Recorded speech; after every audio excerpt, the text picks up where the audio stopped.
Okay, आज की हमारी गेस्ट स्पीकर है डॉक्टर सपना गुप्ता। इनका मैं एक छोटा सा इंट्रो दे रही हूँ। डॉक्टर सपना गुप्ता पिछले 2 दशकों से होम्योपैथी के क्षेत्र में अंतर्राष्ट्रीय स्तर पर प्रशंसित होम्योपैथ है। वह HMI ग्वालियर की सचिव है। उन्होंने समय समय पर अंतर्राष्ट्रीय और राष्ट्रीय स्तर के होम्योपैथिक सम्मेलनों में कई शोध पत्र प्रस्तुत किए हैं और कई पुरस्कार जीते हैं। उन्होंने अमेरिका, इक्वाडोर, इटली, तुर्की, Switzerland, Canada, Belgium, France, Sri Lanka, Brazil, Poland, Holland, Singapore, Thailand, Malaysia में विभिन्न अंतर्राष्ट्रीय सम्मेलनों में भाग लिया है। उन्हें कई पुरस्कारों से सम्मानित किया गया है। दैनिक भास्कर द्वारा 2021 excellence in health care award, 2012 Delhi board of homoeopathy द्वारा doctor Jugal Kishore memorial award, 2010 AYUSH medical association नई दिल्ली द्वारा आयुष रत्न पुरस्कार, 2009 होम्योपैथी संकाय मलेशिया द्वारा फेलोशिप प्रदान की गई, 2008 कनाडा हाउस ऑफ कॉमर्स पुरस्कार MP द्वारा doctor Gurbaksh Singh मलही, 2007 foam Malaysia द्वारा FM होम पुरस्कार, 2002 ग्वालियर विकास समिति द्वारा ग्वालियर गौरव पुरस्कार। आज का इनका विषय है एलोपेशिया एरिएटा के लिए होम्योपैथिक चिकित्सा व्यवस्था। सो डॉक्टर सपना गुप्ता, आपका IFPH मंच पे बहुत बहुत स्वागत है। Over to you ma'am. आप म्यूटेड है। हाँ, थैंक यू मैम। यस। सर्वप्रथम मैं आप सभी का धन्यवाद देना चाहती हूँ कि आप मुझे समय समय पर इस मंच के जरिए अपनी बातें कहने के लिए मंच देते हैं। उसके लिए आप सभी को बहुत बहुत धन्यवाद। चलिए अब हम शुरू करते हैं।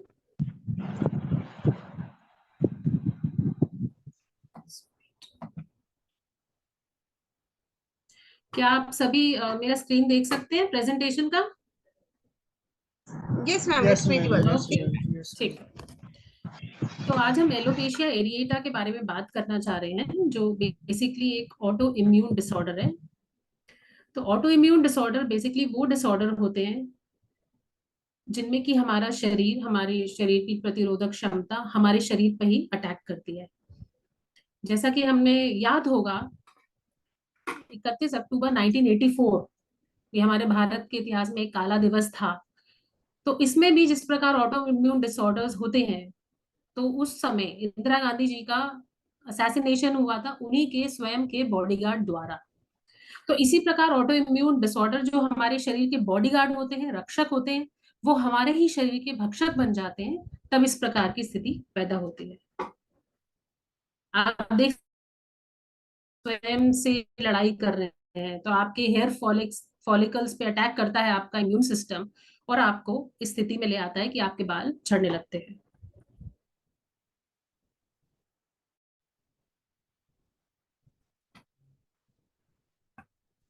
हमारे पूरे शरीर में 50 लाख हेयर फॉलिकल्स होते हैं, और जो हमारी स्कैल्प है, मतलब सिर के ऊपर 10 लाख हेयर फॉलिकल्स होते हैं।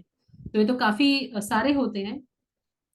और हर स्टेज दे बेसिकली 3 स्टेज होती है हमारे हेयर की। एक ग्रोथ फेज होती है, एनाजन, कैटाजन, टीलोजन फेज। जो बेसिक फेज होती है ग्रोथ की, जिससे कि हमें अच्छे घने लंबे बाल मिलते हैं, वो होती है एनाजन फेज। ये लगभग 3 से 5 साल के लिए ये फेज रहती है। और जब किसी व्यक्ति के बाल रेस्टिंग फेज में चले जाते हैं या टीलोजन फेज में चले जाते हैं, तो वो एलोपेशिया एरिएटा की वजह से उनके बालों की ग्रोथ नहीं होती है, और जो बाल उनके होते हैं वो झड़ना चालू हो जाते हैं। तो हमें होम्योपैथी के जरिए हम कैसे इसमें बेहतर इसका इलाज दे सकते हैं, आज हम उसके बारे में डिस्कस करेंगे। उससे पहले मैं आपको बताना चाहूंगी, एलोपेशिया एरिएटा काफी सुर्खियों में रहा है। अभी जो ऑस्कर अवार्ड्स हुए थे 2022 में, तो उसमें जो कॉमेडियन थे क्रिस रॉक, उन्होंने एक जोक किया था विल स्मिथ, जो फेमस रैपर हैं अमेरिका के और एक्टर हैं, उनकी बीवी के बारे में। उनकी बीवी जो है जाडा स्मिथ, वो एलोपेशिया की वजह से गंजेपन का शिकार है। तो उन्होंने मजाक किया उनके ऊपर on stage at the Oscar awards. तो विल स्मिथ ने सीधा उनको मतलब चांटे मारे थे। तो ये बहुत ही कंट्रोवर्शियल चीज थी, उस समय हुई थी। साथ ही फेमस बॉलीवुड अभिनेत्री जो समीरा रेड्डी रही हैं, उनको भी एलोपेशिया की शिकायत रही है, और उन्होंने साफ तौर पे अपने सोशल हैंडल्स पे होम्योपैथी का जिक्र किया है कि किस प्रकार उन्होंने होम्योपैथी को लेना चालू किया और वो इससे अपनी बीमारी से निजात पा पाई। तो एलोपेशिया एरिएटा एक ऑटो इम्यून रोग है, जिसमें कि हमारा इम्यून सिस्टम ही हमारे हेयर फॉलिकल्स पे अटैक करता है और ऐसी स्थिति बन जाती है। ये एक पॉलीजेनिक डिजीज है, एक जीन नहीं, काफी जीन्स का इसमें इसके कारक हैं, और ऐसा पाया गया है जीनोम वाइड एसोसिएशन स्टडीज में कि 14 जेनेटिक लोसाई उन्होंने फाउंड किए कि जिनकी वजह से एलोपेशिया एरिएटा होता है। इस बीमारी की वजह से ना केवल हमारे सिर पे यानी स्कैल्प पे हेयर लॉस होता है, साथ ही चेहरे पे, कई बार अंडर आर्म से, और कई बार आईब्राउज, बियर्ड एरिया, वहां से भी हेयर लॉस हो जाता है। ज्यादातर लोगों में ये जो एलोपेशिया एरिएटा होता है, इसमें सर्कुलर सिक्के जैसे स्कैल्प पे पैचेस आ जाते हैं, कॉइन साइज पैचेस, और जब ज्यादा ये प्रॉब्लम बढ़ जाती है तो लोगों के पूरे सिर के बाल भी चले जाते हैं।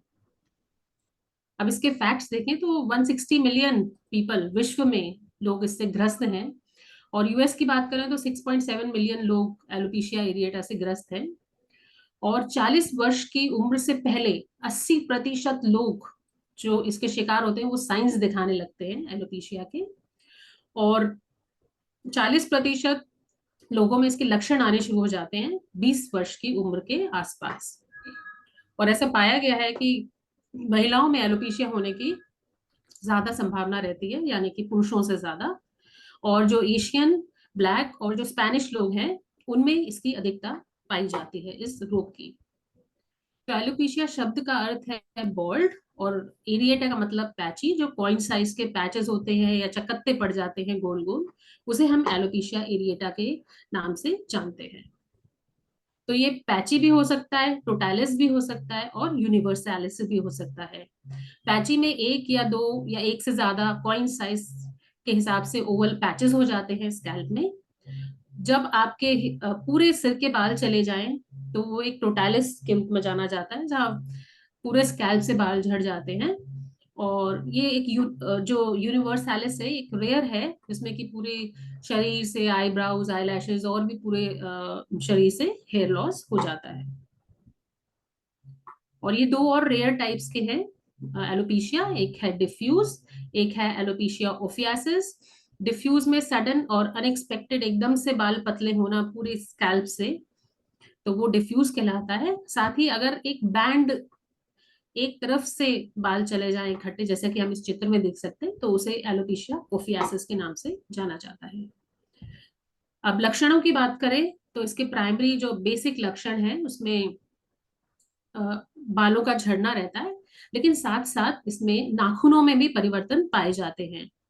तो ज्यादातर लोग वैसे स्वस्थ होंगे और कोई लक्षण नहीं होंगे, उनमें बस केवल बाल झड़ने या नाखूनों की प्रॉब्लम्स पाई जाती हैं। एलोपेशिया एरिएटा एकदम से सडन लोग जब देखते हैं अपने बालों में पैचेस हो जाते हैं, चकत्ते पड़ जाते हैं बालों में, या और शरीर के किसी भाग में, जैसे पुरुषों में ज्यादातर दाढ़ी के बाल चले जाना, या आईलैशेस के बाल जाना, या भौं के बाल चले जाना, तो ये एकदम से होता है। और इसमें जनरली एक्सक्लेमेशन पॉइंट ऐसे हेयर हो जाते हैं कि जो नीचे से नैरो रहते हैं और ऊपर से ब्रॉडर रहते हैं। तो इनमें जनरली कोई वैसी परेशानी नहीं होती है, कोई रैशेस नहीं होते हैं, कोई लालपन नहीं रहता इन पैचेस में। और कई बार ऐसा देखा गया है कि मरीज बताते हैं कि मेरे को बाल झड़ने से पहले मुझे थोड़ी सी खुजली हो जाती है, या खुजली होती है उसके बाद बाल झड़ जाते हैं। अब एलोपेशिया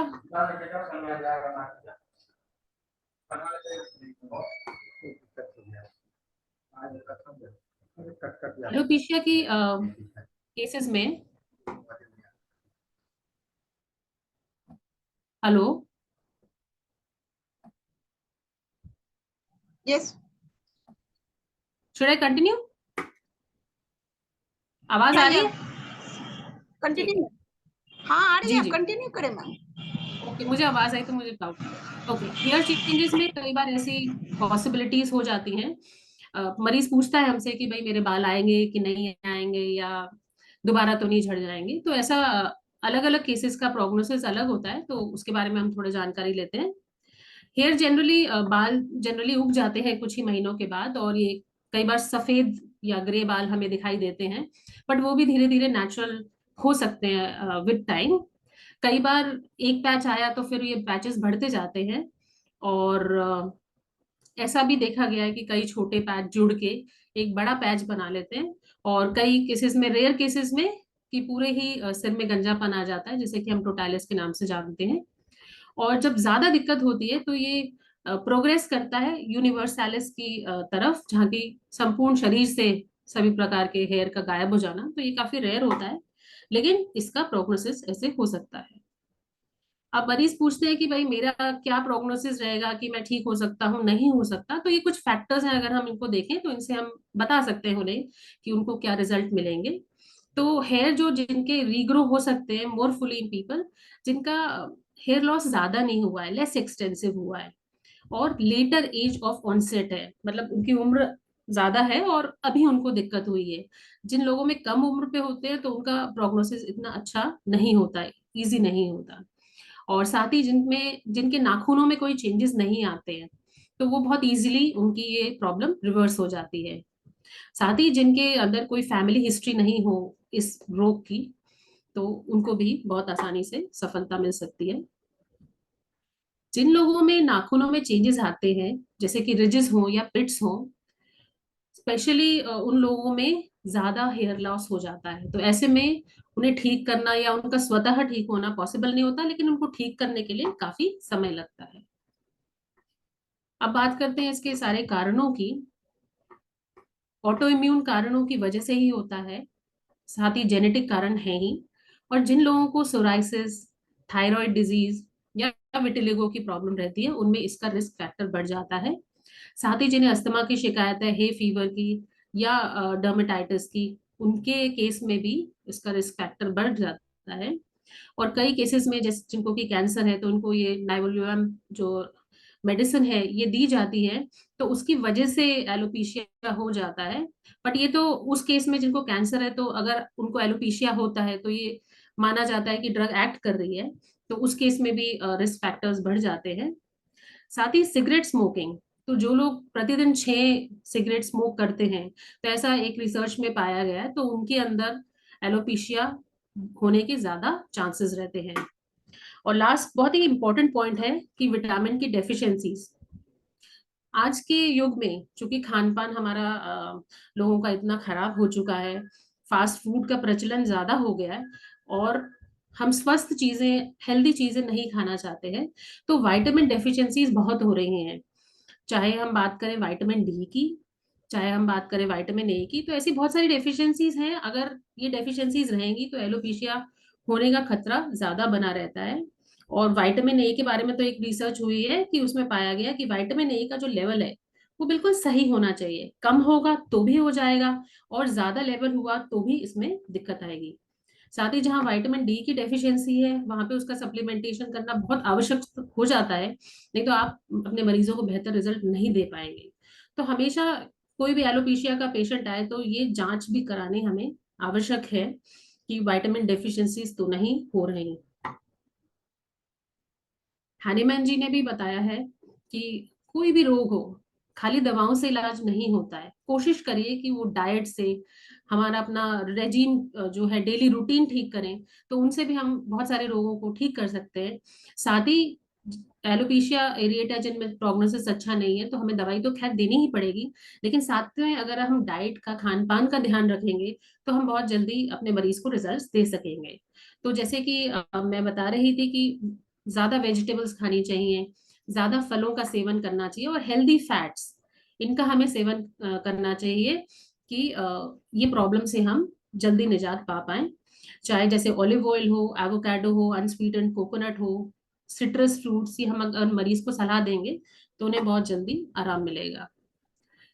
साथ ही ग्रेन्स में होल ग्रेन, साबुत ग्रेन्स, जैसे ब्राउन राइस राइस हो गए, रोल्ड ओट्स हो गए, किनोआ हो गया, बार्ले हो गया, ऐसे ही जो साबुत दालें हैं और छिलके वाली चीजें हैं, उनको हम देंगे तो बहुत जल्दी उनकी डाइट से उनको फायदा मिलेगा। प्रोटीन भी अच्छा लेना चाहिए। साथ ही स्पाइसेस, हर्ब्स और सीजनिंग्स जैसे rosemary, turmeric, BECIL, cinnamon, ginger, इनके बारे में भी रिसर्च हुई है और इससे काफी अच्छे रिजल्ट्स मिलते हैं। अब बात आती है क्या नहीं खाना चाहिए, जो आजकल हमारे ज्यादातर मरीज खाते हैं, एडिड शुगर्स। स्पेशली जो हम चीनी मिलाते हैं चीजों में, वो कई बार हम भूल जाते हैं। नहीं, मैं तो, मरीज बोलता है कि नहीं मैं तो अलग से कोई ऐसी चीनी नहीं खाता, मैं मीठे का शौकीन नहीं हूँ। लेकिन अगर आप प्रोब करेंगे तो आपको पता चलेगा कि डेली सुबह शाम तो वो चाय के संग बिस्किट लेते हैं, फिर कभी कभी पेस्ट्री ले लेते हैं, एक आध टॉफी खा लेते हैं दिन में, या मिठाई दही खा लेते हैं, या एक आध कोल्ड ड्रिंक ले लेते हैं। तो शुगर बहुत ही कैमोफ्लेज करके अलग अलग तरीकों से हमारी डाइट का एक अभिन्न अंग बन गई है, तो उसे पहचानना बहुत ही आवश्यक है। साथ ही फास्ट फूड जैसे कि इसमें दिए ही हैं, तो इन सब चीजों को भी सेवन नहीं करना चाहिए। और साथ ही refined grains, whole wheat grains आपको फायदा करेंगी, होल ग्रेन्स, और रिफाइंड ग्रेन्स जितनी भी हैं उनका सेवन ना करें। दूसरा, आजकल देखा जाता है कि पैक्ड डिनर्स आते हैं, बस उन्हें आप गर्म करिए और उसको परोस, तो ये तो बहुत ही ज्यादा नुकसानदायक है। ये इनको अल्ट्रा प्रोसेस स्नैक्स कहा जाता है। जैसे लोग चिप्स खाते हैं या फ्रोजन डिनर्स खाते हैं, बाजार से फ्रोजन पिज्जा ले आए और बस उसको गर्म किया और तैयार। तो ये जो है चीज, ये बहुत ही नुकसानदायक है। इसके साथ ही मीट प्रोडक्ट्स जो प्रोसेस्ड होते हैं जैसे कि बेकन, हॉट डॉग्स, तो ये बहुत ही खतरनाक है। इनका सेवन नहीं करना चाहिए जिन्हें ये प्रॉब्लम है। इसके साथ ही ऐसा पाया गया है कि ग्लूटेन कंटेनिंग फूड्स जो हैं जिनमें ग्लूटेन रहता है, तो उनका भी रोल है एलोपेशिया एरिएटा को ट्रिगर करने में। तो इनसे भी परहेज करना चाहिए जिन्हें ये रोग है। चलिए आइए अब पहला केस देखते हैं एलोपेशिया का। एक 25 वर्षीय युवक जिसे कि काफी हेयर लॉस हो गया था, पास्ट 6 सालों से वो परेशान था। और पहले तो वो केवल स्कैल्प से उसका हेयर लॉस हो रहा था, और धीरे धीरे 70% उसकी स्कैल्प जो है उसमें एलोपेशिया की शिकायत हो गई। साथ ही उस मरीज के बियर्ड और आईब्राउज भी 3 महीने के अंदर उनको भी उस जगह भी एलोपेशिया एरिएटा हो गया। तो पेशेंट ने कंप्लेन करी कि मुझे खुजली होती है उन पैचेस में, और साथ ही मैं छूता हूँ तो मुझे पेन होता है। अब इस मरीज के बारे में आपको बताना चाहूंगी। एक बालक सा आया हमारे क्लिनिक में, और उसके साथ 4-5 बड़े बड़े लड़के थे। तो बीच में एक बालक था, तो वो कह रहे अरे भैया जी आए हैं, भैया जी आए हैं। तो मैं ढूंढ रही कि भैया जी कहाँ हैं, क्योंकि 4-5 बड़े बड़े लोग में एक छोटा सा नन्हा सा बालक लग रहा मुझे। नन्हा तो नहीं कहूंगी, लेकिन उन लोगों के बीच में तो खैर नन्हा ही लग रहा था। तो कह रहे भैया जी आए हैं, भैया जी आए हैं, इनको पहले देख लीजिए, जल्दी देख लीजिए। और ये कुछ सिम्टम्स और हैं जो हमने बाद में, चूंकि होम्योपैथी में हम बहुत डिटेल से काम करते हैं, तो he had a craving for alcohol, मतलब उसे, उस बालक को अल्कोहल पीने की तलब होती थी। और उन्हें बताया कि ये तो हमारे यहाँ के बहुत फेमस सिंगर हैं ये भैया जी। उन्हें देख के तो मुझे बिल्कुल नहीं लग रहा था कि ये इतने प्रख्यात होंगे। तो वहाँ के हमारे एमपी के बहुत फेमस सिंगर थे, और उन्होंने ये भी और शिकायत करी कि उन्हें गाते समय होर्सनेस की शिकायत हो जाती है। जैसे कि नॉर्मली एलोपेशिया एरिएटा के पेशेंट्स में कोई कोमॉर्बिडिटीज नहीं होती हैं और कोई दवाई नहीं चल रही थी इस पेशेंट की भी, और कोई परेशानी उन्हें नहीं थी। चूंकि 6 वर्षों से उनको ये दिक्कत थी, और चूंकि वो प्रख्यात सिंगर है, फोक सिंगर, तो उन्होंने बहुत सारे ट्रीटमेंट करे थे, बट उनका कुछ उनके सक्सेस नहीं मिला। तो एज अ लास्ट रिजॉर्ट हमारे पास वो आए देखने की भाई होम्योपैथी में यहाँ पे कुछ हो सकता है कि नहीं। डॉक्टर हैनीमैन ने एफोरिज्म 5 में कहा है कि जब भी क्रॉनिक केसेस हैं उनमें स्पेशली हमें physical constitution of the patient लेना चाहिए। साथ ही उनका मॉरल और इंटेलेक्चुअल कैरेक्टर, क्या काम करते हैं, किस तरीके से जीवन यापन करते हैं, उनकी आदतें क्या हैं, उनके पारिवारिक डोमेस्टिक रिलेशंस और सोशल रिलेशंस कैसे हैं, उनकी उम्र, उनका सेक्सुअल फंक्शंस, इन सबको साथ में लेके ही हम क्रॉनिक केसेस का समाधान सही तरीके से कर सकते हैं। ऐसे ही अफोरिज्म 190 में उन्होंने कहा है कि यदि कोई चीज एक्सटर्नल बॉडी के, शरीर के किसी बाहरी अंग पे है, जो कि चोट वगैरह का कोई उसमें रोल नहीं है, तो उस केस में हमें इंटरनल रेमेडीज जब हम अच्छे से देंगे, तभी हमें प्रॉपर रिजल्ट्स मिलेंगे। यहाँ मैं आपको बताना चाहूंगी, हम लोगों ने एक टूल डेवलप किया है जिससे कि हम व्यक्ति को एज अ होल पूरे उसके सिम्टम्स लेने में, उसको पहचानने में यूज करते हैं। इसका नाम है गोयनर जोहारी प्रोटोकॉल, ये मैं आपको बताती हूँ। तो ये जो बेसिक सर्कल है ये रिप्रेजेंट करता है एक व्यक्ति को, this is a person as a whole. तो इसमें जो अरीना एरिया है पहला, ये वो एरिया, ये खुला एरिया है जो कि पेशेंट आपको सिम्टम्स खुद बताता है कि मुझे ये परेशानियां हैं। साथ ही इस एरिया में हम जो जांचें हुई होती हैं उनको भी शामिल करते हैं कि ये हमें सिम्टम्स ऑलरेडी पता होते हैं। नेक्स्ट इंपॉर्टेंट एरिया है ब्लाइंड स्पॉट। ये ब्लाइंड स्पॉट ये एरिया होता है जो मरीज को नहीं पता होता, लेकिन एज अ फिजिशियन हम लोग कई चीजें ऑब्जर्व करते हैं, कई चीजें हम पहचान लेते हैं देख के। तो वो एरिया हमारे लिए बहुत इंपॉर्टेंट है, वो लक्षण हमारे लिए बहुत इंपॉर्टेंट है। और साथ ही कई ऐसी चीजें होती हैं मरीज को नहीं पता, लेकिन उसके अटेंडेंट, उसके घर वाले, उसके मित्र हमें बताते हैं या वो ऑब्जर्व कर लेते हैं। तो इन लक्षणों को ढूंढना एक बहुत ही जरूरी चीज है।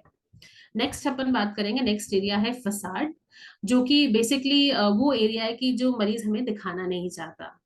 तो उसमें उनके आते हैं कई मेंटल सिम्टम्स हो जाते होते हैं जो वो उनको छुपाना चाहते हैं, या कोई उनकी हैबिट्स, आदतें होती हैं। जैसे इस केस में भी वो पेशेंट ने हमें नहीं बताया था कि उसको अल्कोहल की क्रेविंग है, तो वो हमने उसके उससे निकलवाया था, उससे उगलवाई थी ये बातें।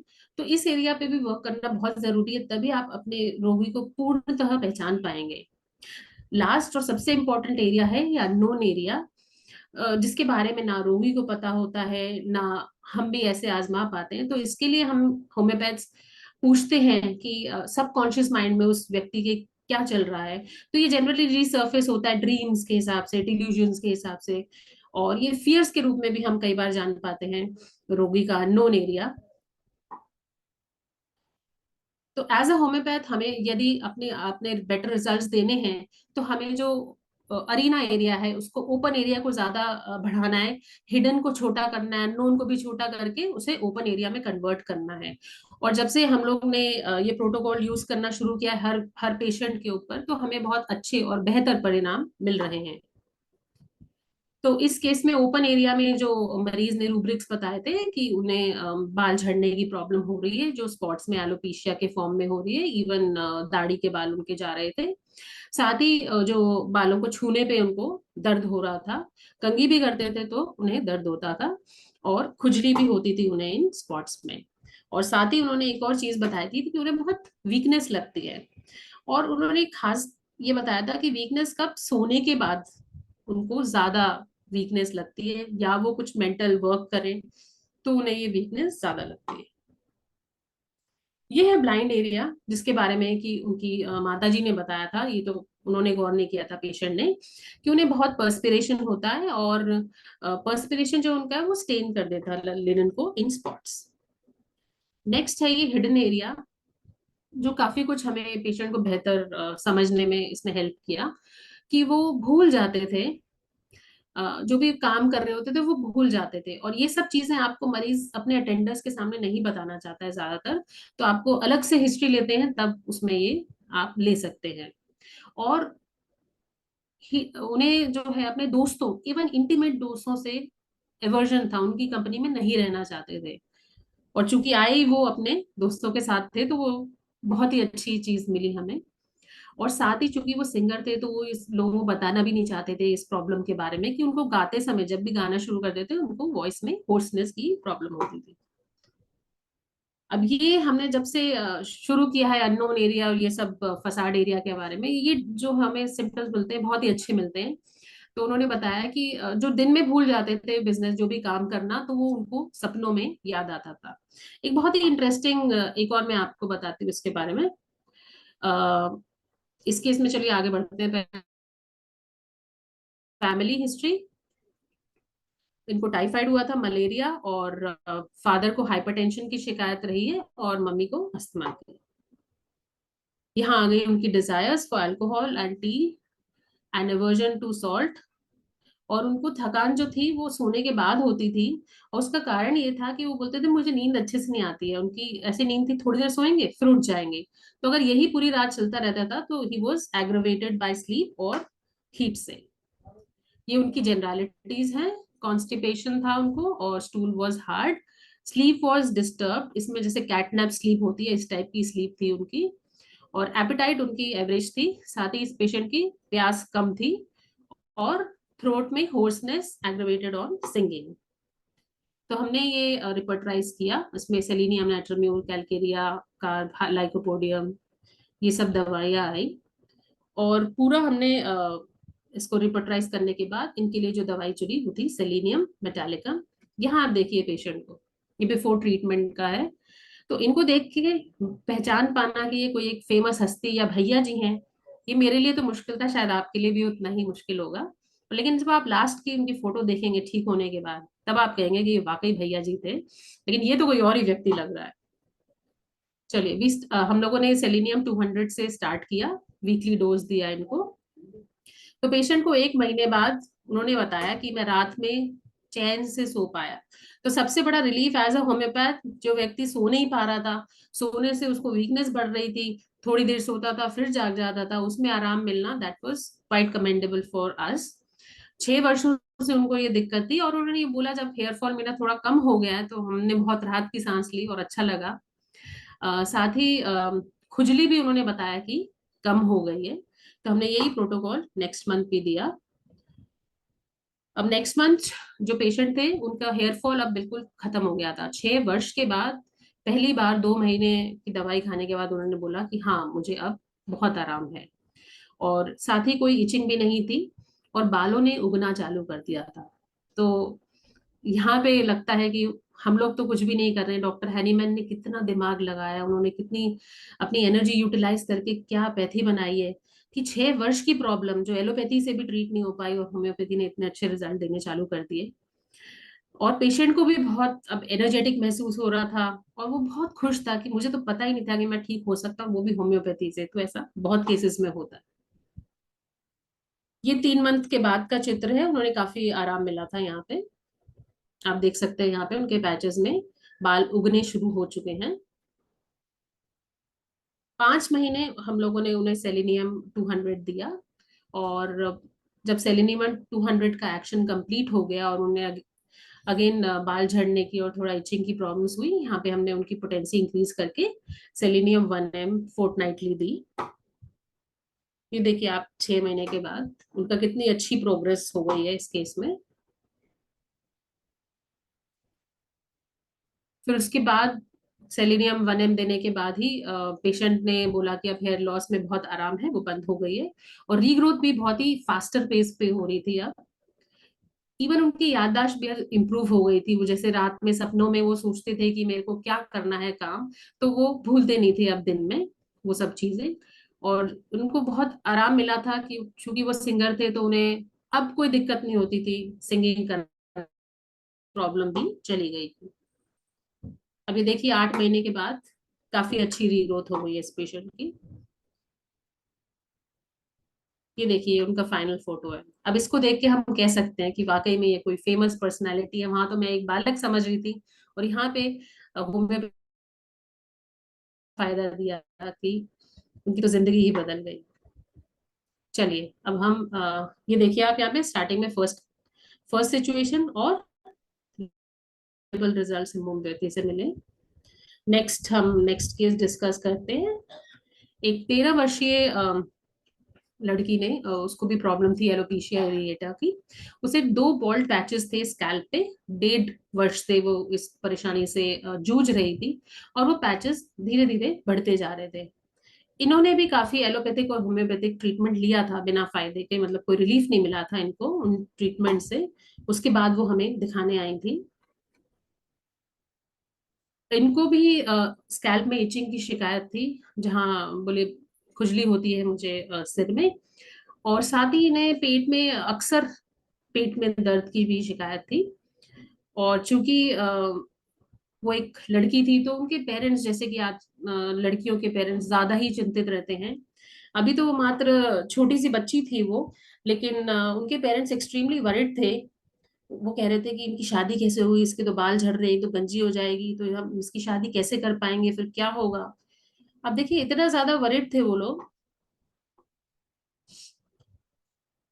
ये उनकी पास्ट हिस्ट्री है। उनको अक्सर कोल्ड की प्रॉब्लम हो जाती थी और वॉर्म्स की शिकायत रहती थी बचपन में।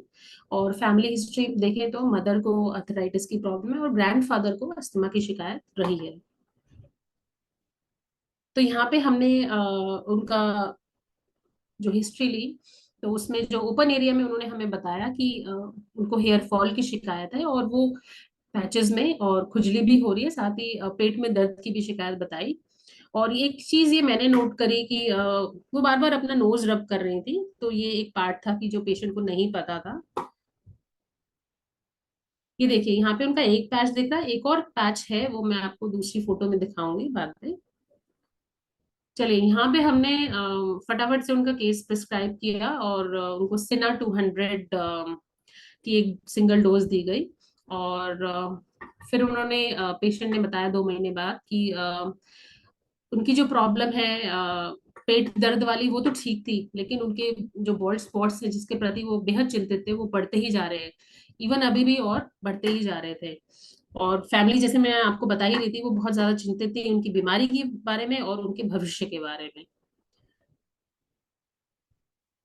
अब आप यहाँ देखिए, मैं आपको अपनी कमी दिखा रही हूँ, मेरी गलती दिखा रही हूँ। आपने देखा होगा कि जो मैंने पेशेंट की हिस्ट्री में पूरी टोटल हिस्ट्री नहीं ले पाई, क्योंकि कई बार ऐसा होता है कि हमारे पास समय की कमी होती है। तो सेम मेरे साथ हुआ, जहां समय की कमी होगी तो आपके रिजल्ट्स में भी कमी आ जाएगी, वो आप देख रहे हैं यहाँ पे। तो अब मैंने एक दोबारा डिटेल केस हिस्ट्री ली, जिसमें कि उनके सारे हिडन एरियाज, अननोन एरियाज, सब चीजों को अच्छे डिटेल में कवर किया और फिर रिपोर्टराइज करके फिर उन्हें रेमेडी दी और उसके परिणाम वाकई में अच्छे हो गए। तो उनकी मदर ने बताया कि ये बहुत ही थोड़ी जिद्दी लड़की है, चीजें तो जल्दी सीख जाती है। और ये बात हमने भी बहुत नोटिस करी कि बहुत ही एम्बिशियस गर्ल है। अभी तो छोटी सी लड़की है, अभी तो स्कूल में ही पढ़ती है, तो उसने पूरा प्लान चॉक आउट किया हुआ था कि मैं 12वीं के बाद क्या पढ़ाई करूंगी, फिर उसके बाद मैं कौन सा एग्जाम दूंगी और फिर मैं आगे भविष्य में क्या करूंगी। तो बहुत ही एम्बिशियस लड़की थी वो। और उसे मीठा खाना बहुत पसंद था और उसको पसीना भी काफी आता था। और ये बात हमने ऑब्जर्व करी, जैसे कि हम द गर्ल, मतलब वो जो इंटेलिजेंट, वो बहुत इंटेलिजेंट थी और कॉन्फिडेंट थी। ड्यूरिंग द केस टेकिंग मैंने उनकी माताजी से बोला कि मैंने कहा मुझे तो ये बहुत इंटेलिजेंट लगती है। तो उसकी माताजी बोली, नहीं नहीं मैम, इसके नंबर तो एवरेज आते हैं, 50% आते हैं, ये कैसे इंटेलिजेंट हुई। तो मैं यहाँ आपको एक बात बताना चाहूंगी। स्वामी विवेकानंद, जिनका नाम नरेंद्र नाथ दत्ता था, तो जब वो 8 साल के थे, तो उनके फ्रेंड जो उनके पड़ोस में रहते थे, तो वहां पे एक चंपा का ट्री था। तो वो हमेशा उसके ऊपर चढ़ते थे, उछलते कूदते थे और डालियों से लटकते रहते थे विवेकानंद जी। तो एक बार उनके जो पड़ोसी है, उनके दोस्त, उनके दादाजी ने देख लिया और वो बहुत चिंतित हो गए कि गलती से अगर नरेन गिर गया और इसका सिर में चोट आ गई तो क्या होगा। तो उन्होंने उनको स्वामी जी को अपने पास बुलाया और बोला कि बेटा, इस पेड़ पे अब अगली बार आप बिल्कुल मत चढ़िएगा, क्योंकि इस पे एक भूत रहता है और अगर आप चढ़े तो वो आपकी गर्दन तोड़ देगा। तो स्वामी जी ने उनको हाँ में सिर हिला दिया और जैसे ही वो दादाजी गए, तो स्वामी जी फिर से वही करने लग गए, पेड़ के ऊपर चढ़े, लटके, गिरे। तो उनके फ्रेंड ने बोला कि नरेन, आप ऐसा क्यों कर रहे हो, अभी दादाजी ने आपको समझाया पर आप वही काम दोबारा कर रहे हो। तो उन्होंने बोला कि देखिए, अगर मुझे मेरी गर्दन टूटनी होती, अगर वहां कोई भूत होता, तो मैं तो इतने सालों से यह कार्य कर रहा हूँ, तभी हो जाता, लेकिन ऐसा कुछ नहीं हुआ। तो स्वामी जी ने बोला कि अगर कोई कुछ कह रहा है तो उसे ऐसे ही ना मान लें, अपना दिमाग का भी उपयोग करें, अपनी कॉमन सेंस का भी यूज करें। सिमिलरली ऐसे इस केस में उसकी मम्मी कह रही है कि इसके तो 50% मार्क्स आते हैं, वो इंटेलिजेंट नहीं है। लेकिन हमने केस टेकिंग में ऑब्जर्व किया कि बहुत इंटेलिजेंटली आंसर कर रही थी। केवल मार्क्स अच्छे आना, कम आना एक इंटेलिजेंस का साइन नहीं है। इंटेलिजेंस बहुत सारी एक्टिविटीज में देखा जाता है, मार्क्स से इसका केवल संबंध नहीं है। तो हमने ऑब्जर्व किया कि बहुत ही इंटेलिजेंट और कॉन्फिडेंट वो लड़की थी केस टेकिंग में। उसी हिसाब से हमने उसके रूब्रिक्स भी देखे। अब ओपन एरिया के बारे में बात करें तो हेयर फॉल इन पैचेस और खुजली की बात, और एम्बिशन उसकी बहुत इंक्रीज थी। और साथ ही उसे मतलब कंपनी की डिजायर थी, मतलब कोई इसके पास रहना चाहिए। तो ये डिटेल केस टेकिंग में ही ये चीजें मालूम चली। और नेक्स्ट एरिया फसाड एरिया, जो कि पहले उसकी मम्मी ने नहीं बताया था, उसे छुपाया हुआ था। कि वो बहुत ही जिद्दी लड़की है, क्योंकि नॉर्मली पेरेंट्स आजकल के तो बहुत तारीफ करना चाहते हैं अपने बच्चों की, तो वो बहुत ही जिद्दी लड़की थी, तो बहुत इजीली नहीं बताई ये बात। और ये ब्लाइंड स्पॉट है कि शी वाज इंटेलेक्चुअल एंड और पर्सपिरेशन प्रोफ्यूज होता था, ये भी उसकी माताजी ने बताया कि इसे बहुत पसीना आता है। साथ ही अननोन एरिया के ये रूब्रिक बहुत ही इंपॉर्टेंट है कि वो बल्कि मुझे अजीब से सपने आते हैं और बहुत एंग्शियस हो जाते हैं। तो हमने पूछा भाई कैसे एंग्शियस हो जाती हैं आप, क्या होता है एग्जैक्टली तो उन्होंने बताया मुझे बोट के सपने आते हैं। फिर हमने आगे पूछा बोट के क्या सपने आते हैं। उन्होंने मुझे बोला कि बोट के सपने ऐसे आते हैं कि मुझे ऐसा लगता है कि नाव में छेद हो गया है और धीरे धीरे हम डूबने वाले हैं। तो ये हमने रूब्रिक ढूंढा, इसके लिए स्पेसिफिक मेडिसिन मिली और उसी हिसाब से हमारे केस का रुख ही बदल गया। उसे मीठे की ज्यादा इच्छा होती थी, एपेटाइट भी अच्छी थी और पर्सपिरेशन भी प्रोफ्यूज था। यहाँ पे हमने किया और लाइकोपोडियम में बहुत अच्छा ये सिम्टम मिला हमें, सिलीशिया में भी है और फास्फोरस आर्सेनिक ये बेसिक रेपेटाइजेशन में आई और हमने उनकी पूरी रेपेटाइज करके लाइकोपोडियम उनके लिए चुना। तो यहाँ पे हमने उनको लाइकोपोडियम 200 दिया एज अ वीकली डोज। अगले महीने उन्होंने बोला कि अब मुझे आराम मिला है और मेरे बाल 1 महीने के अंदर ही झड़ना बंद हो गए। तो ये बहुत ही एक अचीवमेंट था, हमें भी बहुत खुशी हुई और वापस से हमें लगा कि नहीं, आपको हर बार हर केस में रेपेटाइजेशन प्रॉपर करना ही है। और इवन उनको ये सिम्टम मिला कि उनके नए बाल भी आने शुरू हो गए एक ही मंथ में। तो ये प्रोटोकॉल हमने उनको दिया और जो नए बाल थे वो लंबे होते गए और अब उनकी फैमिली भी बहुत खुश थी कि हाँ अब ये ठीक होने की कगार पे है। होम्योपैथी को बहुत धन्यवाद दिया। ये दूसरा स्पॉट है जो मैं आपको शायद दिखा नहीं पाई फोटो में पहले। इन सब में अंतर आने चालू हो गया। देखिए पहला वाला स्पॉट था जो मैंने आपको पहले दिखाया, तो साइज में छोटा होना शुरू हो गया। और after few months of treatment फिर हमने उनको लाइकोपोडियम 1 mg दिया जब वो कोई आराम उन्हें और नहीं मिल रहा था। तो ये फोर्टनाइटली दी गई उन पेशेंट को और उन्होंने बताया कि 1 मंथ के बाद उनको और अच्छा रिलीफ आना शुरू हो गया। अब उनके जो नए बाल थे वो काफी लंबे होने शुरू हो गए थे उन स्पॉट्स में। तो पेशेंट बहुत ही सेटिस्फाइड था। तो ये देखिए आप 6 महीने के बाद के उनके पिक्चर्स हैं। वही प्रोटोकॉल हमने रिपीट किया। ये फोटोज आप देखिए। अब पूरे बॉल्ड स्पॉट जो उनके थे अब सब वो ढक गए थे, उनके बाल नए आ चुके थे, लंबे हो चुके थे। ये आप देखिए 10 मंथ बाद की पिक्चर्स हैं।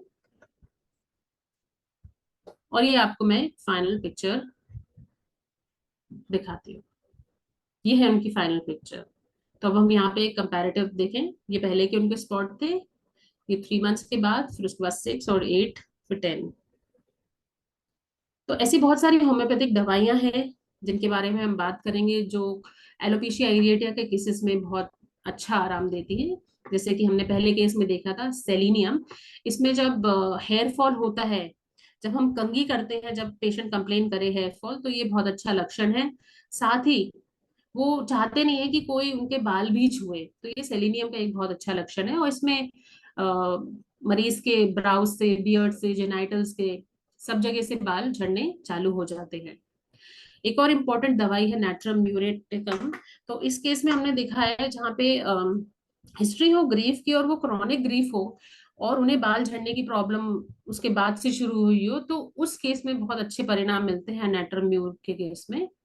तो इसमें हेयर लॉस जो होता है वो डैंड्रफ की वजह से या ड्राई क्रस्ट जो जम जाते हैं चकत्ते से और वो पपड़ी जैसी जम जाती है, तो उस केस में इसका नाइट्रम्यूर का बहुत अच्छा योगदान है। और देखा जाता है जो बच्चे फैट है, फ्लैबी हैं, उनमें कैलकेरिया का, जहाँ पे उनको इंक्रीज स्वेटिंग है स्कैल्प में और एक ठंडक सा एहसास होता है उन्हें स्कैल्प में, तो उस केसेस में कैलकेरिया का बहुत अच्छा काम करती है। साथ ही और इम्पोर्टेंट कुछ और दवाइयां हैं जैसे फॉस्फोरस, लाइकोपोडियम और सिलीशिया।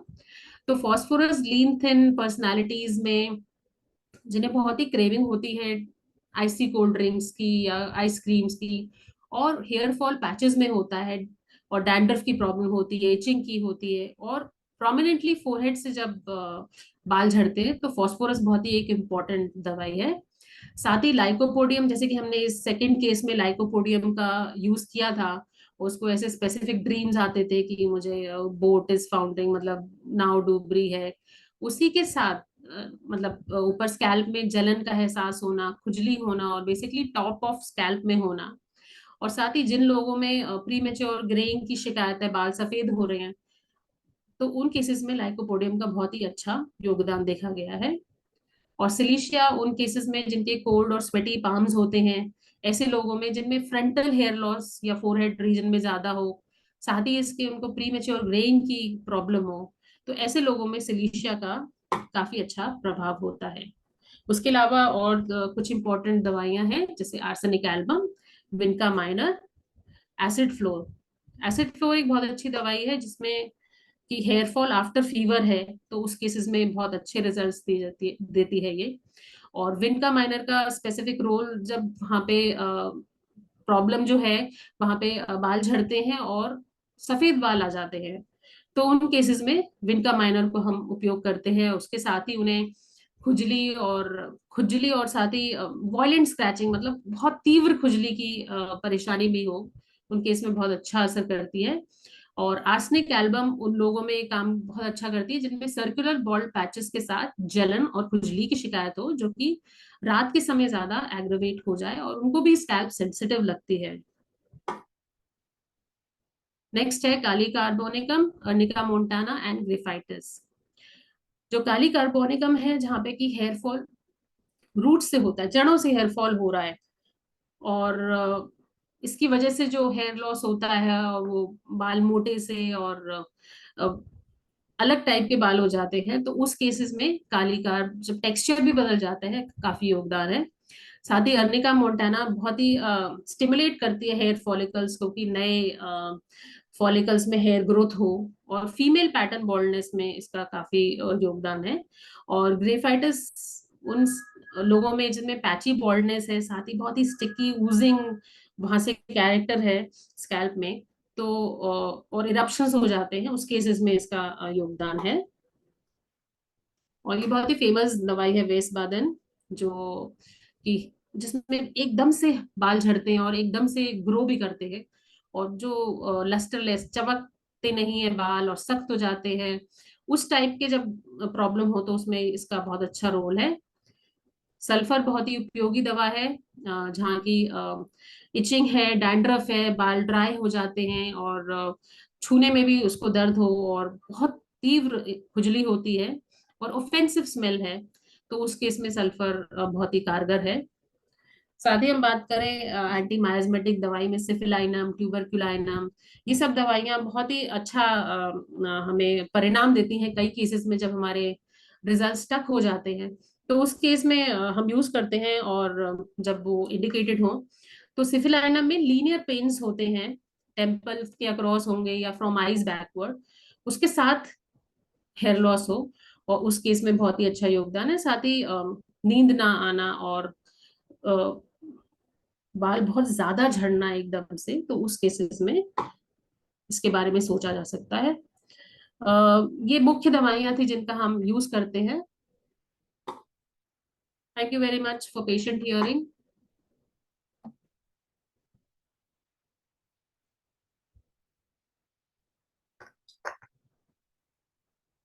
बहुत अच्छा था। आप किसी को कोई सवाल है?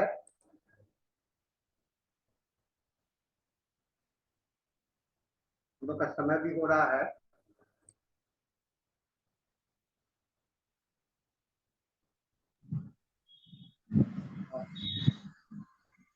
माला जी, आप यस सर, मैं इस पे बोलना ये चाहूंगी, मैंने जो भी एग्जाम्पल सेलेनियम और लाइकोपोडियम का एक केस दिखाया, इसमें मैं बोली कि हाँ बहुत अच्छा हेयर फॉल में, एलोपेशिया रेटिया में भी उसका बहुत अच्छा फंक्शन है। और साथ ही साथ इसमें मैं ये भी फॉस्फोरस मेडिसिन भी आया हुआ था, आपने रिपोर्टराइज किया था, फॉस्फोरस अफ्लोरिक एसिड, उसका भी हेयर फॉल में बहुत अच्छा उसका रोल है, उसका भी रिजल्ट बहुत ही अच्छा था। बाकी रिपोर्टराइजेशन के थ्रू फिर चाहे आप सल्फर, ग्रेफाइटिस, नेट्राम्यूर, ये सब मेडिसिन भी आती है। और हाँ, एक मेडिसिन और फॉस्फोरिक एसिड, फॉस्फोरिक एसिड को भी आप हेयर फॉल के लिए बहुत अच्छा ये मेडिसिन है। डॉक्टर राम परवेश सर ने हैंड रेज किया है। ये सर आप बोल सकते हैं। Doctor Ram Parvesh sir. Thank you doctor Sapna Gupta, congratulation, very nice presentation. Alopecia areata single remedy और सिंगल डोज शॉर्टली, बहुत जल्दी आपने इस प्रेजेंटेशन जो दिखाए ठीक किए, लिए बहुत बहुत धन्यवाद। और यह वास्तविक में होम्योपैथिक का कमाल है। जय होम्योपैथिक, जय हनुमान।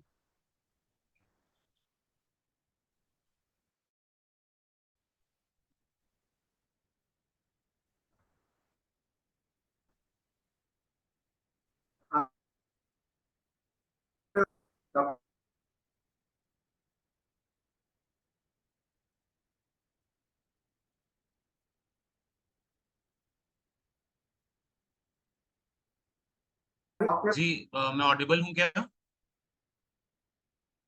जी थैंक यू। सपना जी, एलोपेशिया एरियाटा का क्योंकि आज डिस्कशन हो रहा है, so I had a question in my mind, तो मैं सोचा पूछ लेता हूँ। आई हैव अ केस, एक छोटी बच्ची का केस है, एक छोटे बच्चे का केस है मेरे पास क्लिनिक पे, जिसके स्पॉट्स में बाल जा रहे हैं, ठीक है। और obviously this is foolish to ask on a national platform की, मतलब उसमें क्या क्या मेडिसिन दी जा सकती है। मैंने केस को रेपर्टाइज किया था। केस में साइलेशिया यूजुअली प्रोमिनेंटली आती है, बट क्या मतलब ऐसा होता है क्या कि बच्चों में, मतलब जैसे मेडिसिन जब दे रहे हैं तो मतलब कोई दूसरी मेडिसिन है जिसको हमको प्रेस्क्राइब करना चाहिए, या मतलब ऐसा कोई आपको मतलब मेडिसिन मिला जो बार बार आपने रिपीट किया हो कि बच्चों में जरूर ये वाला मेडिसिन ज्यादा अच्छा वर्क करता है, ऐसा कुछ है क्या? Because I am trying silicea and it's not giving me the result as I thought of.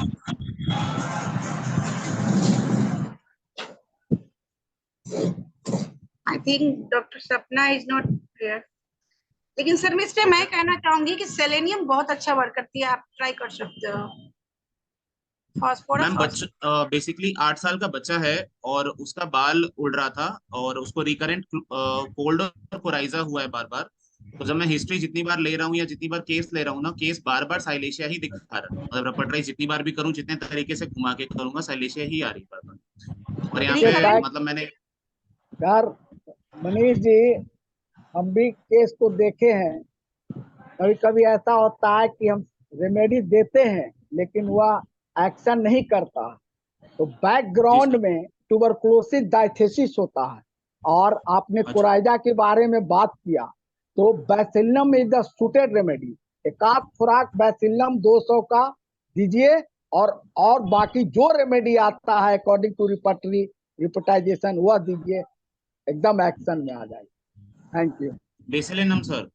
हाँ, बैसिलम 200 जी सर। कोराइजा का हिस्ट्री है, जी कोराइजा सर। का हिस्ट्री बैसिलम से ही मिलता है, टोरिक नेचर जी रहता है। ठीक सर, ओके।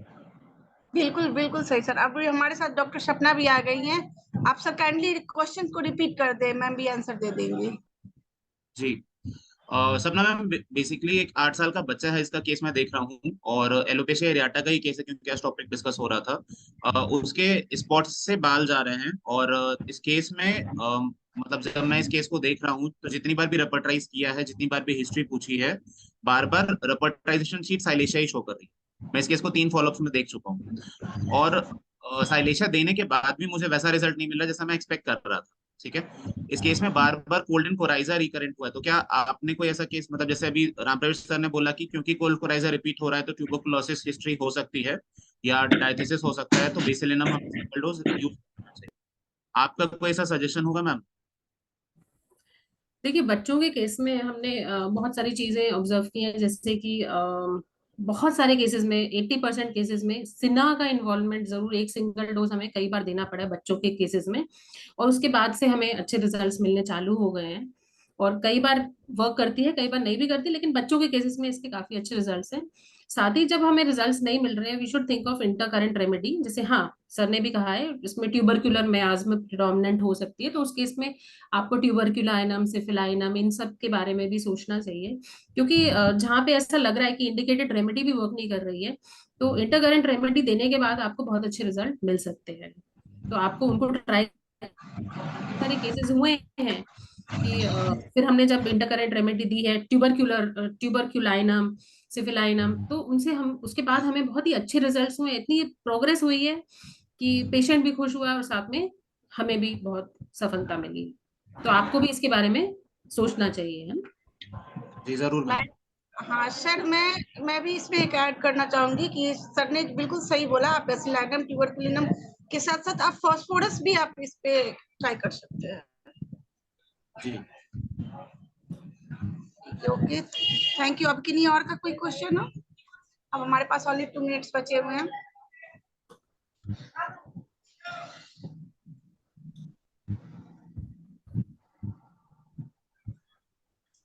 मैं यहाँ एक बात और ऐड करना चाहूंगी। ऐसे बहुत सारे केसेस हैं कि हमें लगता है कि इंडिकेटेड रेमेडी हम दे रहे हैं और हमें रिजल्ट्स नहीं मिलते हैं, तो हमें ना डेफिशिएंसीज के सारे टेस्ट करवाने चाहिए।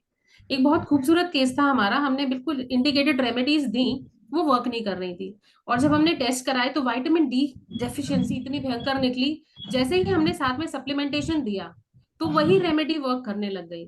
तो उस केसेस में आप वो भी उनकी जांच कराइए, थायराइड फंक्शन टेस्ट करवाइए, vitamin deficiencies, calcium levels, serum calcium, ferritin, तो वो करवाने के बाद सप्लीमेंटेशन दीजिए, आपके रिजल्ट्स ऐसे बढ़िया हो जाएंगे।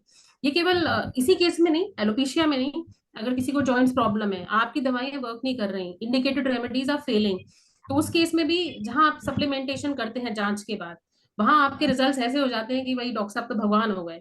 तो हमें इन्वेस्टिगेशन बहुत जरूरी करवाने चाहिए, even in cases of hair loss और any other problem. Generally homoeopaths थोड़ा अवॉइड कर जाते हैं कई बार, मतलब पेशेंट की तरफ देखते हुए फाइनेंशियल बर्डन नहीं डालना चाहते हैं। लेकिन अगर हम मरीज के हित में सोचते हैं तो ये बेसिक जांचें आज के युग में बहुत जरूरी हैं। क्योंकि ना केवल हमारा लाइफस्टाइल बदल चुका है, रहन सहन बदल चुका है, हमारा वातावरण बदल चुका है, इतना पोल्यूशन हो चुका है, हमारा खान पान बदल चुका है, जो भी वेजिटेबल्स हैं वो भी इतनी पॉल्यूटेड हो चुकी हैं। तो कहीं ना कहीं इसका एक इफेक्ट जो है वो व्यक्ति की बॉडी पे पड़ रहा है, इसीलिए इतनी डेफिशिएंसीज हो रही हैं। जो हम ज्यादातर चीजें जो नेचर में हमें समय बिताना चाहिए वो हम ना करके अपने स्क्रीन से एडिक्टेड हो गए हैं। तो इन सब का साइड इफेक्ट्स कहीं ना कहीं हमारे शरीर पर पड़ता है, और यंगर जनरेशन में खासतौर पे ये देखने को मिल रहा है।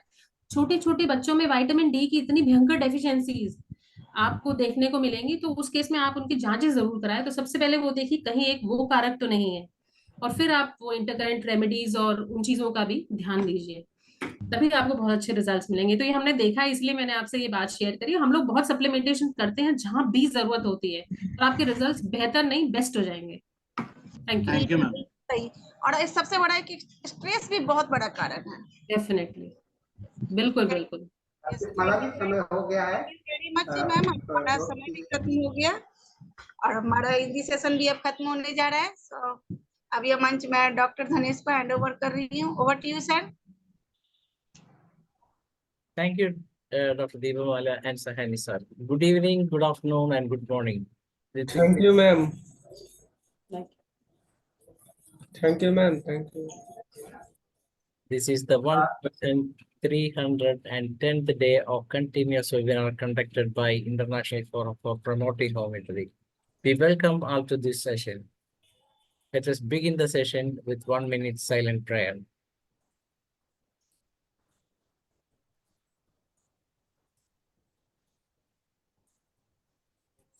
Thank you all.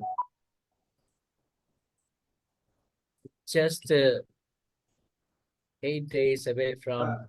Dr. Dhanesh, Yes, sir. I'm not the cohort. Can you mute all because someone is trying to disturb again and again. He was doing the same thing in Hindi session also. Trying for to copy the record, and this is Nandalal, I think. Yesterday also he was trying and today also he was trying. Right now I'm not the host now or co-host now. Mute all.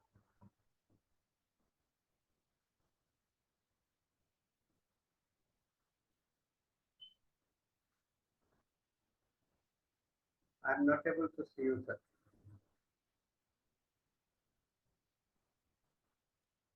Sir, please unmute yourself.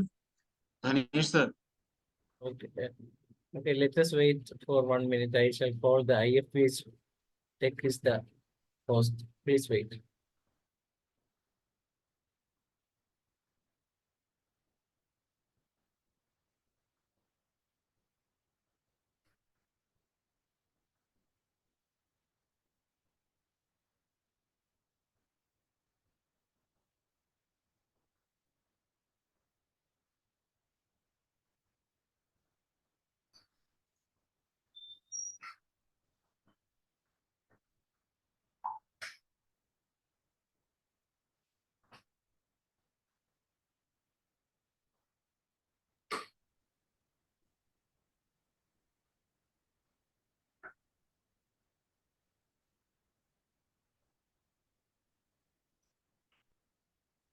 Let us begin the session with 1 minute silent prayer, and then we have Dr. MANISH Singh is our guest of the day, and as you all know that Dr. MANISH has presented so many brilliant papers in this forum. He is one of the chief moderator in our session, and he used to a lot of presentation in various seminars also. He has published 15 articles, and that are all, I mean, are very, very important one. And he has published articles in Hindi as well as in English. His thesis during MD is Kent repertory and Chena corpus. He has completed his internship of thesis on Chena corpus and MD of thesis of Kent repertory with the significant sample size. He has selected SDSS research on breast cancer. His research on breast cancer and its mechanism was selected for the CCRH STH program.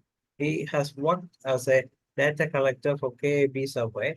He has worked as a data collector for knowledge, attitude, and behavior survey regarding the lower urinary tract diseases in male, and it was a significant experience for him.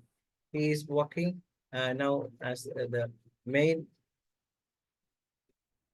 chief medical officer, and he has a lot of patients with him. He is from Varanasi, and he has completed his MD in homeopathy, and later he has worked a lot of good things during COVID period for patients who have suffered with COVID as well as other diseases. He is working as an assistant professor also. He is the assistant physician at Divine Homeo Clinic, Varanasi. This is all about Dr. MANISH Singh, and he has presented some of the brilliant papers on personality disorders, various personality disorders. Today, he will be talking about borderline personality disorder. So let us begin the session. We proudly welcome Dr. MANISH to this session. Welcome, Dr. Thank you, sir. Thank you. Thank you very much. So please make me the co-host.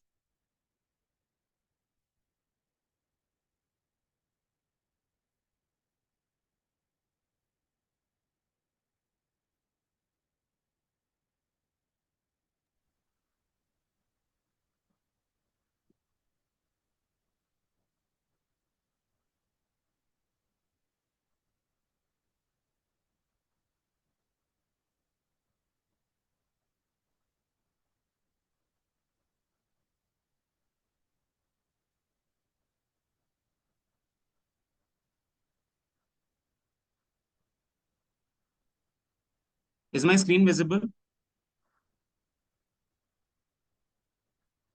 Yes, yes, everything fine. Thank you. Thank you. Thank you.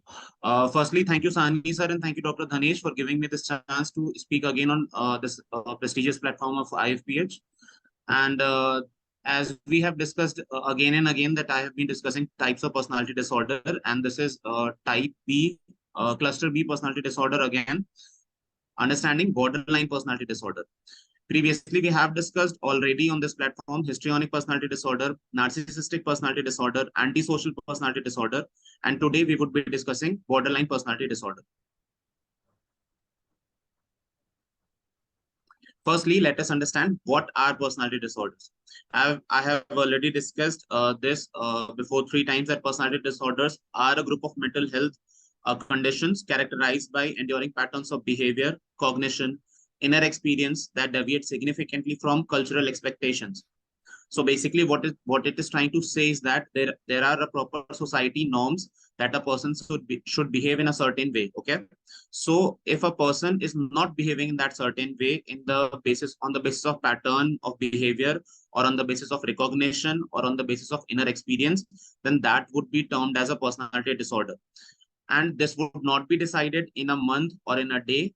This should go on for at least of 6 months, or for 10 months, or for a year. Okay, you cannot diagnose a personality disorder in a month. Okay, if a person is having a behavioral disorder from a month, then that would not be personality disorder. Okay, these patterns are pervasive and inflexible, often leading to difficulties in adapting to different situations and relating to others. Okay, so basically, personality disorder is what a person cannot adapt in a different kind of situation on the basis of different stimulus. Okay, so if he cannot adapt that, then only he would be displaying different type of behaviors, and that would be noticed by a physician. Okay, and that noticing can help you diagnose that particular personality disorder. Okay, there are several different type of personality disorders, as we have already discussed, and as we have been discussing. We diagnose this personality disorder on the basis of DSM-5, and this is the classification system commonly used by mental health professionals. So people were asking me that how much personality disorders, or how many personality disorders are still left. So let's see that. Firstly, in cluster A, we have order eccentric personality disorders. Okay, so there are 3 types of eccentric personality disorders, that are paranoid personality disorder, schizoid personality disorder, and schizotypal personality disorder. Okay, since I like dramatic, emotional, or erratic disorder first to explain, so there are cluster Bs.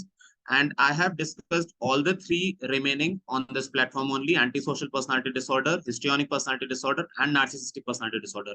Today, we are learning borderline personality disorder. So cluster B personality disorders consist of these 4. Then there is cluster C, anxious, fearful disorders.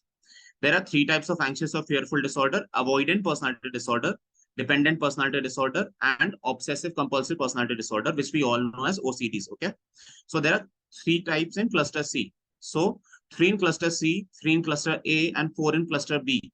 As we have already discussed 4 in cluster B, so from rest now on, if I would be discussing this more, then there would be 3 from cluster A and 3 from cluster C. Let's coming back on the topic. What is a borderline personality disorder?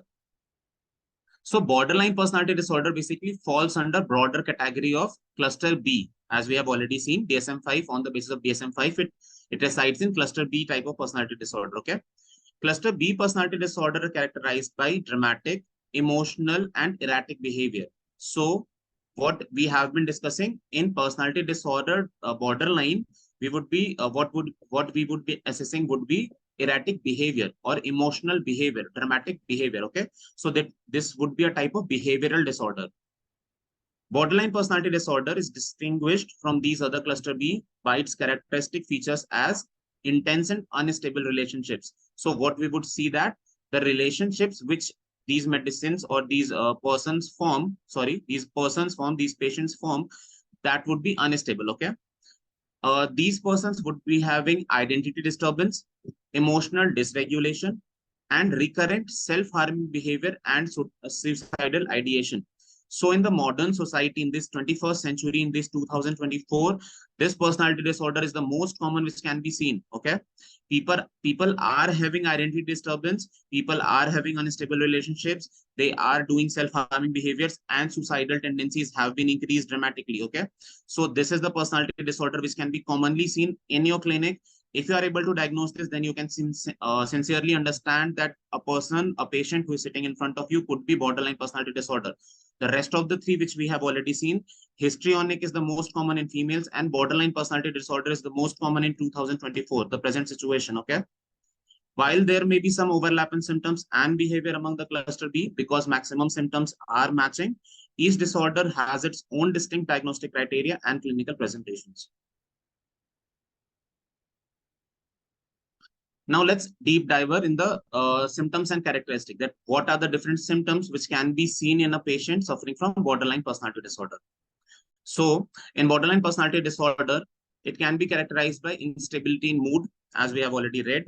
There are many mood swings, there are behavioral changes, self-image and interpersonal relationship is always important, and individuals with BPD often experience intense and unstable emotion, okay?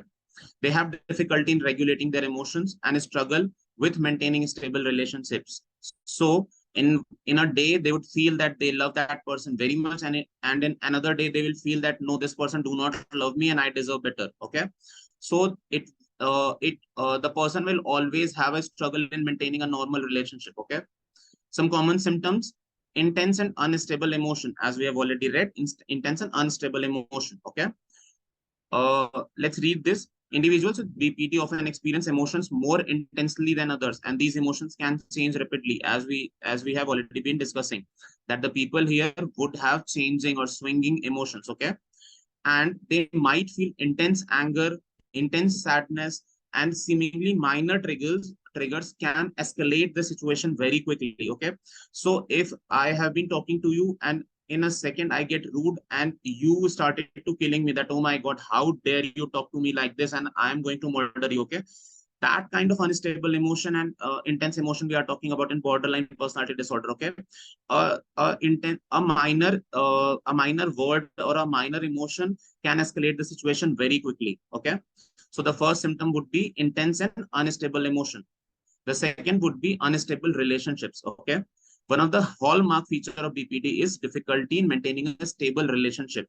So if you would be talking to a patient and he would be sincerely telling you round and round that I don't have friends, I don't have people around me, my brother don't love me, my father don't love me, my sister don't love me, then you have to understand that this person has a problem in maintaining a relationship. This person always have a tendency to make unstable relationships in his life, okay? And that would be helpful in diagnosing him if it is a borderline personality disorder. This black and white thinking can lead to frequent conflicts and difficulties in maintaining healthy boundaries, okay? Basically, a borderline personality disorder, a person would be idealizing or non-idealizing, okay? They do not have shades of gray, okay? They would either be considering you as a god who is unable to do anything bad, or a person who is very bad, or who is very devious, or who is a devil, okay? There is nothing in mid, okay? So that is why they have this instability or instability in forming a relationship. Another symptoms: distorted self-image, okay? As we have been discussing, this has got on peak in 2024. Distorted self-image is very much important in this century, okay? People with BPD may struggle with sense of identity and have a distorted self-image. They may feel uncertain about who they are, what they want in life, what their values are, and their lack of cohesive sense of self can contribute to feeling of emptiness, confusion, and about their place in the world, okay? As when we see towards the West, we know that they have identity crisis, and they do not want to be called as he or she. They want to be called, someone would like to be called as they, someone would like to be called as trans, and very much many people, okay? So what I am trying to say is a person suffering from borderline personality disorder has a distorted self-image, okay? Then the next is impulsive behavior.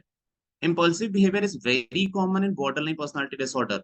This can manifest in various ways, okay, such as reckless spending, substance abuse, binge eating, self-harm, and risky sexual behavior, okay? Impulsive behavior is not only behaving impulsively as fighting or impulsively striking, okay? This can be seen as recklessly spending also.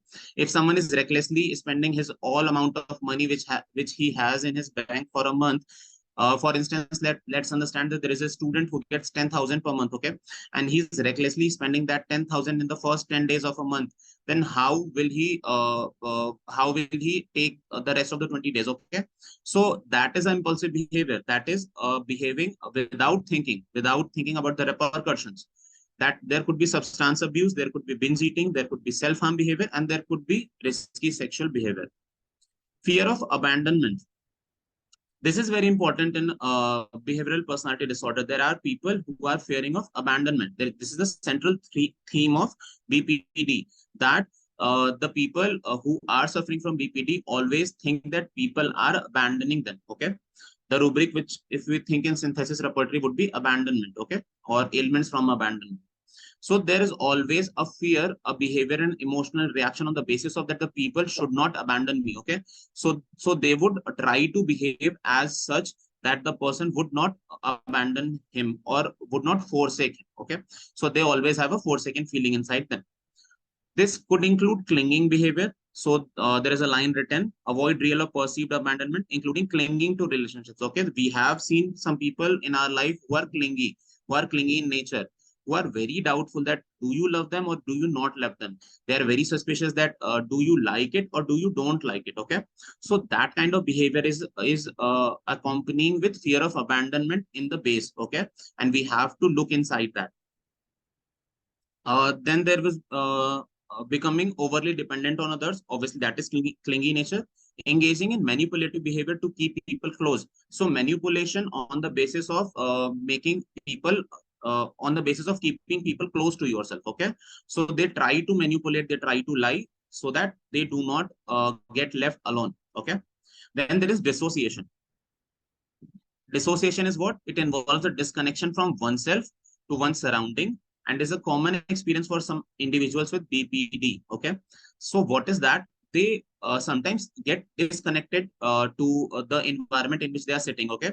So if they are sitting if a person is sitting inside a crowd and the room is filled with his friends, suddenly he can feel dissociated. If he is a person who is suffering from BPD, then he can feel dissociated, that I am alone in this world. No of my friends loves me and I am born alone and I would always be alone. And that could be present in a person who is suffering from BPD, okay? He could be dissociated from himself also, okay? He can feel that I am a person who is a prisoner in this body and my soul is a prisoner in this cage, okay? And this could be a feeling inside a person. So now if we try, why I was talking about it is manifesting in 2024, because we have delusions, we have rubrics of in synthesis repertory, which is full of delusions, okay? And there are many delusions that are present inside cage and present inside body and feeling like a prisoner. And these are the dissociations which we are talking about, okay? So many homeopathic remedies, if we get inside that core, then many homeopathic remedies are there which can be used. And we would be talking about that further, okay? Dissociation is usually can be a coping mechanism also, okay? In response to stress, trauma, or overwhelming emotions. Coming to the causes, as the rest of the cluster B, in this also we don't have borderline personality disorder are not fully understood, but it is believed that it is a result from a combination of genetic, environmental, and neurobiological factors. And let's understand that factors, okay? First is genetic predisposition, okay? Always in a mental disorder, firstly understand this, that in a mental disorder, if a father and a mother both are suffering from some mental diseases, then there is 75% chance that the offspring would also be suffering from that disease. And if only one parent is suffering, who is a close relative, then there is 35 to 40% of chance that the offspring would be suffering from that, okay? So there is evidence which suggests that genetics play a very important role in development of BPD. Individuals with a family history of BPD or suffering from other mental health disorders may be at higher risk of developing that condition themselves, okay? So firstly, we have to understand that if a family is suffering from some personality disorder or some mental issues, then the offspring could have a higher risk of suffering with the same or a very different mental disorder. Then, as we have discussed earlier in previous my lessons also, that early childhood experience is very important in development of any mental disorder. As we are talking about BPD, there is early childhood experience, and that can be important also.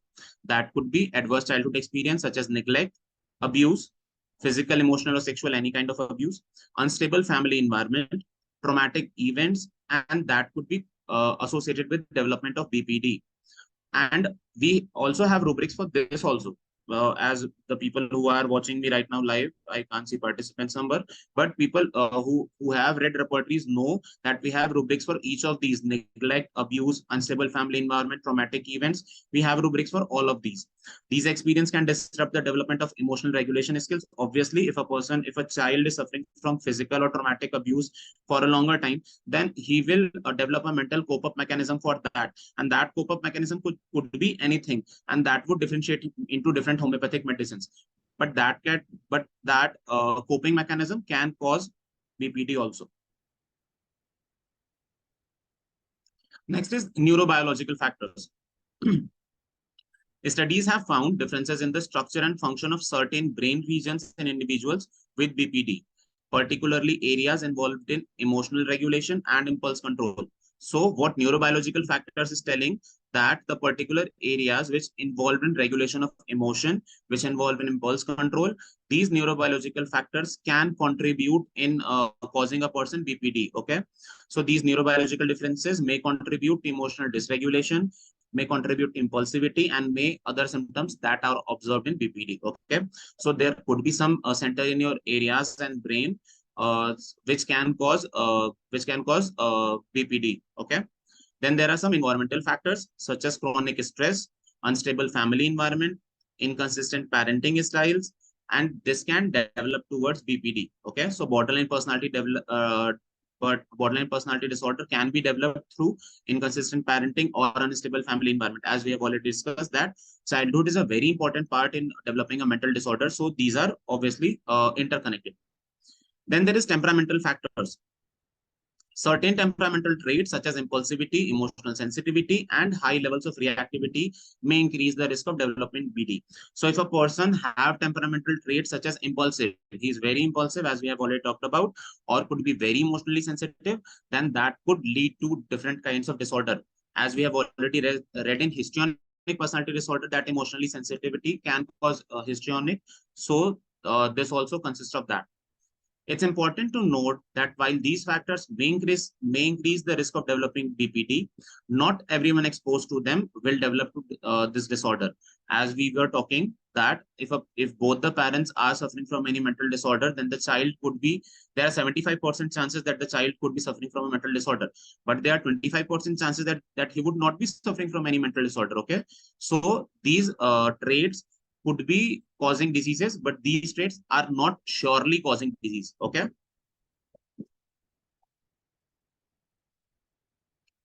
There are some psychological theories also which explains or which tries to explain borderline personality disorder. These theories focus on various aspects of personality development, attachment patterns, and cognitive processes. Let's try to understand these theories. The first is psychodynamic theory. So psychodynamic theory, such as those proposed by Sigmund Freud or later like Otto Kernberg, emphasize the role of early childhood experiences. Okay, so particularly disruptions in parent-child relationship can be the cause of development of BPD. Okay, and according to these theories, individual with BPD may have experienced significant trauma, neglect, invalidation during childhood, and leading to difficulties in regulating emotion and forming stable relationships. Okay, so the psychodynamic theory basically what it is emphasizing on is the early childhood relationship, that what his childhood relationship has been through with his parents and with his friends and with his families. Okay, then the next is attachment theory. Attachment theory was developed by John Bowlby and expanded upon by Mary Ainsworth. Okay, this posits that early experiences with caregivers shape an individual's attachment style. So, to and fro, we are talking about the parents. Now, the word has been used as caregivers, but we are talking about them only, okay? Which in turn influences their interpersonal relationship throughout life. Individuals suffering with BPD may have experienced inconsistent or abusive caregiving during childhood.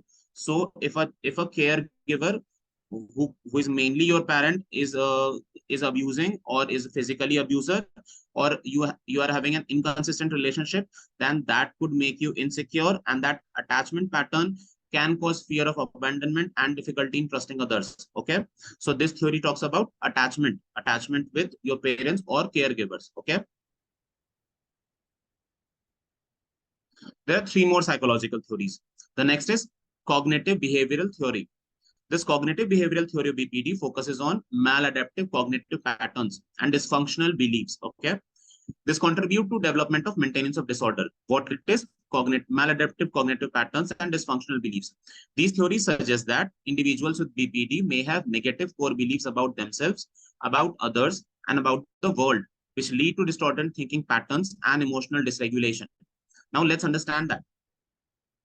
If a person has a negative core belief about this world, that the whole of this world are full of terrorists and everyone is out there trying to kill me, I have to learn something to protect myself, then that is a negative belief. And that negative belief can make you feel that since everyone is a terrorist around you, then no one will love you. You always have to protect yourself. You can't make a stable relationship.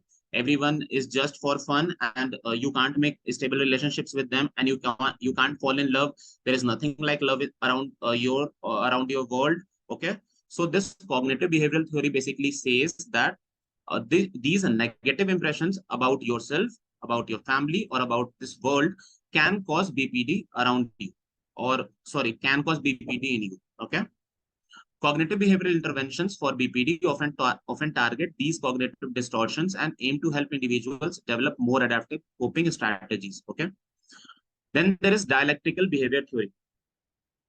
Dialectical behavior theory, developed by Marsha Linehan, is a widely used treatment approach for BPD that integrates elements of cognitive behavioral therapy with concepts from mindfulness and dialectics. Okay, DBT emphasizes the dialectical balance between acceptance and change and focuses on teaching skills for emotional regulation, distress tolerance, interpersonal effectiveness, and mindfulness. So basically, dialectical behavioral theory is also there, and then there is a treatment, a dialectical behavioral psychotherapy. Okay, that psychotherapy makes you understand that you have to regulate your emotion in a certain way. You have to behave in a certain way according to certain stimulus. If someone is talking to you loudly, do not react loudly. Try to make them understand, or try to leave that environment. Okay, so this dialectical behavioral theory is very much nearby to that. This underlying theory of DBT suggests that individuals with BPD have difficulty in regulating emotions due to a combination of biological vulnerabilities and invalidating environments. Okay, so this theory basically believes that a person, if he is suffering from deep borderline personality disorder, then he have a difficulty in regulating various kind of emotions. Okay, then the last is interpersonal theory.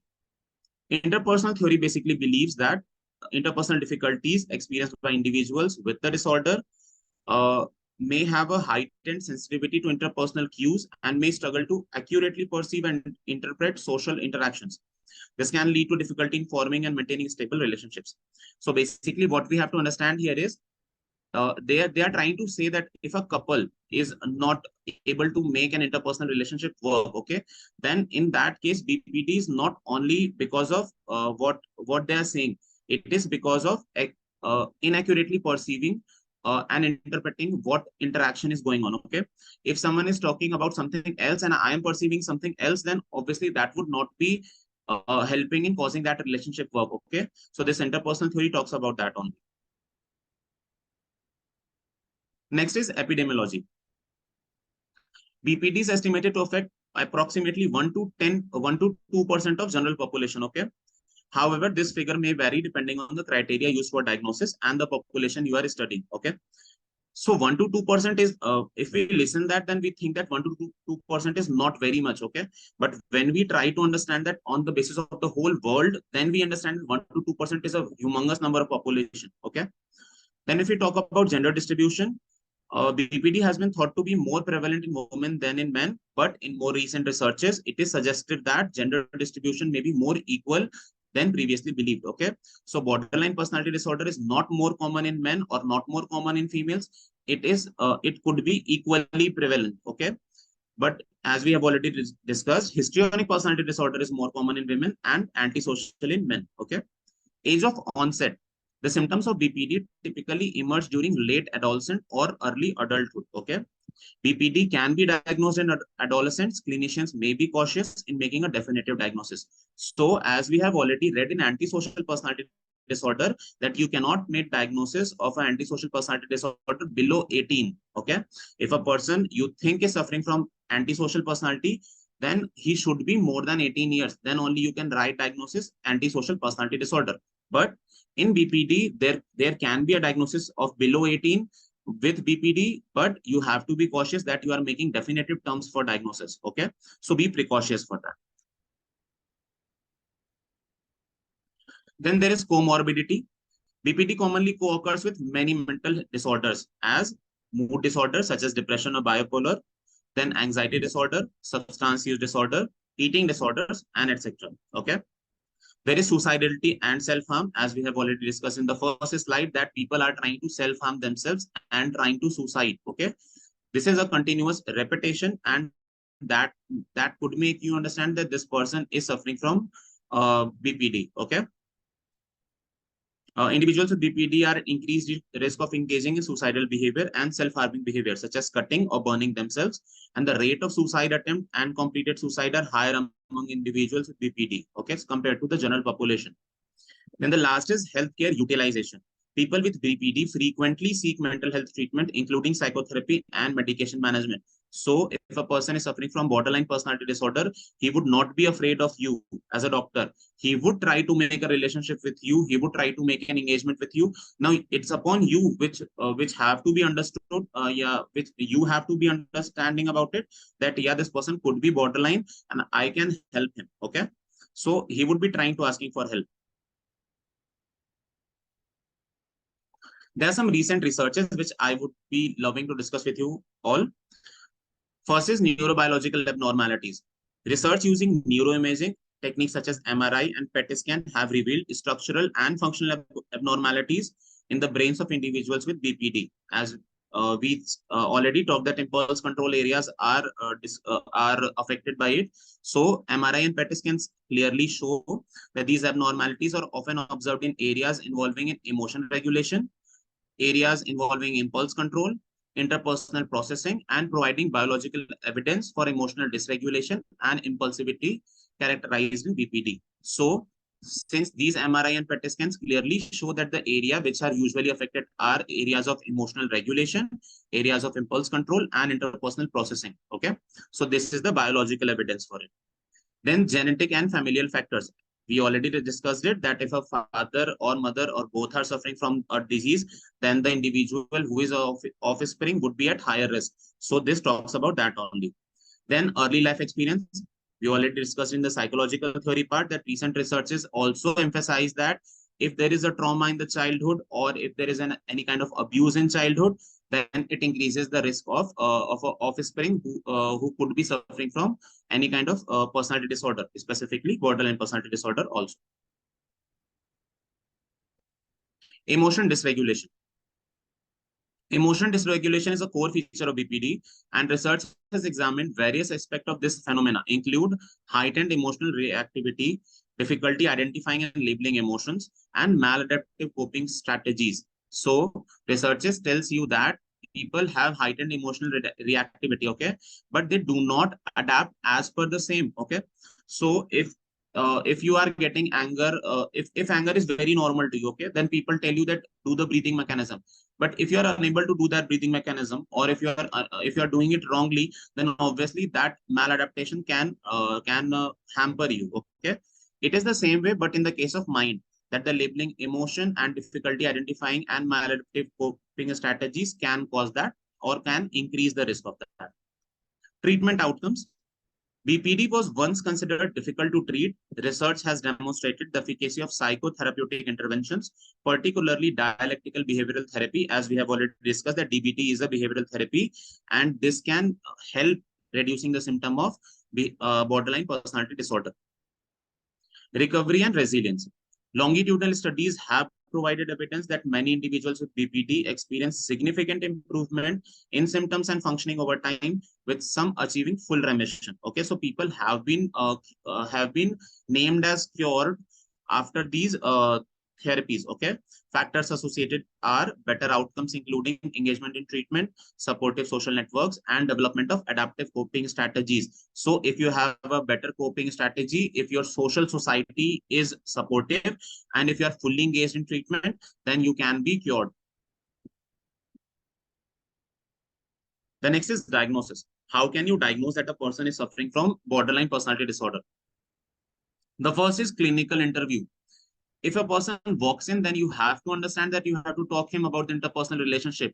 If he, even if he's suffering from a physical disease, may it be rheumatoid or may it be osteoarthritis, being a homeopath, we have to talk about mind. And if we go into the mind and we understand that there is a difficulty in interpersonal relationship, and if we get that there are suicidal tendencies or history of suicides, then we can discuss with the person that yeah, you are suffering from rheumatoid arthritis, but I think you are suffering from borderline personality disorder also, and I can help you with that. Okay, so the clinical interview is the most prominently important. We have to gather information about the individual symptom, personal history, family history, and current functionings. Then obviously we have to talk about DSM-5. There is a diagnostic criteria. If you consider with these points, and if your patient is taking all these symptoms, then yes, that person could be suffering from a borderline personality disorders. Let's talk about the symptoms. Frantic effort to avoid real or imagined abandonment. Okay, so if a person thinks that he is abandoned, a pattern of unstable and intense interpersonal relationships characterized by alternating between extremes of idealization and devaluation. As we have already talked, that there is no shade of gray. It's already white or black. Okay. Impulsivity in at least two areas that are potentially self-damaging. That is spending, sex, substance abuse, reckless driving, binge eating. So if a person is taking this box, then also that's also +1. Recurrent suicidal behavior, gesture or threat, or self-mutilating behavior also.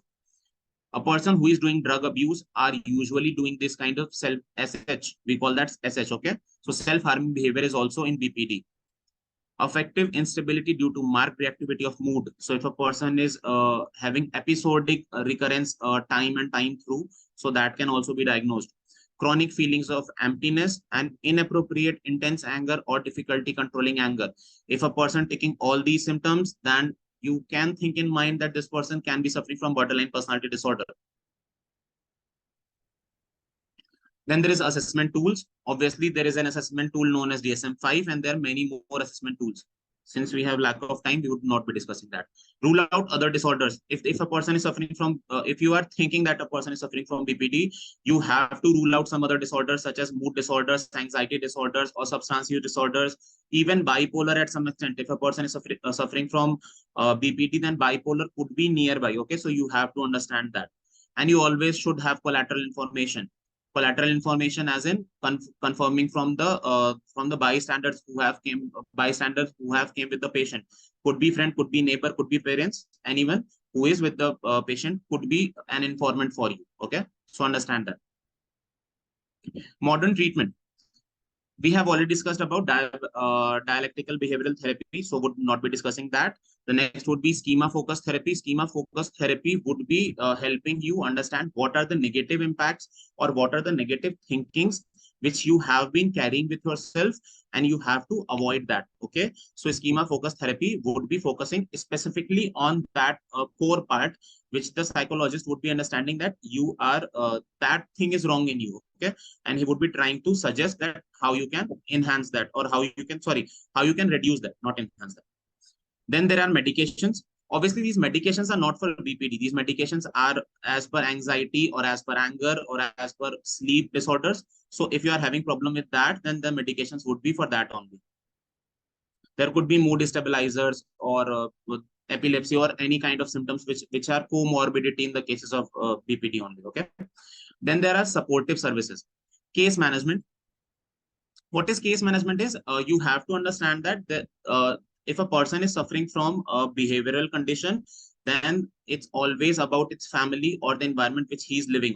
Okay, so you have to give him more care, you have to give him more support, you have to make him understand that there are people around you who loves you, who supports you, even if you reciprocate that feeling or not. Okay, so you have to encourage him, you have to provide him specific support groups, and you have to avoid that individuality feeling, which is very important in homeopathy. But you have to make him avoid that individuality feeling, and you have to make him feel as family.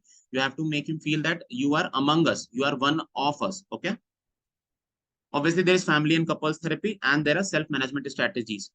Couples therapy is basically done because people who are having difficulty in making an interpersonal relationship, obviously you will try to make them help that how this relationship can work. If a person is saying this, then you have to understand this and not something else. Okay, so that is why couple therapy is effective. People go for couples therapy, and that is effective in West more, but in India also now people who are educated trying to do it. Then there are self-management strategies. What is self-management strategies is very important in any kind of mental disorder. So we have to understand that people should have self-care practice. They should do meditation or walking or attaching to the environment. That is important for people. Okay, so we have to understand that there are healthy lifestyle choices which we should choose. Then there are management techniques and healthy lifestyle choices. There are eating habits. We have, if a person is doing binge eating in BPD, then we have to understand that, and we have to try him teach that you should avoid this. Okay, so these are some supportive services which we can provide in the help of management. The next is homeopathic treatment. If we are trying to take a mental health condition such as BPD in homeopathy, we have to understand that the consideration of totality of the patient symptom is the most important. Okay, including its emotional state, including its personality trait, the physical symptoms, any specific kind of triggers or modalities that can influence their symptoms. We have to take the whole of the case. Okay, so in a case of mental health, we can't go therapeutic. Okay, we can only go with on the basis of the whole of the symptoms, the totality of symptoms. Okay, based on this comprehensive assessment, the homeopath would then select a homeopathic remedy, obviously. Next, as everyone knows, and Dr. Dhanesh in the beginning only told that I'm a repertory MD, so I would be talking more about rubrics. Okay, I have taken some 30 to 40 rubrics because BPD is a part where delusions are many more important.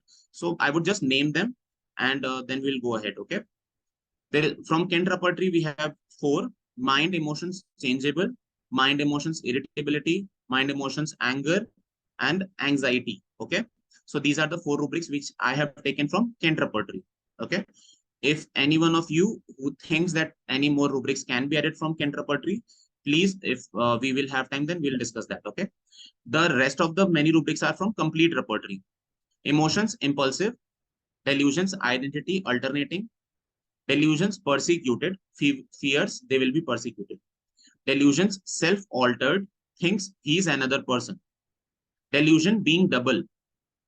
Now, if we see these delusions, then we understand that, yeah, BPD, in the person, the BPD is suffering from these kinds of delusions. Okay, they have that identity crisis.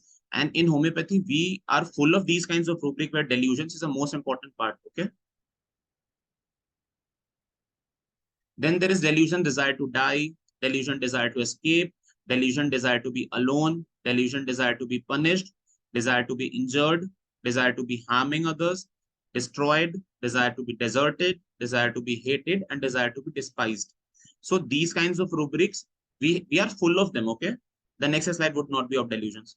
These rubrics reflect various emotional and mental states commonly associated with BPD, including feeling of despair, isolation, self-destructiveness, and hostility. Okay, we can use these rubrics and thoroughly try to understand that what kind of patient we are dealing with and what kind of medicines we should be choosing. These are the next 10 rubrics. These rubrics capture the profound feeling of emptiness, okay, dissociation, self-negotiation. So these are desire to escape from oneself, desire to disappear, desire to dissolve, desire to self-destruct, desire to vanish, desire to be invisible, desire to be annihilated, desire to be obliterated, desire to be eradicated, and desire to be exterminated.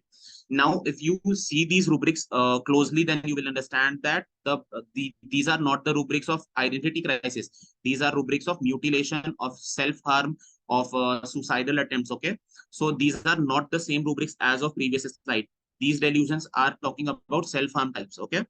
These rubrics capture the profound feeling of emptiness, of the dissociation and self-negotiation, which results in self-harm.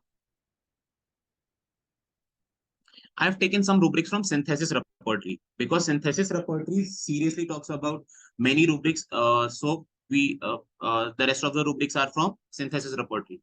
Ailments from disappointed, ailments from grief, ailments from rejection. These three rubrics are important because it talks about childhood development. Okay, so these three rubrics. The next are delusion, body part made of glass, identity crisis. Delusion, body parts, limb made of wood, again identity crisis. Delusion, animal transformed into. Delusion, mind and body separated, feeling of. So if we see these symptoms, we understand that these are of identity crisis. The person who is suffering from identity crisis could be seeing these symptoms. Animal transformed into, as if he's a cloud, dead are surrounding him. Now the next is, as we are talking about that this person sitting in a crowd feels alone. So detached, feeling oneself to be. Dreams, wide awake, floating sensation of. Delusions, homosexuality, because that is an identity crisis issue. Delusions, inferior being. Delusions, mirror being seen in. Delusion on a higher plane. Delusion on a smaller scale. Separate parts of body are. Delusions, shrinking objects are. And delusions, split being. So these are the rubrics which we are talking about are of identity crisis. Okay. If a person is suffering from identity issues, then these kinds of rubrics could be taken into consideration. Next, we will be talking about medicines. I think there are 5 to 6 medicines. We have enough of time and we can discuss that. Okay. So the first medicine which comes into mind could be oral metallicum. Since we have seen all these rubrics, so some medicines which came into my mind, I have written that only. Okay. If someone would be suggesting any more medicines, then we can discuss that. Okay. Oral metallicum is derived from metallic gold, known for its deep action and on the emotional and mental levels both. Individuals who may benefit from aurum metallicum often experience feeling of worthlessness, despair, and hopelessness. So in BPD also we have read that there is a feeling of worthlessness. There is a feeling that he's alone in this world. He's forsaken. He's abandoned. So despair and hopelessness matches that. They have a strong sense of duty, a strong sense of responsibility, and a tendency to be self-critical and perfectionist. Okay, so now understand that if a person is self-critical and he fails and fails and fails, so obviously he would be getting, and we have read that there is a suicidal tendency in aurum metallicum. So if a person fails and fails and fails, then he thinks that, okay, I am a person who could be responsible for all these of things, and I am the guilty person. Okay, and then he would try to self-harm himself. Okay, so because he has a very high standards for himself, this is written. Okay, these individuals may have high standard for themselves and may feel a sense of duty and responsibility and to achieve success in their endeavors. They may be prone to depression and may experience intense feelings of self-condemnation when they perceive themselves to have fallen short of their own expectations, as we have been talking about. That if a person fails and fails and fails, then he thinks that I have fallen short of my own expectation, and this can lead to many behavioral problems and maybe BPD also. I have taken this content from James Ellicott and William Borek. Okay. Next is natrum. Natrum is derived from common table salt and is indicated for individuals who have experienced grief, disappointment, emotional trauma, particularly in relation to relationships. Since we have been discussing in BPD that people have difficulty in maintaining relationships, so natrum could be one of that. They may have difficulty expressing or processing emotions and may appear reserved or aloof. So a person suffering from this kind of disease could be behaving reservedly. Okay, so if a person of BPD is behaving reservedly and is having difficulty in forming relationship because of an emotional trauma, natrum could come in mind. Natrum individuals often have a strong sense of duty and responsibility and may struggle with intimacy and emotional connection, as we have been discussing. May appear reserved or distant as a way of protecting themselves from further pain. So people, basically natrum tries to do that, tries to distance himself from further pain, and that is why he's reserved. That is why he has a problem of forming that deep connection, forming of that love. Okay, and that may struggle to trust others or open themselves up emotionally. I've taken this from Constantine Herring and Margaret Tyler. Staphysagra, the next medicine, derived from seeds of Delphinium staphysagra plant, is known for its actions on the emotional and mental levels. Obviously, when we talk about this staphysagria, we know that we are talking about indignation, we are talking about vexation. So staphysagria should come in mind, that emotional mental levels, particularly in cases of suppressed emotion, suppressed resentment, and indignation. Individuals who may benefit from staphysagria often have a history of emotional or physical abuse. So we have been talking about physical abuse in childhood, we have been talking about emotional abuse in childhood, and now it comes, okay, leading to the feelings of powerlessness, resentment, and suppressed anger and victimization. Okay, they may have difficulty asserting themselves and may internalize their anger or frustration. They may experience sudden outburst of anger or frustration. They may have a strong desire for justice. So, staphysagria comes to you and talks that I want justice because this have been done to me, then you can understand that, yeah, this is a kind of BPD, but staphysagria can be helpful. They feel a deep sense of betrayal when their boundaries are violated. This content has been taken from Honeyman, Constantine Herring, and J.T. Kent's book. Ignatia amara, St. Ignatius bean. Ignatia amara is derived from the seeds of Strychnos ignati tree and is indicated for individuals who experience acute grief, disappointment, and emotional shock. As we already know that when the word acute grief comes in mind, Ignatia comes on the sideways, that yeah, Ignatia could be there. They may exhibit mood swings, tearfulness, emotional sensitivity, and often respond to loss or change. Ignatia individuals may suppress their emotion and put on a brave face and may struggle with inner turmoil and conflicting emotion. People say that no one sees Ignatia's tear because Ignatia cries silently. So no one sees their turmoil, what is going inside of them. Everyone sees the outside part and say that, yeah, this girl is brave or this person is patient. But there is a turmoil which is going on inside, and that could lead to BPD. Acute grief, loss or emotional shock leading to mood swings and tearfulness, sense of emotional vulnerability. These individuals may be highly sensitive and may have difficulty coping with loss or change. They may oscillate between period of intense sorrow and attempts to put on a brave face. Okay, 3 more medicines left. Lycopodium clavatum, derived from spores of club moss. Let's come on the topic. They experience low self-esteem. They have fear of failure. They have performance anxiety. And they have a strong desire for recognition. They have a strong desire for success. They may doubt their abilities. They may feel intimidated by authority figures. That is why that rubric comes, that good for superiors and bad for inferiors. Okay. They have a strong need for validation. They may fear being exposed as frauds or failures. Okay. So that is why BPD interchanges with lycopodium. We can understand that lycopodium and BPD can be same. Or a person suffering from BPD can get lycopodium. Thuja. Thuja, in a person, if we think of a patient as Thuja, then they have identity issues, because we are talking about psychosis. There is identity issues, there is feeling of alienation, there is sense of being different or separate from others. Those delusions which we are talking about, Thuja covers most of them. Okay. These individuals may have experienced trauma, rejection, leading to a deep-seated fear of abandonment or isolation. They have a difficulty forming authentic connection. Obviously, that is a problem in behavioral disorders. And with others may feel a profound sense of emptiness or disconnection, as we have already been talking about this in BPD. Okay. Thuja individuals may feel misunderstood or isolated and may have difficulty forming close relationships. Natrum carb. Natrum carb experience chronic feelings of sadness, isolation, dissatisfaction, and a sense of estrangement from themselves, often stemming from early childhood experience or family dysfunction. In this first paragraph only, we get that psychological trauma part of that BPD, which we have already been discussing. And this has been taken from Honeymanian part. Okay. So if a person is suffering from chronic feeling of sadness, chronic feeling of isolation and dissatisfaction, and it's coming from childhood experience or family dysfunction, then natrum carb should come in mind. The last is stramonium, taken from Jimson weed. The key author is Honeyman, Constantine Herring, and J.T. Kent. Stramonium, individuals who experience intense fear, anxiety, paranoia. As we have been talking about that there is a rage of anger, then there should be a medicine which should consider that rage of anger. So stramonium is there. Experience intense fear, anxiety, paranoia, stemming from traumatic experience or sense of being threatened. As we talk that there are all terrorists around you. So sense of being threatened and may feel constantly on guard against perceived dangers. They may exhibit aggressive or violent behavior when feeling threatened or vulnerable. Stramonium individuals may have a strong need for control and may struggle with trust and intimacy in relationship. They may exhibit aggressive behavior and defensive behavior as a way of protecting themselves and the harm. This was all for the day, and we have been talking about behavioral personality disorder.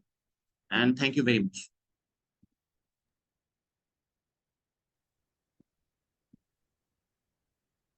Thank you, Dr. Manish. It's really a very good session. You have presented various sub presentation on personality disorders, and today it was on borderline personality. Anyway, I am congratulating you for making such a beautiful presentation in this forum uh, within a short time. That's really great. And those who want to have a chat with Dr. Manish can raise your hand and we can allow you to unmute. I think Dr. Ramparis is waiting for that. Sir, you can begin the session. Thank you, Dr. Dhanesh ji, and congratulations, Dr. Manish Singh Azad ji. Very nice presentation, excellent session, peculiar session. BPD really mental symptom, anger, grief, anxiety, etc. Yes, sir. Very many kinds of medicine deals aurum metallicum, natrum, lycopodium, ignatia, natrum car. Very thanks. Very nice presentation. EPD personality disorder. Thank you. Thank you, sir. Invite Dr. Bob Lim.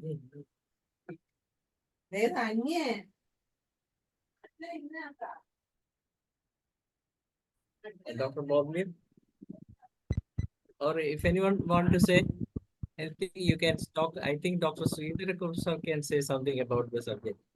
Yes. Bob Lim. Yes, Doctor.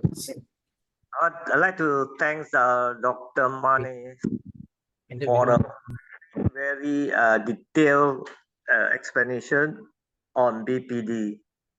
And yes, it covered very basic until the high level, until we can do a treatment with the various homeopathic remedy. And that is very good. We understand how to approach the cases and how to diagnose the cases. That is brilliant. Thank you.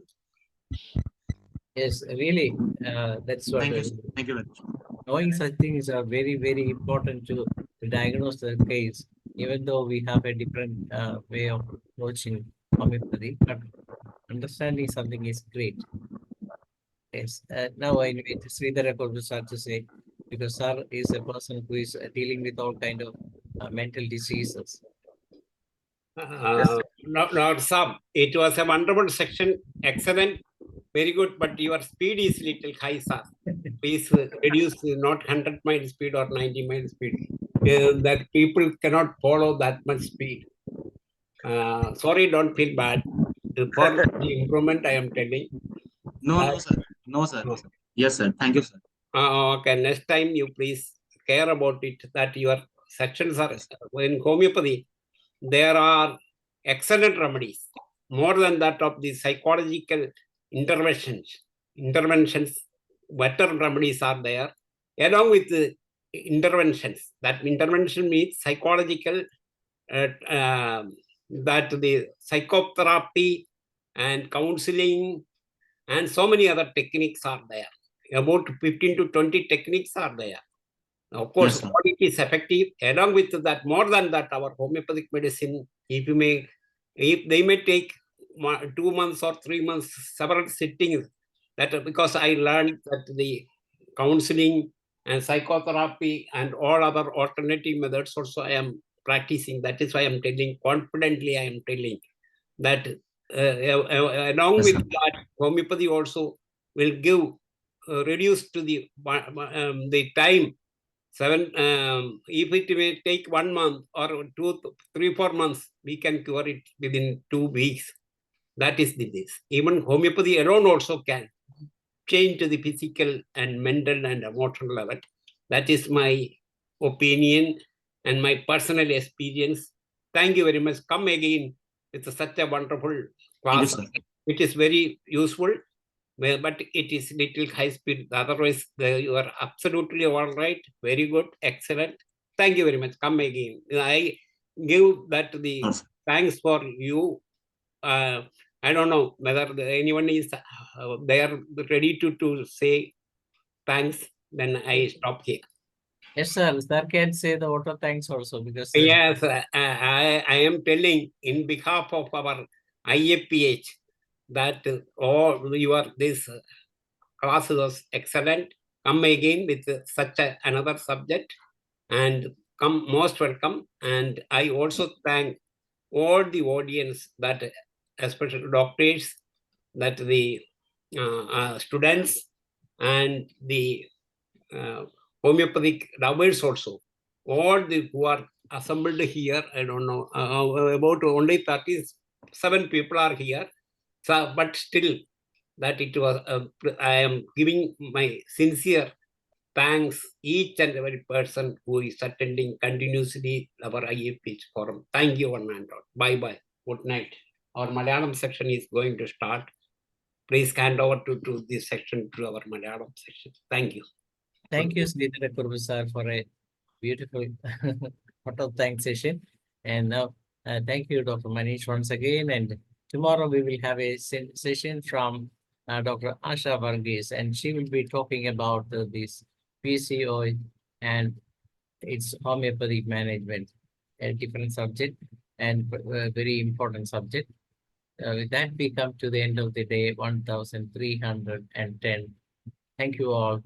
Good night.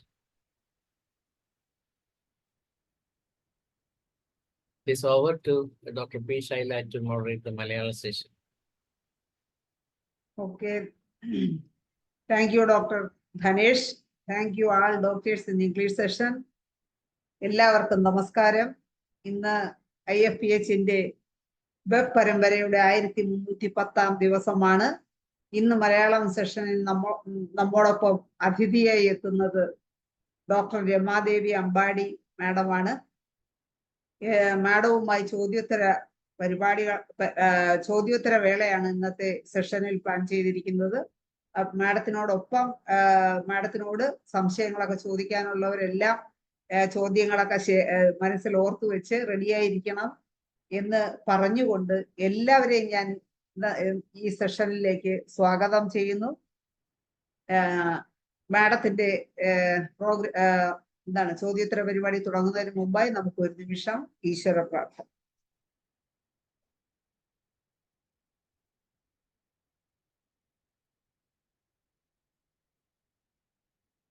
നന്ദി. Ambadi madam നേരത്തെ തന്നെ video ഓണാക്കിയിരിക്കുകയാണ്. Madam എല്ലാ ദിവസവും നമ്മളോടൊപ്പം, എല്ലാ ദിവസവും നമ്മളെ കുടുംബത്തിലെ തന്നെ ഒരു അംഗമാണ്. എല്ലാ ദിവസവും നമ്മളോടൊപ്പം എല്ലാ പ്രോഗ്രാമിലുണ്ട്. മാഡത്തിനെ എല്ലാവരുടെയും സ്നേഹനിധിയായ മാഡത്തിനെ ഞാൻ വളരെ സ്നേഹപൂർവ്വവും സന്തോഷപൂർവ്വവും ഇന്നത്തെ ചോദ്യോത്തര വേളയിലേക്ക് സ്വാഗതം ചെയ്യുന്നു. മാഡം, നമുക്ക് ഇന്നത്തെ പ്രോഗ്രാം തുടങ്ങാം. അടുത്ത് വേറൊരാളൂടെ ഉണ്ടല്ലോ, രണ്ടുപേരും ഉണ്ട്. ഒരാള് മുന്നിലും ഒരാള് പിന്നിലും. ഓക്കെ, രണ്ടുപേരും സ്വാഗതം ചെയ്തു. അതെ, ഞാൻ എന്റെ തൊട്ടപ്പുറത്തെ എന്റെ സെർവന്റിന്റെ ഹസ്ബൻഡ് തൂങ്ങി വെച്ചു ഇന്നലെ. അപ്പോ ഇത് ബോഡി ഓഫ് ചെയ്യും, അപ്പൊ അല്ലെങ്കിൽ എപ്പോ വരും. അപ്പോ എനിക്ക് അവിടെ നിന്നിട്ട് ഇത് ചെയ്യാൻ പറ്റണില്ല, ഭയങ്കര പ്രയാസം. അതുകൊണ്ട് ഞാൻ സാധാരണ വീട്ടിൽ വന്നതാ. അത് ശരി. അതെ, പേടിയുണ്ടല്ലേ? പേടികൊണ്ടല്ല, അത് ഒന്നാമത്തെ ആ കുട്ടിയുടെ കരച്ചിലൊക്കെ കാണുമ്പോ മനസ്സിന് ഭയങ്കര വിഷമം. പിന്നെ രണ്ടാമത് ആൾക്കാരെല്ലാം വരും. ആൾക്കാർ വരുമ്പോ എല്ലാവരും എന്നെയും തേടി വരും. അവിടെ പോയിട്ട് വരുമ്പോഴോ അല്ലെങ്കിൽ തിരിച്ചു വരുമ്പോഴോ എൻ്റെ അടുത്ത് വരുമ്പോ എനിക്കൊരു ബുദ്ധിമുട്ട്, ഇങ്ങനെ അവരെ ഫേസ് ചെയ്യാനിട്ട്. എന്തായാലും നല്ല കാര്യങ്ങളല്ലല്ലോ, ഒരു കല്യാണമൊക്കെ ആണെങ്കിൽ നമുക്കത് ചെയ്യാം. ഇത് ഇങ്ങനെയൊക്കെയുള്ളത് ആകുമ്പോഴേ മനസ്സിനൊരു വിഷമം. അപ്പൊ ഞാൻ പതുക്കെ അവിടെ നിന്നൊന്നും മുങ്ങിയതാ. അതെ, ഓക്കെ. പിന്നെ എന്താണ് ചോദിക്കാനുള്ളത്? തുടങ്ങാം മാഡം. ഒന്നും പ്രിപ്പയർ ചെയ്തിട്ടില്ല. ഞാൻ ഇന്നലെ ധാന്യേഷിനോട് പറഞ്ഞു. അപ്പോൾ ഞാൻ ഒരു കാര്യം പറയാം. അതായത് എപ്പോഴും എല്ലാവരും ഞങ്ങളോട് ചോദിക്കുന്ന, എന്നോടും ശാന്തോടും ചോദിക്കുന്ന ഒരു ഇതുണ്ട്. ഈ ടെസ്റ്റിനെ പറ്റി ചോദിക്കും. നമ്മൾ എന്തൊക്കെ ടെസ്റ്റാണ് ഇൻഫെർട്ടിലിറ്റിക്ക് ചെയ്യേണ്ടതെന്നുള്ളത്. അപ്പൊ അതില് നമുക്ക് അത് ആദ്യം പറഞ്ഞാലോ?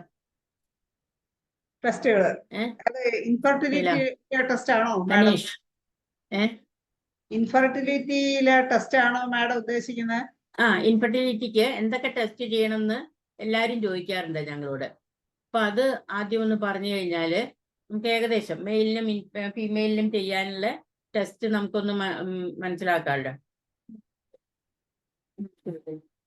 അത് തന്നെ അല്ലേ? നല്ലതല്ലേ? ഏറ്റവും ആദ്യം ഇപ്പൊ സാധാരണ ഒരു ഇൻഫെർട്ടൈൽ കപ്പിള് വരുമ്പോൾ പണ്ടൊക്കെ ആണെങ്കിൽ എപ്പോഴും ലേഡീസിനെയാണ് കൂടുതൽ അവര് ടെസ്റ്റ് ചെയ്യാനായിട്ട് പറയാ. പണ്ട് എന്നുവെച്ചാൽ ഒരു എന്റെയൊക്കെ പ്രായത്തിൽ, എന്റെയൊക്കെ യങ്ങർ ഏജില് എന്തെങ്കിലും കുട്ടികളില്ല എന്ന് പറഞ്ഞു കഴിഞ്ഞാൽ അത് അവളുടെ കുറ്റമാണ്. അവന് ഒരു കുറ്റം ഉണ്ടതായിട്ട് അന്നൊന്നും ആരും അത് അഗ്രി ചെയ്യില്ല. എല്ലാം ഇതും ഈ ലേഡിയുടെ മേലെയാണ് അവർ വയ്ക്കുക. പിന്നെ അത് കഴിഞ്ഞപ്പോഴേക്കും പിന്നെ കുറച്ചുകൂടി കഴിഞ്ഞ് സയന്റിഫിക് ആയിട്ട് അങ്ങനെ തെളിവ് വന്നപ്പോഴാണ് അവർക്ക് രണ്ടുപേർക്കും ഈക്വലി, അതായത് ഒരു ഇൻഫെർട്ടൈൽ കപ്പിളിന്റെ ഇത് ഒരു ഇത് വരുന്നത് ഒരു 30% male, 30% female, 30% both of them and 10% without any cause. അങ്ങനെയാണ് സാധാരണ ഇൻഫെർട്ടിലിറ്റിയുടെ ഇപ്പം നമ്മൾ അതിന്റെ ഇത് കണ്ടുപിടിച്ചിരിക്കുന്നത്. അപ്പൊ ഈ സാധാരണ സ്ത്രീകൾക്ക് എന്ത് ടെസ്റ്റ് ചെയ്യാനാണെങ്കിലും അത്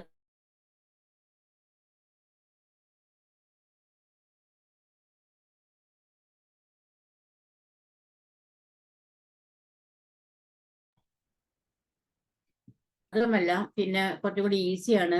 സെമൻ എടുത്ത് അനാലൈസ് ചെയ്ത് കഴിഞ്ഞാൽ തന്നെ നമുക്ക് ഏകദേശം ആ ഒരു ഇൻഫെർട്ടിലിറ്റിയുടെ ഒരു രൂപം നമുക്ക് കിട്ടും.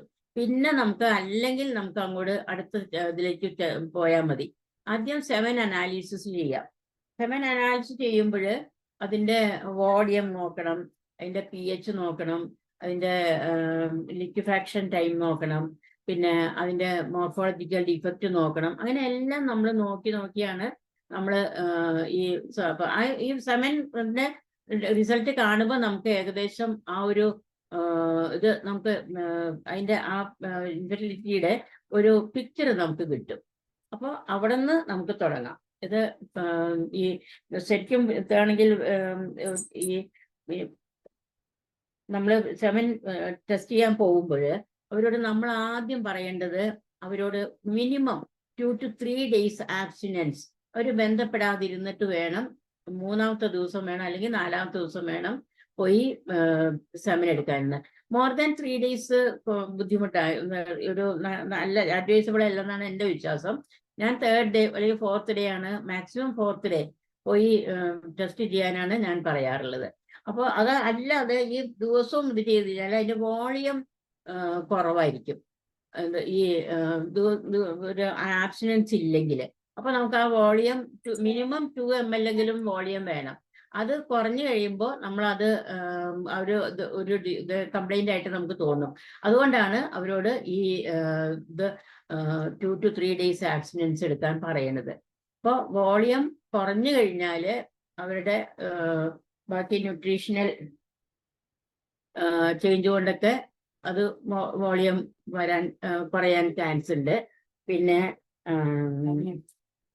പിന്നെ രണ്ടാമത് ഈ നമ്മൾ ഇത് ചെയ്യുമ്പോൾ 2 to 3 days ആബ്സ്റ്റിനൻസ് വേണമെന്ന് പറഞ്ഞു. ഇൻഫെക്റ്റീവ് ഡിസീസ് എന്തെങ്കിലും ഉണ്ടെങ്കിൽ, അല്ലെങ്കിൽ പനി, അങ്ങനെയുള്ള എന്തെങ്കിലും യൂറിനറി ട്രാക്ട് ഇൻഫെക്ഷൻ അങ്ങനെ എന്തെങ്കിലും ഉണ്ടെങ്കിൽ അവരോട് അപ്പോൾ സെമൻ ടെസ്റ്റ് ചെയ്യരുതെന്ന് പറയണം. If they are all right, പക്ക ഹെൽത്തി ആണെങ്കിൽ മാത്രമേ ഇത് സെമൻ ഇത് അനാലിസിസിന് കൊടുക്കാൻ പാടുള്ളൂ എന്ന് പ്രത്യേകിച്ച് പറയണം. പിന്നെ രണ്ടാമത് അവർക്ക് ഒരു ടെൻഷൻ ഉണ്ടാവാൻ പാടില്ല. ഈ ഇതെടുക്കുമ്പോൾ സ്ട്രെസ് ഉണ്ടാവാൻ പാടില്ല. അങ്ങനെ എങ്ങാനും വന്നു കഴിഞ്ഞാൽ സ്ട്രെസ് ടെൻഷനൊക്കെ വരുമ്പോൾ വോളിയം ഇത് സെമൻ വരാൻ പ്രയാസമായിരിക്കും. മനസ്സിലായോ? അപ്പൊ അതുകൊണ്ട് അതും കൂടി നമ്മളൊന്ന് റിലാക്സ് ചെയ്തിട്ട് പോയി എടുക്കാൻ പറയണം. പിന്നെ ഈ നമ്മള് മോർ ദാൻ 3 days ആവുമ്പോൾ അതിന്റെ മോട്ടിലിറ്റി കുറവായിരിക്കും. അപ്പൊ ഡെത്ത് സെൽസ് കൂടുതൽ കാണും 3 days മേലെ അവർക്ക് ആബ്സ്റ്റിനൻസ് ഉണ്ടെങ്കിൽ. അപ്പൊ അതുകൊണ്ട് അതും വരുത്. അതായത് ഡെയിലി ആവുകയും ചെയ്യരുത്. ഡെയിലി ആയിക്കഴിഞ്ഞാൽ വോളിയം കുറവായിരിക്കും, പിന്നെ അതിന്റെ സ്പേംസും കുറവായിരിക്കും. പിന്നെ അത് കഴിഞ്ഞാൽ പിന്നെ അതിന്റെ നോർമൽ ആൻഡ് അബ്നോർമൽ ആണ് നമ്മൾ ഇതിന്റെ റിസൾട്ട് നമ്മൾ നോക്കുക. ഈ നോർമൽ ഇത് വരുമ്പോൾ എല്ലാം pH-ഉം ലിക്വിഫാക്ഷനും ഒക്കെ നോർമൽ ആയിരിക്കും. അതേസമയത്ത് അബ്നോർമൽ ആയിട്ട് വരുമ്പോൾ ഒന്ന് ഈ സെമൻ യൂഷ്വലി തിക്ക് ഫ്ലൂയിഡ് ആണ്. അത് വെജൈനൽ ഇതിലേക്ക് ഏരിയയിൽ വീഴുമ്പോഴാണ് അത് ഒന്ന് എന്താ പറയാ ഒന്നുകൂടെ കട്ടിയാവുന്നത്. ആദ്യം ഒരു തീരെ വാട്ടറി അല്ല, സെമി സോളിഡ് പോലെ വന്നിട്ട് അത് വെജൈനൽ ഇതിൽ വരുമ്പോൾ അത് ഇതാവും, തിക്കാവും. തിക്കായി കഴിഞ്ഞിട്ട് ഹാഫ് ആൻ അവർ കഴിഞ്ഞിട്ടാണ് അത് within half an hour it will become liquefied. ആ liquefaction within half an hour വന്നില്ലെങ്കിൽ അവിടെ സെൽസ് കൂടുതൽ വരാൻ ചാൻസ് ഉണ്ട്, സെമൻ തിക്കാവാൻ അഗ്ലൂട്ടിനേഷൻ വരാൻ ചാൻസ് ഉണ്ട്. അപ്പൊ ആ സമയത്ത് നമുക്ക് അങ്ങനെ വരികയാണെങ്കിൽ എന്താ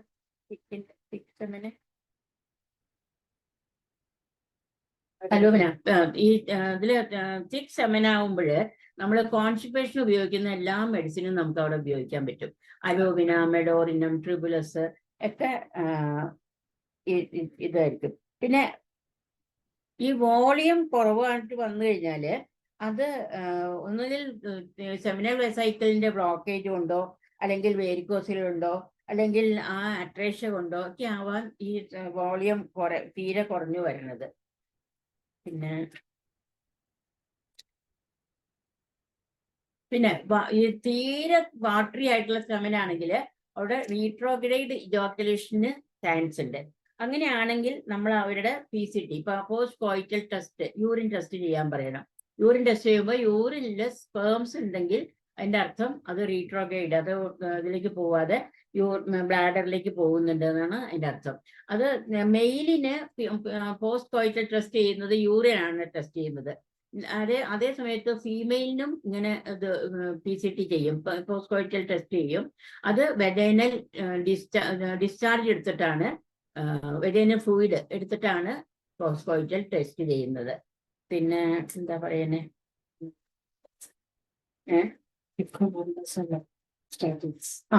തിക്ക് സെമനാണെങ്കിൽ പ്രോസ്റ്ററ്റൈറ്റിസ് പിന്നെ ആണ് ഒരു കാരണം. പിന്നെ അവിടെ ഒരു ഇതും കൂടി ഉണ്ട്,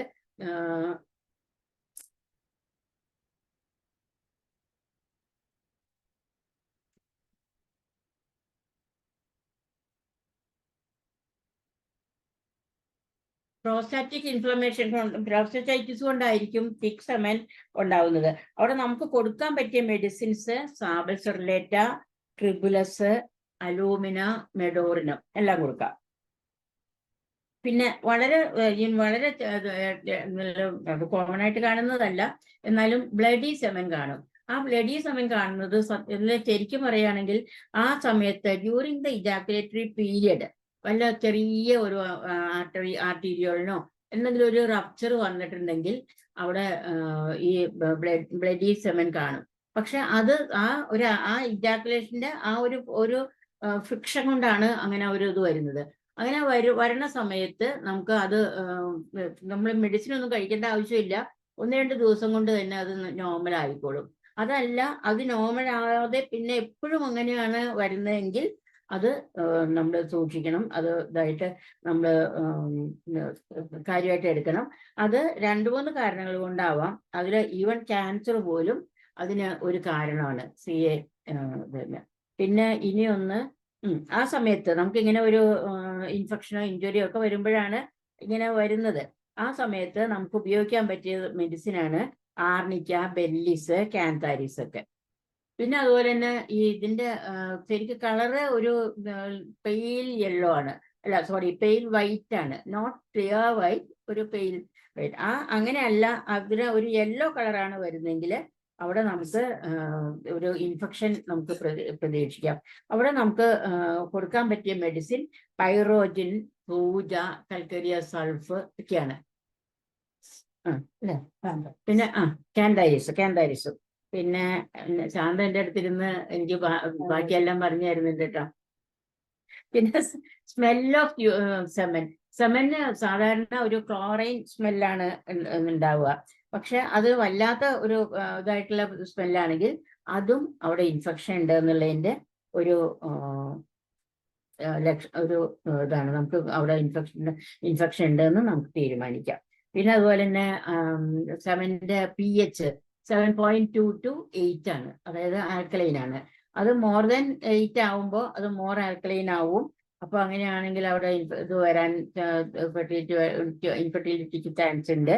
പിന്നെ അതുപോലെ തന്നെ ലെസ് ദാൻ 7.2 ആണെങ്കിലും അപ്പൊ അത് അസിഡിക് ആവും. അപ്പൊ അപ്പോഴാണെങ്കിലും ഇതുണ്ട്. പിന്നെ ഈ നമ്മുടെ സെമൻ, ഒരു മിനിറ്റ്, ഈ സെമിനൽ വെസൈക്കിളിന്റെ ബ്ലോക്കേജ് കൊണ്ട് ഈ സെമൻ അസിഡിക് ആവാൻ ചാൻസ് ഉണ്ട്. പിന്നെ ഞാനൊരു പറഞ്ഞുതരാം.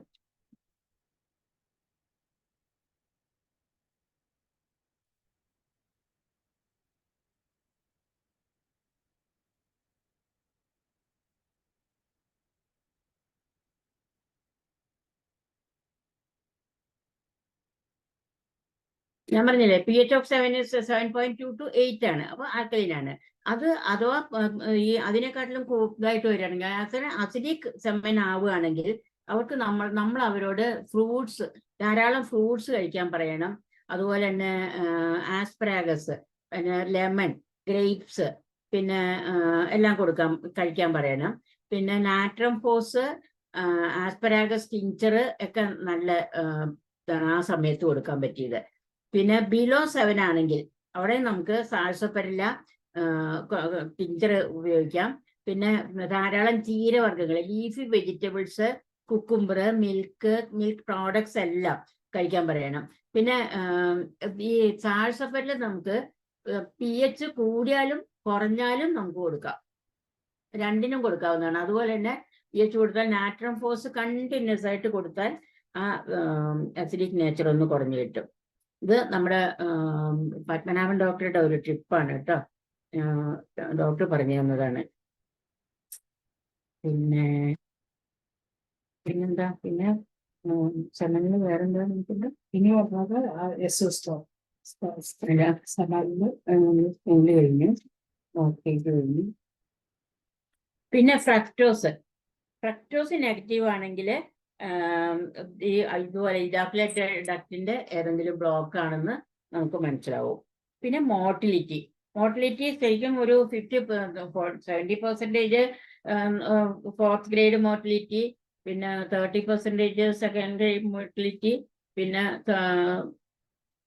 10% ഇത് ആണ് നമ്മൾ പറയുന്നത്. 70% ഫോർത്ത് ഗ്രേഡ് മോട്ടിലിറ്റി ഉണ്ടാവണം, ബാക്കി 30 ആണ് സെക്കൻഡും തേർഡും ഫോർത്തും കൂടി ഉണ്ടാവാൻ, അല്ല ഫസ്റ്റും സെക്കൻഡും തേർഡും കൂടി ഉണ്ടാവാൻ പാടുള്ളൂ എന്നാണ് നമ്മൾ പറയുന്നത്. പക്ഷെ 50% ആണെങ്കിലും നമുക്ക് വലിയ പ്രശ്നമൊന്നും ഉണ്ടാവാറില്ല. ഈ നമ്മൾ അങ്ങനെ വരുമ്പോൾ അതിന്റെ ആ തിക്നെസ്സും അതിന്റെ നേച്ചറും നോക്കിയിട്ട് വേണം നമ്മൾ മെഡിസിൻ സെലക്ട് ചെയ്യാനായിട്ട്. ഈ മോട്ടിലിറ്റി കുറവാണെന്ന് കണ്ടു കഴിഞ്ഞാൽ, അതായത് ലെസ് ദാൻ 50% ആണെങ്കിൽ അവിടെ സെമൻ തിക്ക് ആണോ അല്ലെങ്കിൽ സെമൻ തിന്നാണോ എന്ന് നോക്കിയിട്ട് അതിനനുസരിച്ച് നമ്മൾ മെഡിസിൻ കൊടുക്കണം. പിന്നെ അതിന്റെ മോർഫോളജി നോക്കണം. മോർഫോളജി എന്ന് വെച്ചാൽ ഹെഡ്, ബോഡി, ടെയില്, അതിന്റെ ആ ഹെഡൊക്കെ നല്ല ഇതായിട്ടുള്ള ബ്രോഡ് ഹെഡ് ആണെങ്കിൽ ഓവത്തിലേക്ക് ഇത് ചെയ്യാൻ പ്രയാസമായിരിക്കും. അതുപോലെ തന്നെ ടെയിലില്ലെങ്കിൽ അവർക്ക് ഫ്ലോട്ട് ചെയ്ത് പോവാൻ പ്രയാസമായിരിക്കും.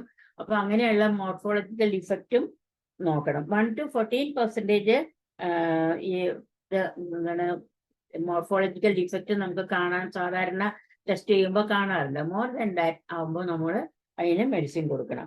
പിന്നെ വരുന്നത് ആസ്പേനിയ. സെമനേ വരില്ല, അത് അവിടെ എന്തെങ്കിലും ബ്ലോക്ക് ഉണ്ടാവും എന്നുള്ളത് നമ്മൾ മനസ്സിലാക്കുക. പിന്നെന്താ ഇനി ഇത്രയൊക്കെ ഉള്ളൂ നമ്മുടെ ടെസ്റ്റ് അല്ലേ. പിന്നെ ഈ മോർഫോളജിക്കൽ ഡിഫക്റ്റിന് പ്രത്യേകിച്ച് ഏതെങ്കിലും മെഡിസിൻ ഉണ്ടോ? മോർഫോളജിക്കൽ സിഫിലിനം, അതായത് അതൊരു സിഫിലിറ്റിക് മെഡിസിൻ ടെൻഡൻസി ഉണ്ട്, ആയാസമാണ്. അപ്പൊ അതിന് നമുക്ക് സിഫിലിനം കൊടുക്കാൻ പറ്റും. പിന്നെ ഇതെല്ലാം നോക്കിയിട്ട് സിമന്റെ ഒരു ഇതൊന്നും DNA നല്ലതാണ്. DNA 200. പിന്നെ ലൈസ്. പിന്നെ ഇതെല്ലാം നോർമലായിട്ട് കണ്ടിട്ടും ഹോർമോണൽ ടെസ്റ്റ് എല്ലാം ഇതാണെങ്കിൽ പിന്നെ നമ്മൾ നോക്കേണ്ടത് ഹോർമോണൽ ടെസ്റ്റ് ആണ്. FSH, LH, പ്രൊലാക്റ്റിൻ, ടെസ്റ്റോസ്റ്ററോൺ, ഇതൊക്കെ നോക്കണം. പിന്നെ ഈ FSHും LHും ഡിക്രീസ്ഡ് ആണെങ്കിൽ അവിടെ നമുക്ക് പിറ്റ്യൂട്ടറിനം, കോണിയം, ഏപ്പിസ് ഒക്കെ കൊടുക്കാം. പിന്നെ നമുക്ക് FSH-LHന്റെ ആ റേഷ്യോ അവിടെ കുറവായിട്ട് വരികയാണെങ്കിൽ നമുക്ക് ഹൈപ്പോതലാമസ്, പിറ്റ്യൂട്ടറിനം, ടെസ്റ്റോസ്റ്ററോൺ ആക്സിസ് ഉണ്ടല്ലോ, അത് നമുക്ക് കൊടുക്കാൻ പറ്റും. അപ്പൊ ഞാൻ സാധാരണ കൊടുക്കുന്നത് hypothalamus 200, pituitary 30, testosterone 3x, ടെസ്റ്റിസ് 3x, അതാണ് ഞാൻ കൊടുക്കാറുള്ളത്. ടെസ്റ്റിസ് 3x കിട്ടും, TF പൗഡർ കിട്ടും. പിന്നെ പിറ്റ്യൂട്ടറി 30, ഹൈപ്പോതലാമസ് 200. അത് കഴിഞ്ഞിട്ട് പിന്നത്തെ നെക്സ്റ്റ് മന്തില് ഹൈപ്പോതലാമസ് 1 പിറ്റ്യൂട്ടറി 30, ടെസ്റ്റിസ് 13 കൊടുക്കും. പിന്നെ ഈ ഇതെല്ലാം നമ്മൾ അതിന്റെ പോസിറ്റീവ് ഫാക്ടറും കൂടി നോക്കണം. വല്ല ടോർഷൻ ഓഫ് ടെസ്റ്റിസ് ആണെങ്കിൽ അപ്പൊ നമ്മൾ അതിനനുസരിച്ചുള്ള മെഡിസിൻ കൊടുക്കണം. അപ്പൊ ആർണിക്കോ വെല്ലിസോ ഒക്കെ കൊടുക്കേണ്ടി വരും. പിന്നെ ഒരു മംസ് വരികയാണെങ്കിൽ മംസിന്റെ ഒരു പോസിറ്റീവ് ഫാക്ടർ വർഷങ്ങൾക്ക് മുമ്പ് മംസ് വന്നിട്ടുണ്ടെന്ന് പറയുകയാണെങ്കിൽ നമുക്ക് അവിടെ പരോട്ടൈഡിനം നല്ല മെഡിസിനാണ്. പിന്നെ എന്താ ഇനി ആർക്കെങ്കിലും എന്തെങ്കിലുമൊക്കെ ചോദിക്കാനുണ്ടെങ്കിൽ ചോദിച്ചാൽ. ആർക്കെങ്കിലും എന്തെങ്കിലും ചോദിക്കാൻ? നമുക്ക് പറയാം. ഇനി ഇപ്പൊ മാഡം പറഞ്ഞ കാര്യങ്ങളിൽ അല്ലെങ്കിൽ എന്തെങ്കിലും ടെസ്റ്റിലോ ഇൻഫെർട്ടിലിറ്റിയെ സംബന്ധിച്ച് എന്തൊക്കെ ടെസ്റ്റ് ചെയ്യണമെന്നോ അല്ലെങ്കിൽ എന്തെങ്കിലും കേസുകളിൽ സംശയമോ ഉണ്ടെങ്കിൽ നമ്മുടെ സംശയങ്ങൾ തീർക്കാൻ ഒരാളല്ല 2 പേരാണ് ഇരിക്കുന്നത്. ശ്രദ്ധിച്ച് തീർച്ചയായിട്ടും ഡോക്ടർമാരെ അവരവരുടെ സംശയങ്ങൾ എന്തെങ്കിലും ഉണ്ടെങ്കിൽ ടെസ്റ്റിലോ കേസിലോ സംശയങ്ങൾ ഉണ്ടെങ്കിൽ ഓരോരുത്തരായിട്ട് ഹാൻഡ് റൈസ് ചെയ്ത് സംശയങ്ങൾ ചോദിക്കാൻ മുമ്പോട്ട് വരണം. ടെസ്റ്റോസ്റ്ററോണും ടെസ്റ്റിസും രണ്ട് മെഡിസിൻ ആണോ? കേൾക്കുന്നുണ്ടോ? ടെസ്റ്റിസ് ആണ് നമ്മൾ കഴിക്കുന്നത്. ടെസ്റ്റോസ്റ്ററോൺ ഒരു ഹോർമോണാണ്. ടെസ്റ്റിസ് ആണ് മെഡിസിൻ. Okay, thank you. നല്ല സെഷൻ ആയിരുന്നു. 2 പേരും കൂടി നന്നായിട്ട് എടുത്തു. ഒത്തിരി സന്തോഷം. ഇനി ജയലളിത ഡോക്ടർക്ക് ഇനി എന്തെങ്കിലും ആലോചിച്ച് സംശയങ്ങൾ ഉണ്ടെങ്കിലോ മറ്റു ഡോക്ടേഴ്സിന് വെരിക്കോസിൽ കൂടി പറയൂ ഡോക്ടേഴ്സ്.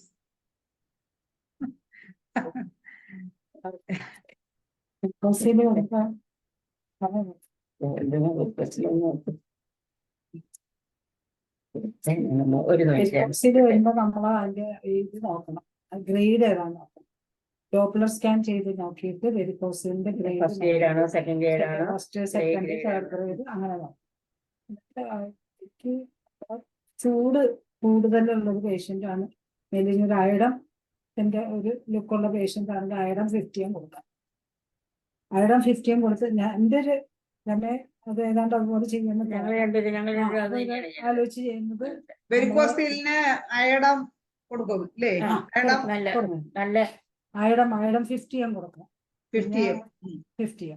എന്നിട്ട് ഏസ്കുലസും ഹമാമിലസ് ടിഞ്ചറും കൊടുക്കാം. ഈ ഹമാമിലസ് ടിഞ്ചർ എക്സ്റ്റേണൽ അപ്ലൈ ചെയ്യാം. പിന്നെ കൊടുക്കാൻ പറ്റുന്നത് നമുക്ക് അയഡം 50, കൽക്കേരിയ ഫ്ലൂർ 10 തുടങ്ങിയിട്ട് CM വരെ കൊടുക്കണം. അതിന്റെ ലോ പൊട്ടൻസിയും കൊടുക്കണം, 6x കൊടുക്കണം. അപ്പൊ വെരിക്കോസിലും നല്ല വ്യത്യാസം, നന്നായിട്ട് വ്യത്യാസം വരും. നമുക്ക് ഒരു ഗ്യാരണ്ടീഡ് ട്രീറ്റ്മെന്റ് നമുക്ക് കൊടുക്കാം വെരിക്കോസിലിന്. അത് വെള്ളത്തിൽ നമ്മൾ സ്വിസ് ബാത്ത് മസ്റ്റ് ആയിട്ട് പറയണം. ട്യൂബില് ടൈറ്റ് ക്ലോത്തിങ്സ് അവോയ്ഡ് ചെയ്യാൻ പറയാം. പിന്നെ ഒരു വെരിക്കോസിലിന് വരുന്നത് റോഡോഡെൻഡ്രോൺ നല്ലൊരു മെഡിസിനാണ്. പിന്നെ ഓറം, കൽക്കരിയർ കാർബ്, കോളിൻസോണിയ, മാമിലിക്സ് ഒക്കെ നല്ല മെഡിസിനാണ്. ഇതിൽ കംപ്ലീറ്റ് റെപ്പർട്ടറിയിലുള്ളതാണത് ഈ വരുന്നത്. പിന്നെ രണ്ടാമത് നമ്മളിപ്പോ ഈ കപ്പിള് വരുമ്പോഴ് അവരുടെ നമ്മൾ എല്ലാ കാര്യങ്ങളും ചോദിക്കണം. എസ്പെഷ്യലി മെയിൽ കപ്പിൾ, ഇതിന് ഇപ്പൊ ലേഡീസ് ആണ് നോക്കുന്നത് വെച്ചാൽ. കാരണം എനിക്കും ശാന്തയ്ക്കും പറ്റിയിട്ടുണ്ട് ഒരബദ്ധം ഇതില്. പണ്ട് ഞങ്ങള് ഇപ്പൊ എനിക്കിപ്പോ 46 ഇയേഴ്സിന്റെ പ്രാക്ടീസ് ഉണ്ട്. അപ്പൊ ഒരു 6 ഇയേഴ്സ് ഒക്കെ കഴിഞ്ഞിട്ടേ ഉള്ളൂ. അപ്പൊ ഞാൻ ഇവിടെ വരുമ്പോ എന്റെ അച്ഛന്റെ ഫ്രണ്ടിന്റെ മോനെ, എന്റെ അച്ഛന്റെ ഒപ്പം ജോലി ചെയ്യുന്ന ആളാണ്, അയാളുടെ മോനെ എൻ്റെ അടുത്ത് പറഞ്ഞയച്ചു. അപ്പൊ എന്താണ്, ചന്ദ്രമേന്റെ മോളല്ലേ, മോശമാവില്ല എന്ന് പറഞ്ഞുകൊണ്ട് ആണ് അത്രയും ബിലീഫോട് കൂടിയാണ് എൻ്റെ അടുത്ത് അയച്ചത്.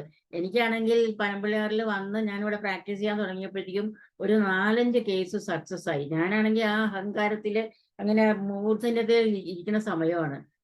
ഞാനൊരു സംഭവമാണെന്നൊക്കെ ആരും പറഞ്ഞില്ലെങ്കിലും ഞാൻ തന്നെ പറഞ്ഞുകൊണ്ടിരിക്കുന്ന ഒരു സമയത്താണ് ഈ പേഷ്യന്റ് വരുന്നത്. പേഷ്യന്റ് വന്ന് ഞാൻ മെഡിസിൻ കൊടുത്തു. ആസോസ്പെമിയാണ്. 3 മാസം മെഡിസിൻ കൊടുത്തു. എന്നിട്ടും ഒരു അനക്കവും ഇല്ല. അത് കഴിഞ്ഞ് ഞാൻ ഇവിടെ ഒരു ഞങ്ങളുടെ വീടിനടുത്ത് ഒരു കടവന്ത്രയില് ഒരു ഡോക്ടറെ അടുത്ത്, കൊമരഞ്ഞത്ത് ഇത് ഡോക്ടറെ അടുത്തേക്ക് വിട്ടു ഞാൻ. ഇവരെ ഒന്ന് ഇത് ചെയ്യാനായിട്ട്. അപ്പൊ ടെസ്റ്റ് ചെയ്യാൻ പറഞ്ഞിട്ട് ഞാൻ ഇത് ലെറ്ററും കൊടുത്തു വിട്ടു. എന്നിട്ട് അപ്പൊ അയാളെ റിസൾട്ട് അവരുടെ ഡോക്ടറുടെ ഈ പേഷ്യന്റിനെ കൊടുത്തില്ല.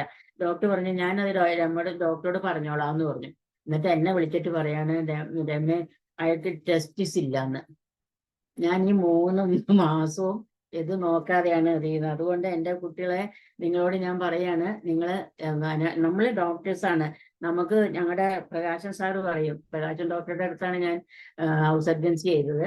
സാറ് പറയും, ഒരു ഫീമെയിലിനെ സംബന്ധിച്ചോളം നോസ് ആൻഡ് പെനിസ് ഒരേ ഇതിൽ കാണണം. അതുപോലെ തന്നെ മെയിലാണെങ്കിൽ നോസ് ആൻഡ് വജൈന ഇത് ഒരേ ഇതിൽ കാണണം എന്ന് പറയും. മനസ്സിലായോ? അപ്പൊ അതുകൊണ്ട് നമുക്കെല്ലാം ആ ഒരു ഇതില് വേണം നമ്മളെല്ലാം കാണാനായിട്ട്. അപ്പൊ നമ്മൾ ഡോക്ടർ മാത്രമാണ്. അതുകൊണ്ട് നിങ്ങൾ ആരും ടെസ്റ്റ് ചെയ്യാൻ ഇത് മടിക്കരുതെന്ന് എപ്പോഴും പറയും. അതിനുശേഷം ഞാൻ എന്നും അത് നോക്കാറുണ്ട്. ചിലപ്പോൾ അൺഡിസെൻഡ് ടെസ്റ്റിസ് ആയിരിക്കും, ചിലപ്പോൾ അട്രോഫീഡ് ടെസ്റ്റിസ് ആയിരിക്കും, ചിലപ്പോൾ അട്രോഫീഡ് പെനിസ് ആയിരിക്കും, ചിലപ്പോൾ പെനിസ് തന്നെ അവിടെ ഉണ്ടാവില്ല. പിന്നെ ഒരു ചെറിയ ഒരു വിരലിന്റെ അറ്റം പോലെ ഉണ്ടാവുള്ളൂ. മനസ്സിലായി? അപ്പൊ അതിനൊക്കെ ആണെങ്കിൽ നമുക്ക് ചിലതൊക്കെ നമ്മൾ മെഡിസിൻ കൊടുക്കേണ്ട ഇതുണ്ട്. ഇപ്പൊ ഇഗ്നേഷ്യ, ലൈക്കോപോഡിയം ഒക്കെ അതിന് നല്ല മെഡിസിൻസ് ആണ്. ഈ അട്രോഫീഡ് പെനിസ്, ടെസ്റ്റിസ്, റേറ്റക്കാർബ്, അയഡം എല്ലാം നമ്മൾ കൊടുക്കാവുന്നതാണ്. അതുകൊണ്ട് എല്ലാവരും അത് വളരെ ശ്രദ്ധിക്കണം. നിങ്ങൾക്ക് ഇത് വരുമ്പോൾ അനാട്ടമിക്കൽ ഇത് ടെസ്റ്റ് ചെയ്യാൻ മടിക്കരുത്. ഞങ്ങളുടെ ഒരു ഉപദേശമാണ്. കാരണം ഞങ്ങൾക്ക് പറ്റിയ അബദ്ധം നിങ്ങൾക്ക് ആർക്കും പറ്റരുത്. പെരിക്കോസിന്റെ ബാക്കിയും കൂടെ പറഞ്ഞു. പെരിക്കോസിന്റെ ബാക്കിയും കൂടി പെരിക്കോസില് ഡ്രൈവർമാർക്ക് കൊടുക്കാൻ പറ്റുന്നത് ആർമിക്കും അക്സോമിക്കും. ഒരു മിനിറ്റ് കൂടി ഞാൻ പറയട്ടെ. ഈ നമ്മളെ കേസ് എടുക്കുമ്പോൾ അവരുടെ പ്രൊഫഷൻ ചോദിക്കണം. കാരണം ഡ്രൈവേഴ്സിന് വരുന്ന ഒരു ഇതുണ്ട്. ഡ്രൈവർമാര് കൂടുതൽ നേരം അവര് ഡ്രൈവ് ചെയ്തുകൊണ്ടിരിക്കുമ്പോൾ ആ ഗിയർ മാറ്റാനുള്ള ആ ഒരു ഫ്രിക്ഷനിലൊക്കെ അവർക്ക് ഈ വെരിക്കോസിൽ വരാൻ ചാൻസ് ഉണ്ട്. അതുപോലെ തന്നെ ട്രാഫിക് പോലീസിനും ഒരു ടൈറ്റ് ഇതൊക്കെ പാൻറ്റീസ് ഇട്ടിട്ട് കുറെ നേരം നിൽക്കുമ്പോൾ അവർക്ക് ഉണ്ടാവാൻ വഴിയുണ്ട്. പിന്നെ അതുപോലെ തന്നെ ഈ കുട്ടികൾ ഇപ്പോഴത്തെ പിള്ളേർ ITI പ്രൊഫഷണൽസ് അവര് ഈ ലാപ്ടോപ്പും മടിയിൽ വെച്ചുകൊണ്ട് അല്ലെങ്കിൽ എന്താണ് ടൈറ്റ് പാൻറ്റീസ് ഇട്ടുകൊണ്ട് കിടന്നുകൊണ്ടൊക്കെ ലാപ്ടോപ്പും മടിയിൽ വെച്ചുകൊണ്ട് അപ്പൊ റേഡിയേഷൻ്റെ ഇതൊക്കെ ഉണ്ട്. അപ്പോഴൊക്കെ നമുക്ക് ഈ വെരിക്കോസിലിന്റെ ചാൻസ് വരാൻ വഴിയുണ്ട്. അപ്പൊ അതുകൊണ്ട് അവരുടെ പ്രൊഫഷൻ നമ്മൾ ചോദിക്കണം. പിന്നെ ഡ്രൈവേഴ്സിന് നക്സോമിക്ക്, പിന്നെ ഇങ്ങനെ IT പ്രൊഫഷണൽസിനും രാത്രി ഉറക്കം വെക്കുന്നവർക്കും നക്സോമിക്ക് കൊടുക്കാം. പിന്നെ കൊടുക്കാൻ പറ്റുന്നത് ഏസ്കുലസ് കമാൻഡൽസ് കോമൺ ആയിട്ട് കൊടുക്കാം. ഇരിക്കക്കുത്താല് വീഴ്ചകളോ എന്തെങ്കിലും സർജറി ഒക്കെ പറഞ്ഞ കേസിൽ നമ്മൾ ബെല്ലിസ് കൊടുക്കണം. ബെല്ലിസ് ടിഞ്ചർ തന്നെ കൊടുക്കണം. എനിക്കതിലാണ് നമുക്ക് ഒരു ആക്ഷൻ കിട്ടിയിരിക്കുന്നത്. ഇനി ഒരുപാട് വെരിക്കോസിലുണ്ട്, ഒത്തിരി പാസ്റ്റുറേറ്റ് ചെയ്യുന്ന ഒരു പേഷ്യന്റ് ആണെങ്കിൽ അവർക്ക് പ്ലാറ്റിന CM കൊടുത്തിട്ട് ക്രിസ്റ്റലാഗോ ടിഞ്ചറും UFO 200 തൈറോയ്ഡ് റിലേറ്റഡ് ആയിട്ട് എന്തെങ്കിലും അങ്ങനത്തെ ഒരു ഇതുണ്ട്. പിന്നെ ഈ വല്ല ശ്വാസം മുട്ടലുണ്ട്, ഇങ്ങനെ മൂന്ന് അഗ്രവേഷൻ ഒക്കെ പറയുകയാണെങ്കിൽ അങ്ങനത്തെ പേഷ്യന്റ് സ്പോഞ്ചിയും കൂടെ വരും. അത്രയാണ് വെരിക്കോസിന്റെ റോഡോഡെൻഡ്രോം. അത്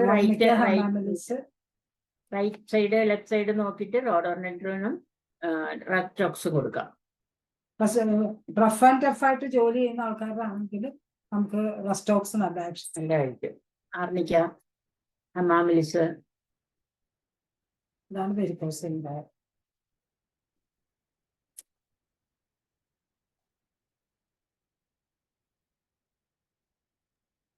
ഇനിയും സംശയങ്ങൾ വെരിക്കോസിൽ കഴിഞ്ഞു. ഇനി എന്താണ് സംശയം? ഹൈപ്പോതലാമസ് പിറ്റ്യൂട്ടറി ടെസ്റ്റിസ് അത് കൊടുക്കുന്ന ഏത് കേസിനെന്നാ പറഞ്ഞത്? ഹോർമോണൽ ഇതിൽ വരുന്നത് ഇംബാലൻസ് വരുമ്പോൾ ഹോർമോൺ പ്രൊഡക്ഷൻ നടക്കുന്നത് അങ്ങനെയാണല്ലോ. ഹൈപ്പോതലാമസ് ഇത് ചെയ്യുമ്പോൾ പിറ്റ്യൂട്ടറി വർക്ക് ചെയ്യും. പിറ്റ്യൂട്ടറി വർക്ക് ചെയ്യുമ്പോൾ ടെസ്റ്റ് ഉണ്ടാവും. അപ്പോൾ ടെസ്റ്റോസ്റ്ററോൺ എന്നുള്ള ഹോർമോൺ ഉണ്ടാവും. അപ്പോൾ അവിടെ നമുക്ക് ഈ ഒരു ഇത് നമ്മുടെ ഒരു ഇതനുസരിച്ച് പോസിറ്റീവ് ഫാക്ടർ നമ്മൾ നോക്കുമല്ലോ, കോസേഷൻ നോക്കുമല്ലോ. അങ്ങനെ നോക്കുമ്പോൾ നമുക്ക് ഇങ്ങനെയാണ്. അത് തന്നെ ലേഡീസിലാണെങ്കിൽ അനോവുലേഷൻ ആണെങ്കിൽ നമുക്ക് ഹൈപ്പോതലാമസ് പിറ്റ്യൂട്ടറി ഓവറി 3x കൊടുക്കാം.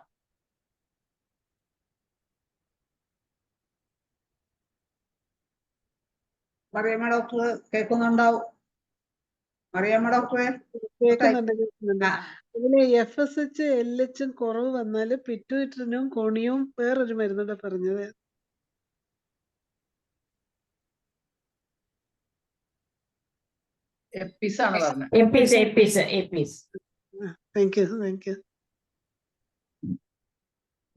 ആണ് ഒരു പോസിറ്റീവ് ഫാക്ടർ വരികയാണെങ്കിൽ നമുക്കത് പെരോട്ടിഡിനും കൊടുക്കാം. ഇത് സ്മോക്കിംഗ് ചെയ്യുന്നവർക്കാണെങ്കിൽ ഹിപ്പിക്കാക്ക്, ഡാഫ്നെ ഇൻഡിക്കാക്ക്, അങ്ങനെ സ്മോക്കിംഗ്. റേഡിയേഷൻ കഴിഞ്ഞിട്ട് വരുന്നവരാണെങ്കിൽ റേഡിയം പ്രോബ്ലം. പിന്നെ എക്സ്റേയും കൊടുക്കാം. എക്സ്റേയും കൊടുക്കാം. മൊത്തം ഇത് അബ്നോർമൽ സ്പേം ആണെങ്കിൽ സിഫിലിന് DNA എല്ലാം അബ്നോർമൽ സ്പേം, സിഫിലിന് DNA. DNA 200. DNA. സിഫിലിന് ഏത് പൊട്ടൻസിയാ? ഞങ്ങള് ഹയർ ഡോസ് ആണ് കൊടുക്കണേ അറിയാമേ. 2 ഡോസ് വീതം കൊടുക്കും. ഒരു മാസത്തിൽ ഒരിക്കൽ 2 ഡോസ്. പിന്നത്തെ പ്രാവശ്യം 10 കൊടുക്കും, 50 m കൊടുക്കും, പിന്നെ CM കൊടുക്കും.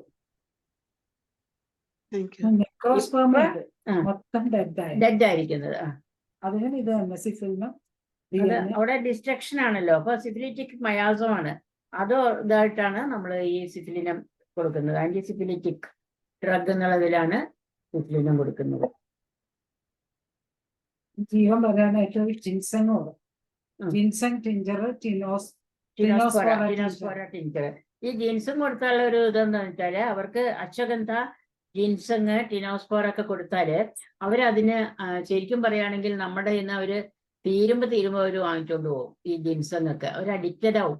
ശരിക്കും അതുകൊണ്ട് ദോഷമില്ലാത്തൊരു മെഡിസിനുമാണ്. അതൊരു നമ്മളെ ശരിക്കും ഒരു നമ്മള് ഫുഡ് കഴിക്കണം, അല്ലെ ന്യൂട്രീഷൻ ഇത് കൊടുക്കുന്ന പോലെ നമുക്ക് കഴിക്കാവുന്നതാണ് ജിൻസങ് എന്നാണ് ചൈനീസ് ഇത് പറയുന്നത്. അവർക്ക് നല്ല ഒരു അശ്വഗന്ധ കഴിച്ചാലും അതുപോലെ തന്നെയാ. അത് നല്ല ഒരു ഇത് കിട്ടും. പിന്നെ ആർക്കെങ്കിലും എന്തെങ്കിലും ചോദിക്കാനുണ്ടോ? നേരത്തെ ഇത് വരുന്നത് വല്ല ആക്സിഡന്റ് ഒക്കെ വരികയാണെങ്കിൽ നമുക്ക് അവർക്ക് ബെല്ലി ടിഞ്ചർ മുതല് ഒരു 1 വരെ കൊടുക്കാം. ആദ്യം പിന്നെ അതുപോലെ മില്ലിഫോളിയം മില്ലിഫോളിയം 200 ടെങ്ചറും 30 200 അങ്ങനെ ഇൻഡ്യൂസ് ചെയ്ത് കൊടുക്കുക. നേരത്തെ മാഡം നേരത്തെ സൂര്യ ഡോക്ടറാണ് വെരിക്കോസീലിനെ കുറിച്ച് ചോദിച്ചത്. അപ്പം മറുപടി എല്ലാം കേട്ടു. നിങ്ങൾക്ക് രണ്ടുപേർക്ക് നന്ദിയും അറിയിച്ചിട്ടു. ഇനി സൂര്യ അടുത്തത് ആന്റി ഫോസ്ഫോലിപ്പിഡ് മെഡിസിൻസ്.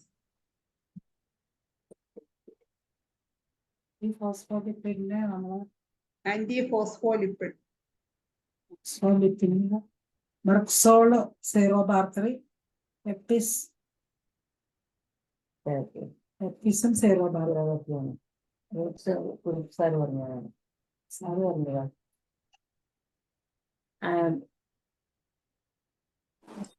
മെക്സോള് സീറോബാർത്തറി, പിന്നെ എപ്പിസും സീറോബാർത്തറി. അവിടെ സിഫിലിനം വരത്തില്ലേ ഡോക്ടർ? സിഫിലിനം വരും. സിഫിലിനം വരും അവിടെ. സിഫിലിനം 10 സൂര്യക്ക് ഞാൻ വിളിച്ച് പറയാട്ടോ സൂര്യ. അത് നമ്മള് എപ്പോഴും ഫോസ്ഫോലിപ്പിൻ കാർഡിയോലിപ്പിൻ നോക്കുന്ന റിക്കറന്റ് അബോർഷൻ ഒരേ പീരീഡിൽ വരുമ്പോഴാണ്. അപ്പൊ നമ്മൾ അതിന് ആർമിക്ക, ക്രിറ്റേജസ്, സാലിസിലിക് ആസിഡ് കൊടുക്കാം. ഞാനത് സൂര്യക്ക് ഞാൻ പറഞ്ഞുതരാം കേട്ടോ. ഫോസ്ഫറസ് ഉണ്ട്, ഫോസ്ഫറസ് സീറോബാർത്തറി ഉണ്ട്. ഞാൻ കൊടുത്ത് സക്സസ് ആയിട്ടുണ്ട്. ഫോസ്ഫറസ് മെർക്സോള് കൊടുക്കാൻ കാര്യം ആ പയ്യന് കണ്ടിന്യൂസ് ആയിട്ട് ഓറൽ അൾസർ വരുമായിരുന്നു.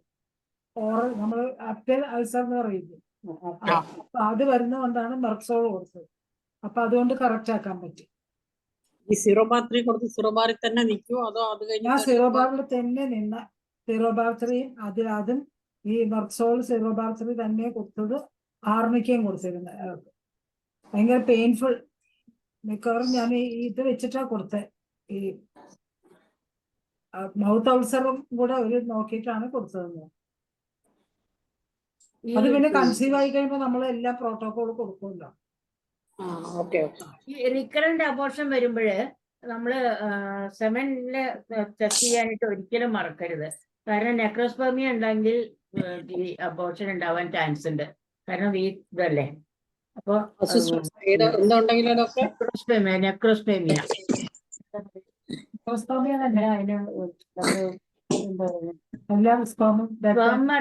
സ്പേം അധികം ഡെഡ് ആയിരിക്കുമല്ലോ.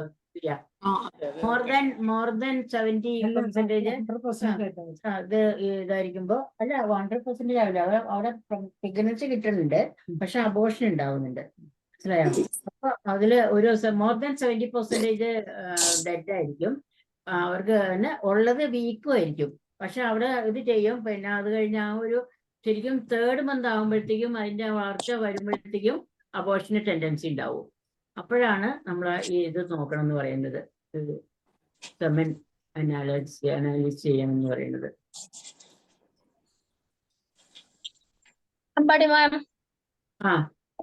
എനിക്ക് ചോദിക്കാനുള്ളത്, നമ്മൾ ഈ FSH LH ഒക്കെ ചെക്ക് ചെയ്യൂലേ, അപ്പൊ അന്നേരം അതിന് നമ്മൾ ഈ മെൻസസ് കഴിഞ്ഞിട്ട് എത്ര ദിവസം കഴിഞ്ഞിട്ടാണ് അത് ചെക്ക് ചെയ്യാൻ പറയേണ്ടത്? നമ്മള് ഫീമെയിലിനാണെങ്കിൽ 2nd day ആണ് നമ്മൾ ഈ ഹോർമോൺ ടെസ്റ്റ് ഒക്കെ ചെയ്യാൻ പറയുന്നത്. ആ സമയത്താണ് ഹോർമോണിന്റെ ഒക്കെ അത് നമ്മൾ ആ മെൻസ്ട്രൽ സൈക്കിൾ നോക്കുമ്പോ അറിയാൻ പറ്റും. മറ്റേ ഇതെല്ലാം അതിന്റെ ആ ഒരു ഹോർമോണൊക്കെ അതിന്റെ പീക്കിൽ നിർത്തണം. അതേ സമയത്ത് ഈസ്റ്റർ ഡേ ഉള്ളു അല്ലേ, സൺഡേ 13th ഡേയില് പ്രൊജസ്ട്രോൺ മാത്രം 13th ഡേയിലാണ് നമ്മൾ ഇത് ചെയ്യുന്നത്. ബാക്കിയെല്ലാം ഇവൻ പിന്നെ ഇനി ഫീമെയിലിനാണെങ്കിലും ടെസ്റ്റോസ്റ്ററോൺ ഇത് ചെയ്യണം, ചെക്ക് ചെയ്യണം. കാരണം എന്താ, ടെസ്റ്റോസ്റ്ററോൺ ഇത് PCODക്ക് ഒരു കാരണം ടെസ്റ്റോസ്റ്ററോൺ ലേഡീസില് ഹോർമോൺ കൂടുതലാണെങ്കിൽ നമ്മൾക്ക് ഏത് മെഡിസിൻ കൊടുക്കാം? ഏത് ടെസ്റ്റോസ്റ്ററോൺ കൂടുതലാണെങ്കിൽ അല്ലേ, കൂടിയാല് ലേഡീസിലെ സ്ത്രീകളിൽ ടെസ്റ്റോസ്റ്ററോൺ ഹോർമോൺ കൂടിയാല് ടെസ്റ്റിസ് തന്നെ കൊടുക്കാം. Okay thank you. ആ മിനി ഉണ്ണികൃഷ്ണന്റെ ഒരു നോട്ടുണ്ട് ഡോക്ടർ. അതിനകത്ത് എല്ലാ മാർക്കേഴ്സും ഉണ്ട്. ഓരോ ഏത് ദിവസമാണ് ചെക്ക് ചെയ്യേണ്ടത്. ആ നോട്ട് ഡോക്ടർ ഒന്ന് നോക്കും. എവിടെയാ സൂര്യ? നമ്മുടെ മിനി ഉണ്ണികൃഷ്ണന്റെ ഒരു നോട്ടുണ്ട് ഡോക്ടർ, ഒരു ക്ലാസ് നോട്ട്. അതിനകത്ത് എല്ലാ മാർക്കേഴ്സ് ഇതുകൊണ്ട് ട്യൂമർ മാർക്കേഴ്സിന്റെ ഉണ്ട്. രണ്ടിന്റെയും കൂടെ നല്ലൊരു നോട്ടാണത്. ഹോർമോൺസിന്റെ ഓരോ ആ ബുക്കിലുണ്ട്. മിനി ഉണ്ണികൃഷ്ണൻ ഒരു ബുക്ക് എഴുതിയിട്ടുണ്ട്. അല്ല 2 ബുക്ക് ഇതുണ്ട്. അതിലുണ്ടോ? ബുക്ക് ഞാൻ കണ്ടില്ല. ഞാൻ ആ നോട്ടിലാ കണ്ടത്. നോട്ട് എവിടെ കിട്ടും? സൂര്യയുടെ ഉണ്ടെങ്കിൽ ഗ്രൂപ്പിലിട സൂര്യ. എല്ലാവർക്കും ഗ്രൂപ്പിലിട അറിയത്തില്ല ഡോക്ടറെ. ഗ്രൂപ്പിൽ അതെങ്ങനെ അവൈലബിൾ ആണോ? എന്റെ കയ്യിലുണ്ട്. അത് ഈ ഗ്രൂപ്പിലോട്ട് എങ്ങനെ നമ്മുടെ IFPH ആ ഗ്രൂപ്പിലിടാം? അതാണ് ആ ഗ്രൂപ്പിലിട്ടാലേ നമുക്കൊക്കെ ഡോക്ടർ ഇടുമല്ലോ. ധനേഷ് ഡോക്ടറെ ഏൽപ്പിച്ചു കഴിഞ്ഞാൽ IFPH കേരള എന്നുള്ളതിലോ എറണാകുളം എന്നുള്ളതിലോ ഒന്നിട്ടാൽ എല്ലാവർക്കും കിട്ടുമല്ലോ. കേരളം മാത്രം വേണ്ട, ഇന്ത്യ മുഴുവനും, നാഷണൽ ഇന്റർനാഷണൽ എല്ലാരും ഉപകരിക്കട്ടെ. നമ്മുടെ ഹോമിയോപ്പതി വളരെ മിനി ഉണ്ണികൃഷ്ണൻ ഭയങ്കര വാസ്റ്റ് ആകില്ല ഡോക്ടറെ. മിനി ഉണ്ണികൃഷ്ണൻ ഡോക്ടർ വാസ്റ്റ് ആയിട്ട് നല്ലപോലെ ഡീപ്പായിട്ട് പഠിച്ച് ആണ് ആ നോട്ട്. ഷുവർ. ഞങ്ങൾക്ക് 3-4 ക്ലാസ് എടുത്തു. കണ്ടിന്യൂസ് ആയിട്ട് ഒരു 4 ക്ലാസ് എടുത്തു ഈ മിനി ഉണ്ണികൃഷ്ണൻ. പറയാതിരിക്കാൻ പറ്റില്ല. എത്ര നന്നായിട്ടെന്നറിയാമോ, എത്ര അടുക്കും ചിട്ടയോടുകൂടി ആ ക്ലാസ് എടുത്തതെന്നറിയാമോ. ഇപ്പോഴും ഞാനത് ആലോചിക്കും.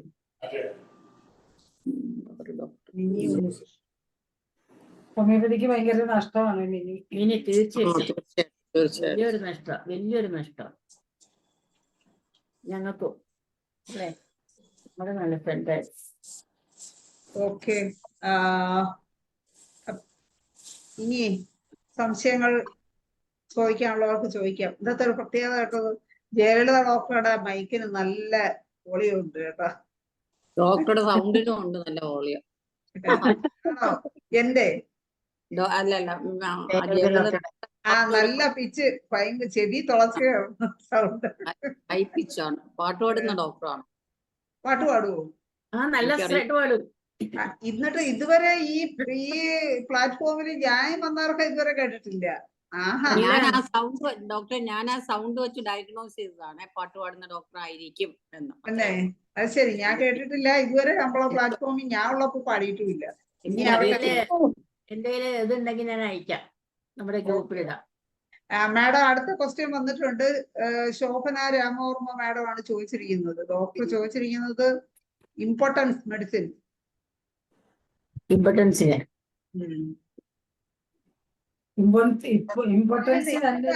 വീഡിയോ ഓണാക്കി വരുന്നില്ല. അതിലൊരു വിഷമമുണ്ട് കേട്ടാ. അതെ, ശോഭന രാമവർമ്മ.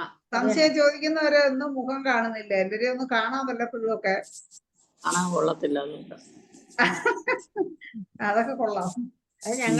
ഞങ്ങള് പൊരുത്തപ്പെട്ടോളാം. ഇല്ല, ഞങ്ങളെ തീരുമാനിക്കണ്ടേ കാണാൻ കൊള്ളുവോ ഇല്ല എന്നുള്ളത്. നിങ്ങളല്ല. ഞങ്ങളുടെ കണ്ണി കൂടെ നോക്കിയാലേ ഞങ്ങൾക്ക് മനസ്സിലാവുള്ളൂ. ക്വസ്റ്റ്യന്റെ ആൻസർ പറ doctor. Medicine four importance. Sorry, ശരി, ഓക്കെ. ഇമ്പോർട്ടൻസിന് മെഡിസിൻ പറയാം. ഇമ്പോർട്ടൻസിയുടെ റീസൺ നോക്കണം. അതെ തന്നെ. ഡയബറ്റിക് ഇമ്പോർട്ടൻസി ആണെങ്കിൽ കോക്ക, സിസിജിയം. അത് പറഞ്ഞോ? ഡയബറ്റിക് ഇമ്പോർട്ടൻസ് ആണെന്ന് പറഞ്ഞോ? ഇല്ല. നോക്കണം. മാഡം ഒന്ന്, ശോഭന ഡോക്ടർ ഒന്ന് റെസ്പോണ്ട് ചെയ്യണേ. ഡയബറ്റിക് ഇമ്പോർട്ടൻസ് ആണോ അതല്ലാത്ത ഇമ്പോർട്ടൻസിയുടെ? അത് ഇമ്പോർട്ടന്റ് ആണെന്ന് നമ്മൾ പറയുമ്പോൾ അവരോട് അതിന്റെ കോസറ്റീവ് ഫാക്ടറും ചോദിക്കണം. അതിന് നമുക്ക് അവരോട് ഡീറ്റെയിൽ ആയിട്ട് കേസ് എടുക്കുമ്പോൾ നമുക്ക് ഇത് ചെയ്യാൻ പറ്റും. അതായത് ഈ ചെറിയ ആൺകുട്ടികളെ ചെറുപ്പത്തിൽ വല്ലാതെ മിസ്യൂസ് ചെയ്തിട്ടുണ്ടെങ്കിൽ ഇമ്പോർട്ടൻസ് ഉണ്ടാവാൻ വഴിയുണ്ട്. അവര് വലുതാവുമ്പോൾ അവരുടെ ആ ഒരു കപ്പാസിറ്റി പോകും. അവർ മാസ്റ്റുർബേഷന് കൂടുതൽ ടെൻഡൻസി കാണിക്കും. അങ്ങനെ അവർക്ക് ഈ ഇമ്പോർട്ടൻസിന് ചാൻസ് ഉണ്ട്. പിന്നെ അങ്ങനെ ഓവർ യൂസ് ചെയ്ത ഓവർ യൂസ് എന്ന് പറഞ്ഞാൽ മാസ്റ്റുർബേഷൻ ഒരു ഹാബിറ്റ് ആയിട്ടുള്ളവർക്കാണെങ്കിൽ ഇമ്പോർട്ടൻസ് വരും. അങ്ങനെയുള്ളവർക്ക് ആഗ്നസ് കാസ്റ്റസ്, യുസ്റ്റിലാഗോ പ്ലാറ്റിന അവർക്ക് ഒന്ന് ഡയബറ്റീസ് മെലിറ്റസ്, ഇതിന് ഈ ഇമ്പോർട്ടൻ്റ് ആവാനുള്ള ഒരു കാരണം. പിന്നെ ഉണ്ട് ഈ സൈക്കോളജിക്കൽ ഡിസ്റ്റർബൻസ്, അതായത് ആൻസൈറ്റി, വറി, ഫിയർ ഒക്കെ വരുമ്പോൾ അങ്ങനെ ഉണ്ടാവും. പിന്നെ അതുപോലെ തന്നെ ഈ അവരുടെ പെർനീഷ്യസ് ഒരു എന്താ പറയുന്നത് അനീമിക് ആയിട്ടുള്ളവർക്കും ഇമ്പോർട്ടൻസ് വരാൻ വഴിയുണ്ട്. അതൊക്കെ അതെല്ലാം നോക്കണം. പിന്നെ അങ്ങനെ അതിനെ ഓരോ നോക്കുമ്പോൾ അതിനനുസരിച്ചുള്ള മെഡിസിൻ കൊടുക്കണം.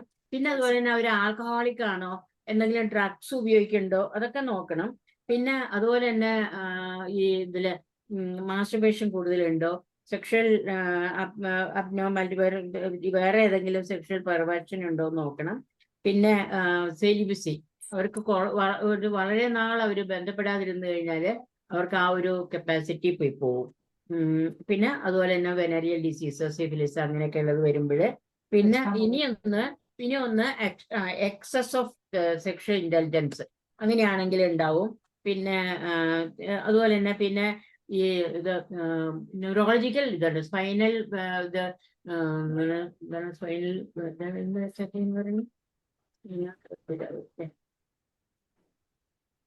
സ്പൈന ബൈഫിഡ, അതായത് അങ്ങനെയുള്ള ഏതെങ്കിലും ഇതുകൊണ്ട് ടീവിസ് ഡോർസാലിസ് അങ്ങനെയുള്ള നെർവസ് ഡിസീസ് എന്തെങ്കിലും ഉണ്ടെങ്കിലും ഇത് വരാം.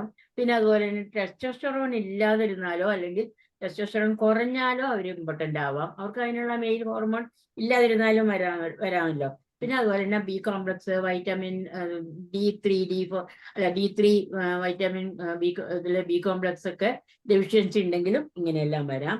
പിന്നെ ഇനി ഒന്ന് ബ്രെയിനില് ട്യൂമറൊക്കെ ഉണ്ടെങ്കിലും ഈ ഇത് വരാം. അങ്ങനെ കുറേ കാരണങ്ങളുണ്ട്. കുറേ കാരണം. പിന്നെ ഒബേസിറ്റി, അവർക്ക് വണ്ണം ഉണ്ടെങ്കിൽ അവരോട് വണ്ണം കുറയ്ക്കാൻ പറയാതെ അവർക്ക് ആ ഒരു ഇത് ബന്ധപ്പെടാനായിട്ട് ഭയങ്കര ബുദ്ധിമുട്ടായിരിക്കും.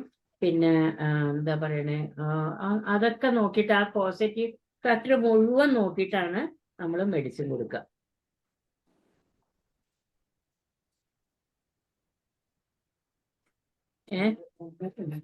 അത്യാവശ്യം മറ്റേ ഈ എന്താണ് ഈ സെക്ഷൽ ഇന്റലിജൻസ് കൂടുതലോ അല്ലെങ്കിൽ വരുമ്പോഴ് പിന്നെ ഡയബറ്റിക് 30 ചാറ്റ് ബോക്സിലുണ്ട് madam. Patient is diabetic 37 years old. അപ്പൊ അങ്ങനെയാണെങ്കിൽ അവർക്ക് CCGM നല്ല മെഡിസിനാ. CCGM 200. പിന്നെ ഡയബറ്റിക് കൺട്രോൾ ആക്കണം. ഇത് കഴിഞ്ഞിട്ട് CCGM 200. അവർക്ക് ഇത് കിട്ടൂല, ഈ ഇറക്ഷൻ കിട്ടൂല. അതിന് CCGM നല്ല മെഡിസിനാ. എനിക്ക് 2-3 കേസ് സക്സസ്ഫുൾ ആയിട്ടുണ്ട്.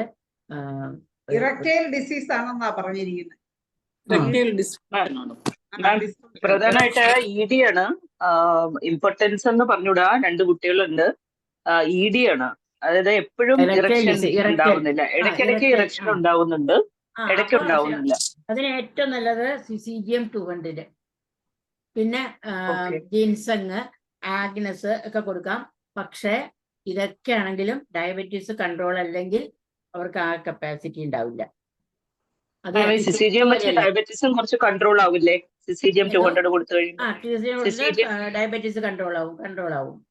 അത് 200 തന്നെ നിന്നാ മതിയോ? ഹൈയിലേക്ക് പോകണോ? ഞാൻ കൊടുത്തേക്കണ എനിക്കൊരു 3 കേസ് ഹൈലി ഡയബറ്റിക് ആയിരുന്നതാണ്. അവർ 3 കേസ് ഇതുപോലെ ഇറക്ടൈൽ ഇതുണ്ടായിരുന്നത് മാറിയിട്ടുണ്ട്. പിന്നെ ആ കംപ്ലൈന്റ് മാറി അവർക്ക് കൊച്ചുമായി. ഓക്കെ. ആൻഡ് ആഗ്നസും ജിൻസങ്ങും ടിങ്ചർ അല്ലേ?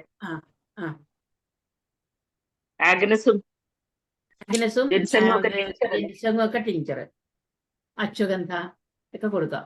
കാരണം ഈത്തിക്കണ്ണി പോലെയാണല്ലോ ഈ ഡയബറ്റീസ് അവരെ മുഴുവനും കാർന്ന് തിന്നുമായിരിക്കില്ലേ. അപ്പൊ അവർക്ക് ന്യൂട്രീറ്റീവ് ആയിട്ടുള്ള മെഡിസിൻ കൊടുക്കുക എന്നുള്ളതാണ് നമ്മൾ ഉദ്ദേശിക്കുന്നത്. ടിഞ്ചർ നല്ല കമ്പനിയുടെ കൊടുക്കണം, എന്നാലേ കിട്ടത്തുള്ളൂ. ഏതാ നല്ല കമ്പനി സൂര്യ? ഷോബ ഇന്ത്യ നല്ലതാണ്, SBL നല്ലതാണ്. കുറച്ചുകൂടെ പിന്നെ സെന്റ് ജോർജിനും നല്ലതാണ് ഡോക്ടർ. പക്ഷെ നമ്മൾ ഒത്തിരി താഴോട്ട് വില കുറഞ്ഞ മെഡിസിനിലോട്ട് പോകുമ്പോൾ ജിൻസങ്ങൊക്കെ ഭയങ്കര വിലയാണ്.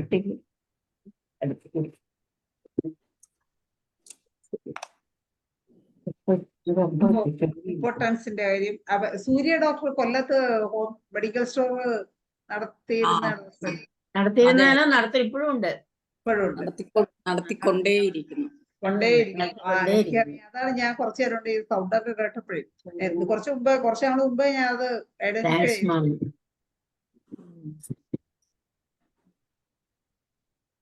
ഈവൻ ശോഭനയും അല്ല ആര്യയും സൂര്യയും വീഡിയോ ഓൺ ചെയ്തിട്ട് ചോദിക്കണം കേട്ടോ.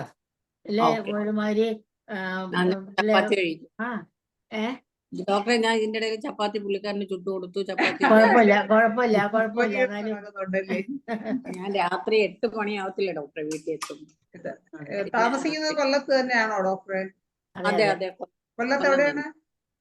തിരുമുല്ലവാരം എന്ന് പറയും. പണ്ടൊക്കെ മെഡിക്കൽ സ്റ്റോറിൽ വന്നിട്ടുണ്ട് ഡോക്ടറുടെ. ആണോ? ഓക്കെ. ഡോക്ടറെ വീടിന്റെ അടുത്ത് അവിടെ ഞാൻ പലവണ വന്നു. ഡോക്ടർ ഹസ്ബൻഡ് മരിച്ചപ്പോഴും എന്റെ വീടിന്റെ ഫ്രണ്ടിൽ കൂടാ പോകുന്നത്. ശരി. രമ ഡോക്ടർ ഒരിക്കൽ വന്നിരുന്നു അല്ലേ ഡോക്ടർ? ഞാൻ വന്നു. ചാണ്ടേ ഞാനും വന്നിരുന്നു. സൂര്യ ഡോക്ടർ വീട്ടിലാണോ പോയേ? സൂര്യ വീട്ടില്. ഞങ്ങളെങ്ങനെയാണ്, ഞങ്ങൾ എവിടെയെങ്കിലൊക്കെ പോകുമ്പോ പറയെടുക്കണ പോലെ വഴിയുള്ളവരുടെ എല്ലാവരും എടുക്കും. പക്ഷെ സൂര്യോട് ഞങ്ങക്ക് വർഷങ്ങളായിട്ടുള്ള ബന്ധമാണ്. എനിക്ക് ചാണ്ടയ്ക്കും വർഷങ്ങളായിട്ടുള്ളത്. പുളിശ്ശേരി കുടിച്ചില്ലേ ഡോക്ടറെ? അതെ. പുളിശ്ശേരി കുടിച്ചെന്ന്. അത് ചെയ്യുന്നത് പുളിശ്ശേരി കുടിച്ചു. വർഷങ്ങളായിട്ടുള്ള ബന്ധമാണ് ഞങ്ങക്ക്. പാഴ്സൽ പിന്നെ ഞങ്ങൾക്ക് പോയാൽ നഷ്ടമില്ല. നല്ല കാറ് നിറയെ പാഴ്സലായിരിക്കും എന്തെങ്കിലുമൊക്കെ ആയിട്ട്. അവലോസുപൊടി, മാങ്ങാച്ച, അത് തന്നെ. മാങ്ങ ഉപ്പിലിട്ടത്, വിവിധതരം ഉപ്പിലിട്ടത്. ചക്ക വെട്ടി വെച്ചിരിക്കുവോ? ഇപ്പോഴും ഉണ്ട്. ഇപ്പോഴും എന്റെ കയ്യിലുണ്ട്. ചക്ക വഴറ്റി വെച്ചിട്ടുണ്ട്. തരാം. ഇപ്പൊ വന്നാ കുഴപ്പമില്ല. ഇല്ല ഡോക്ടർ. ആർക്കും ഒന്നും ചോദിക്കാനില്ല. എല്ലാവർക്കും എല്ലാം അറിയാമോ? ഇനി ഇടയ്ക്ക് പോയെന്നേ ഉള്ളു. ആരും ഹാൻഡ് റൈസ് ചെയ്യാത്തോണ്ടാണ് ഒന്ന് ഡൈവേർട്ട് ചെയ്ത് പോയത്. തീർച്ചയായിട്ടും നമുക്ക് വീണ്ടും നമ്മുടെ സബ്ജക്റ്റിലേക്ക് വരാം. ഇനി എന്തെങ്കിലും സംശയം? 9:51 സമയം പോയത് അറിഞ്ഞില്ല. ഇനി ആർക്കെങ്കിലും ഒരു കുറച്ച് സമയം കൂടെ, ഒരു 5 മിനിറ്റ് കൂടെ ഉണ്ട്. എന്തെങ്കിലും സംശയങ്ങളുണ്ടോ? ഞാന് കഴിഞ്ഞ ദിവസം ഒരു കേസിന്റെ കാര്യം പറഞ്ഞായിരുന്നു. പിന്നെ ഇതുവരെ ഇന്റർകോഴ്സ് നടക്കാത്തൊരു കേസ്. അത് ഞാന് അവര് വന്നിരുന്നു. അപ്പം എന്ത് ചോദിച്ചിട്ടും പുള്ളിക്കാരൻ ഒന്നും തന്നെയും പറയുന്നില്ല. അവസാനമാണ് പുള്ളിക്കാരി പറഞ്ഞു, എന്നെ തൊടുന്നത് പോലും ഇഷ്ടമില്ലാന്ന്. ഞാനും തൊടാൻ പാടില്ല, എന്നെയും തൊടത്തില്ല.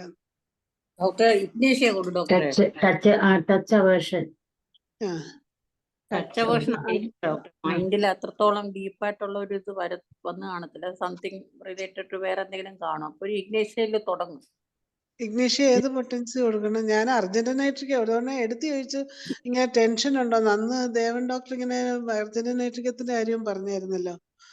അപ്പൊ പുള്ളിക്കാരന് നല്ല ടെൻഷൻ ഉണ്ടെന്ന് പറഞ്ഞു. പക്ഷെ അതൊന്നും പറയാനുള്ള പിന്നീട് സമയമില്ല. ഇനി അടുത്ത ഇതില് അത് ഞാൻ ഒന്നുകൂടെ ചോദിക്കാം. പുള്ളിക്കാരനാണോ പറഞ്ഞ അതോ വൈഫാണോ?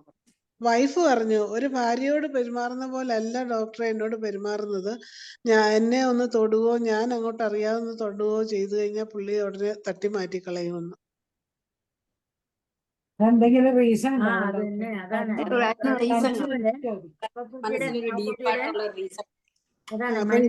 മെന്റലി എന്തെങ്കിലും ഒരു അതിനെ ചൈൽഡ്ഹുഡിലുള്ള ഏതെങ്കിലും ഒരു പ്രശ്നം ആ കുട്ടിക്ക് അത് ഇതായിട്ടുണ്ടാവും. അത് ആ കൗൺസിൽ ചെയ്ത് അത് മനസ്സിലാക്കുക. പിന്നെ എന്നിട്ട് താല്പര്യമില്ലാതെ കല്യാണം കഴിച്ചാലും അങ്ങനെയൊക്കെ വരത്തില്ല. അതെ, അതാ പറഞ്ഞത്. ഏതെങ്കിലും ഒരു മെന്റൽ താല്പര്യമുണ്ട്. ഈ പെൺകുട്ടി ഒന്ന് കല്യാണം കഴിച്ച് ഡൈവേഴ്സ് ആയതാണ്. ഈ പുള്ളിക്കാരന് അങ്ങനെ ഇല്ല. അതേ സ്റ്റോറിൽ വർക്ക് ചെയ്തിരുന്നവരാണ്. അങ്ങനെ പുള്ളിക്കാരൻ തന്നെയാണ് റിക്വസ്റ്റ് വെച്ച് കല്യാണം നടന്നത്. ആത്മാർത്ഥമായിട്ട് ചോദിക്കാവുന്നേ ഉള്ളൂ. ആ പുള്ളി തന്നെയാണല്ലോ ഇൻട്രസ്റ്റ് എടുത്ത് കല്യാണം കഴിച്ചത്. പിന്നെ എന്താ ധൈര്യമായിട്ട് ചോദിക്കാം. അതെ, എന്തിനാ കല്യാണം കഴിച്ചതെന്ന് കൂടെ ചോദിക്കാൻ വേണമെങ്കിൽ. അത് ഇനി അടുത്ത പ്രാവശ്യം. അപ്പൊ അവസാനം ഞാൻ എല്ലാം പറഞ്ഞ് എല്ലാം കഴിഞ്ഞ് കഴിഞ്ഞാണ് ഈ പറയുന്നത്. ശാന്ത ഒരു ഇൻസിഡന്റ് പറയും. ശാന്തയുടെ ഒരു പേഷ്യന്റിന്റെ പറഞ്ഞു. അല്ല, ഇഷ്ടമില്ലാതെ കല്യാണം കഴിച്ച അപ്പൊ അവര് രണ്ടാമത് കല്യാണം കഴിച്ചപ്പോ അവര് കല്യാണത്തിന് മുമ്പ് തന്നെ അവര് കൺവിൻസ് ചെയ്ത് എല്ലാം ചോദിച്ച് മനസ്സിലാക്കിയിട്ടാണ് കല്യാണം കഴിച്ചത്. അതിനുള്ള മരുന്നൊക്കെ കൊടുത്തത്. അല്ല, എന്നിട്ട് അവര് വേറെ ആരെങ്കിലും പറഞ്ഞില്ലേ? ആ അപ്പൊ വേറെ ആർക്കെങ്കിലും അതിപ്പോ ഭാര്യ തൊടുന്നില്ല, അപ്പൊ ഇനി വേറെ ആരെങ്കിലും തൊടാൻ ഇഷ്ടമുണ്ടോ? തൊടുന്നവരുണ്ടോന്നല്ലേ? അത് തന്നെ ഞാനും പറഞ്ഞത്.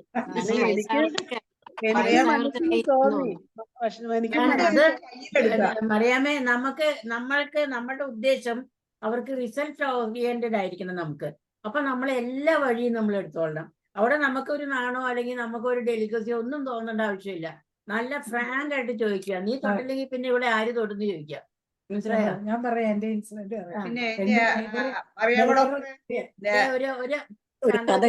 പറയാം. ഒരു കേസ് പറയാം. ഒരാള് ഹാൻഡ് റൈസ് ചെയ്തിരിക്കുന്ന ആൾറെഡി, സമയമില്ല. ഒരു മിനിറ്റ് കഥ കേൾക്കാവില്ലേ? എളുപ്പം പറയണേ മാഡം. അതെ, ഇപ്പൊ അവര് കല്യാണം കഴിഞ്ഞ് 6 മാസമൊക്കെ കഴിഞ്ഞു. അപ്പൊ ഈ പെൺകുട്ടി വന്നിട്ട് ഇവര് അല്ലാതെ പറഞ്ഞു എന്നെ തൊടുന്ന ഇഷ്ടമില്ല എന്ന് പറഞ്ഞു. എന്നെ തൊടുന്ന എനിക്ക് ഇഷ്ടമില്ല, അതുകൊണ്ട് ഇപ്പോഴും അവരൊന്നും സംഭവിച്ചിട്ടില്ല.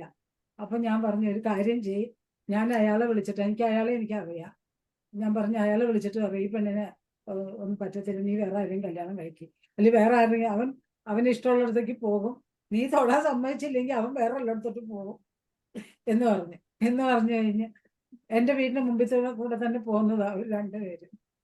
അത് കഴിഞ്ഞു പിന്നെ ഇപ്പം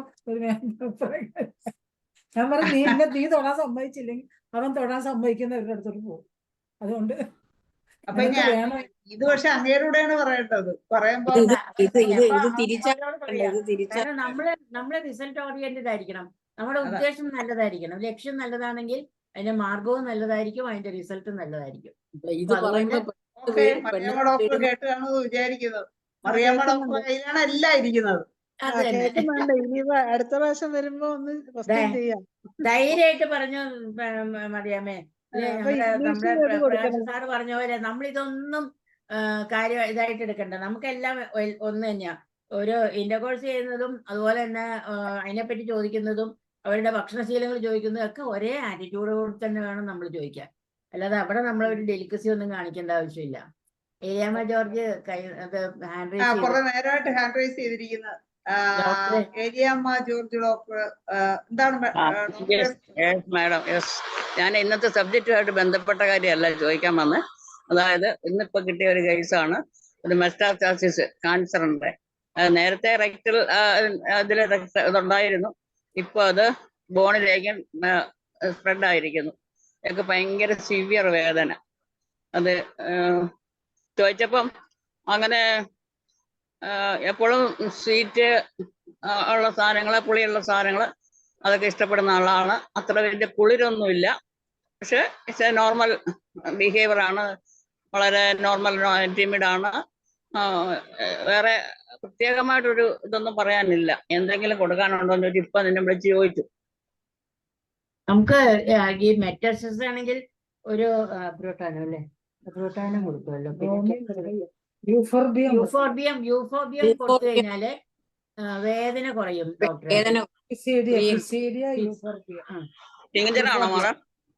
യൂഫോർബിയം ടിഞ്ചർ, പിസിഡിയം ടിഞ്ചർ.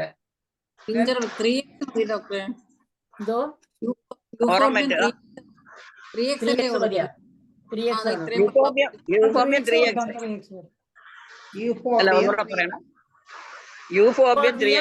3x. പിന്നെ പിസിഡിയ ടിഞ്ചർ. പിന്നെ ഒരു ഇതിന്റെ ടിഞ്ചർ പറഞ്ഞു ഒന്നുകൂടെ പറഞ്ഞേ. പിസിഡിയ, PISCIDIU, പിസിഡിയം, പിസിഡിയ കേട്ടോ, DEA, പിസിഡിയ ടിഞ്ചർ. അതെ, എങ്ങനെ ഡോസ്? 10 drops each, TDS 3 നേരം കൊടുക്കും. മറ്റേ ആദ്യം പറഞ്ഞത് യൂഫോബിയം, എങ്ങനെയാ ഡോസ്? 3x, അതും TDS. നമുക്കിവിടെ ആ മെറ്റാസ്റ്റാസിസ് ഇത് ചെയ്യുക, പിന്നെ പേഷ്യന്റിന് പെയിൻലെസ് ആക്കുക, ഒരു പാലിയേഷൻ ഒക്കെ നമ്മൾ പ്രതീക്ഷിക്കാൻ പറ്റുള്ളൂ. ഇവിടെ ഓർഗൻ ഏതിനെയാണോ കൂടുതൽ എഫക്ട് ചെയ്തതെന്നൊക്കെ നോക്കിയിട്ട്, ഇപ്പൊ ലിവറിനെയാണോ, സ്പ്ലീനിനെയാണോ, അതോ ഗ്യാസ്ട്രോയിഡിനാണെങ്കിൽ അപ്പൊ കൽക്കരിയ ഫ്ലോർ ഒക്കെ കൊടുക്കാമല്ലോ ഡോക്ടറെ. ഓ കൽക്കേരിയ ഗ്രൂപ്പില് പണ്ട് പട്ടൻ സാർ കൊടുക്കുന്നു പറഞ്ഞ് കൽക്കരിയക്കാർ 30 ഇതിനൊക്കെ കൊള്ളാമെന്ന് പറഞ്ഞായിരുന്നു. കൽക്കരിയ ഫ്ലോർ ഇപ്പൊ നമ്മൾ ഇത് 2 ടീച്ചർ കൊടുക്കുന്നുണ്ട്. എനിക്ക് കൽക്കരിയക്കാർ 30 എന്ന് പറഞ്ഞപ്പോ ഞാൻ ചോദിച്ചപ്പോ പുള്ളിക്കാരൻ അങ്ങനെ കുളിരോ അങ്ങനെയൊന്നുമില്ല. പക്ഷെ ഒരു കൂടുതൽ മധുരം ഇഷ്ടപ്പെടുന്നു. അത് കൽക്കരിയക്കാർപ്പിനുണ്ടല്ലോ. കൽക്കരിയക്കാർപ്പിനുണ്ട്. പക്ഷെ അവിടെ കൂടുതലും ഇതിന് മധുരം ഇഷ്ടപ്പെടാൻ കാരണം പ്രോട്ടീന്റെ കൂടുതൽ കൽക്കരിയ സൾഫ് വരുമോ? കൽക്കരിയ സൾഫും കൊടുക്കാമല്ലോ നമുക്ക്. അത് ടിഷ്യൂ റെമഡി കൊടുക്കാമല്ലോ ഡോക്ടറെ, ഡോക്ടറെ. ബോൺ മെറ്റാസ്റ്റാസിസിന് ഹെക്ലാലാവ നല്ലതാ. കൽക്കരിയ കാർബിനേക്കാളും കൽക്കരിയ സൾഫ് അവിടെ ഇതാണോന്ന് ഞാൻ ചോദിക്കുക. അതാ എപ്പോഴും മെറ്റാസിസ് ആവുമ്പോ സൾഫർ ഇതും കൂടി വരുമല്ലോ. കാർബോണിയത്തിനെക്കാട്ടിലും. കാർബോണിയം സൈക്കോട്ടിക് അല്ലേ, മറ്റേതാവുമ്പോ ആ ഒരു മെറ്റാസിസ് വരുമ്പോഴേ എന്നാ കൊടുക്കണ്ടേ? മയാസമെല്ലാം കൊടുക്കണോ കാർസിനോസിനോ? അങ്ങനെ കാർസിനോസിൻ എത്ര 37 years അല്ലേ? ഇല്ലല്ല 60-70 വയസ്സുണ്ട്. 70 വയസ്സുണ്ട് അല്ലേ? ഞങ്ങൾ സാധാരണ ഏജഡ് ആയി കഴിഞ്ഞാൽ കാർസിനോസ് കൊടുക്കൂല. അത് ട്രിഗർ ചെയ്യുന്നു പറയും. Better not to give. ഇതൊക്കെ കൊടുക്കും. ഈ പാലിയേഷൻ നമ്മളെ പ്രതീക്ഷിച്ചാൽ മതി ഡോക്ടറെ. നമ്മളെ പ്രതീക്ഷിച്ചാൽ മതി. അവരിതുവരെ അലോപ്പതി ട്രീറ്റ്മെന്റ് ഒക്കെ ആയിരുന്നു. ഇപ്പൊ പെയിൻ വല്ലതും ഉണ്ടോ എന്ന് ചോദിച്ചിട്ടാണ് വന്നിരിക്കുന്നത്. അപ്പൊ ഇത് യൂഫോബിയ കൊടുത്തു കഴിഞ്ഞാൽ വേദന നല്ലോണം പറയും.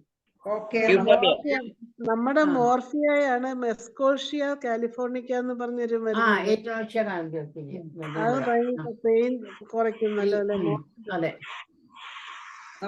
ഏലിയമ്മ ഡോക്ടർ ഇതെല്ലാം കേട്ട് കാണുമെന്ന് വിചാരിക്കും. നമ്മളെ സമയം 10 കേട്ടു. ഒരു സെക്കൻഡ്, എനിക്ക് ഇതിന്റെയൊക്കെ സ്പെല്ലിംഗ് എന്ന് പറയണമെന്ന് എഴുതട്ടെ.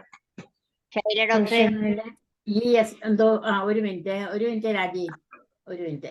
പിന്നെ സ്പെല്ലിംഗ് പറഞ്ഞ ESPR അല്ലേ?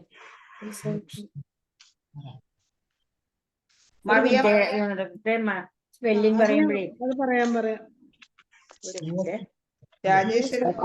അറിയാമോ ഡോക്ടർ? ഒന്ന് കേട്ടാ മതി. ദേവൻ ഡോക്ടർ ആണോന്ന് അറിയത്തില്ലല്ലോ.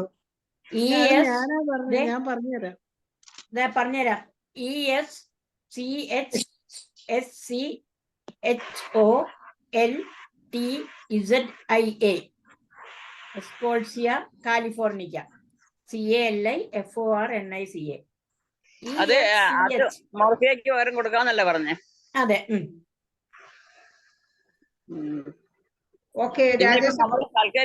കൽക്കരിയ ഫ്ലോർ കൊടുക്കാവുന്നായി അല്ലേ? അത് 6 years കൊടുത്താൽ കൽക്കരിയ ഫ്ലോറോ കൽക്കരിയ സൾഫോ 6 years കൊടുത്താൽ മതി ഡോക്ടറെ. പിന്നെ കൽക്കരിയ ഫ്ലോറ് ഏറ്റവും നല്ല ഇത്, അതായത് ഇതിന്റെ ഷൂളർ തന്നെ പറഞ്ഞിരിക്കുന്നത് 12x ആണ് ഏറ്റവും നല്ലോണം കൽക്കരിയ ഫ്ലോർ വർക്ക് ചെയ്യുന്നതെന്ന്.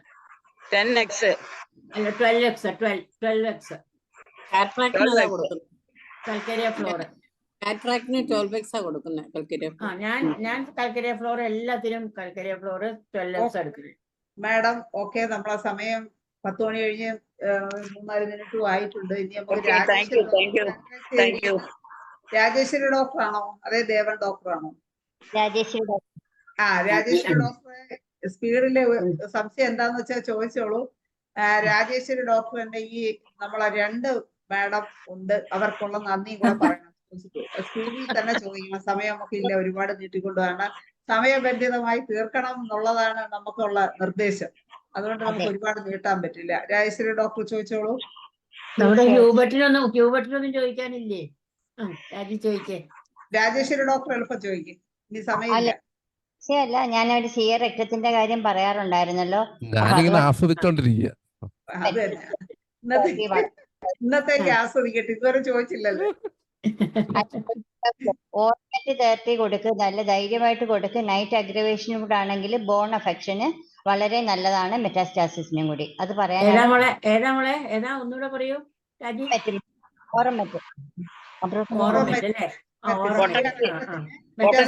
നല്ലതാണ്. മെറ്റാസ്റ്റസിന് അത് നല്ലതാണ്. ഏരിയാമ്മ ഡോക്ടർ കേട്ട് കാണുമെന്ന് വിചാരിക്കുന്നു. പൊട്ടൻസി ഏതാ? 200 അല്ലേ? 30. അത് ഇങ്ങനെയുള്ള അഫക്ഷൻ ഒക്കെ ഉള്ളത് കൊണ്ട് ലോ പൊട്ടൻസി ആണല്ലോ നല്ലത്. അതെ, പറഞ്ഞു കഴിഞ്ഞല്ലോ. രാജേശ്വരി ഡോക്ടർ നമ്മളെ മാഡംസിനുള്ള നന്ദി കൂടി. വളരെ സന്തോഷം തോന്നി രണ്ടുപേരെയും കൂടെ കണ്ടപ്പോൾ. അത് പറഞ്ഞറിയിക്കാൻ പറ്റുന്നില്ല. വളരെ ഐശ്വര്യമായിട്ട് രണ്ടുപേരും. ഞങ്ങള് ഇരട്ട സഹോദരികൾ എന്നാണ് ഞാനും ദേവൻ ഡോക്ടറും പറയുന്നത്. ഇരട്ടകൾ എത്തി എന്ന് പറയും. നമ്മളുടെ അറ്റൻഡൻസ് തന്നെ കണ്ടാൽ അറിയാം. ഇന്ന് പാർട്ടിസിപ്പൻസ് തന്നെ വളരെ സന്തോഷമായിട്ടും തന്നെയല്ല എല്ലാവരും പറയുന്നത് പോലെ ഈ പ്ലാറ്റ്ഫോമിൽ ഇങ്ങനെയുള്ള അവതരണങ്ങളിലൂടെ നമ്മുടെ സിസ്റ്റത്തിനും നമ്മുടെ ഡോക്ടേഴ്സിനും നമുക്ക് എല്ലാവർക്കും നല്ല കോൺഫിഡൻസും നൽകും. ഇരട്ടകൾ കുട്ടികൾ ഒരുപാട് എല്ലാവർക്കും വളരെ സ്നേഹത്തോടെയും ആദരവോടും അറിയിക്കുന്നു. ഞങ്ങളുടെ രണ്ടുപേരുടെ പേരിലും IFPHന്റെ പേരിലും ഈ പ്ലാറ്റ്ഫോമിലുള്ള എല്ലാവരുടെയും പേരിലും സന്തോഷം. നന്ദി. പിന്നെ എനിക്കൊരു കാര്യം പറയാനുള്ളത്, ഐ എം വെരി സോറി. ഞാൻ ഇന്നലത്തെ ഞാൻ പറഞ്ഞില്ലേ, ഒരു പ്രത്യേക സാഹചര്യത്തിൽ എനിക്ക് ഒന്നും പ്രിപ്പയർ ചെയ്യാൻ പറ്റിയില്ല. അതുകൊണ്ടാണ് ഞാൻ ഒന്നും പ്രിപ്പയർഡ് ആയിട്ട് വരാതിരുന്നത്. പിന്നെ നിങ്ങൾ ചോദിക്കുന്നതിന് ആൻസർ പറയാം ശാന്തയുടെ കൂടി ധൈര്യത്തിൽ എന്ന് പറഞ്ഞിട്ടാണ് ഞാൻ വന്നത്. അതുകൊണ്ട് ഇനി വരുമ്പോ ഞാൻ പ്രിപ്പയർ ചെയ്ത് വന്നോളാം.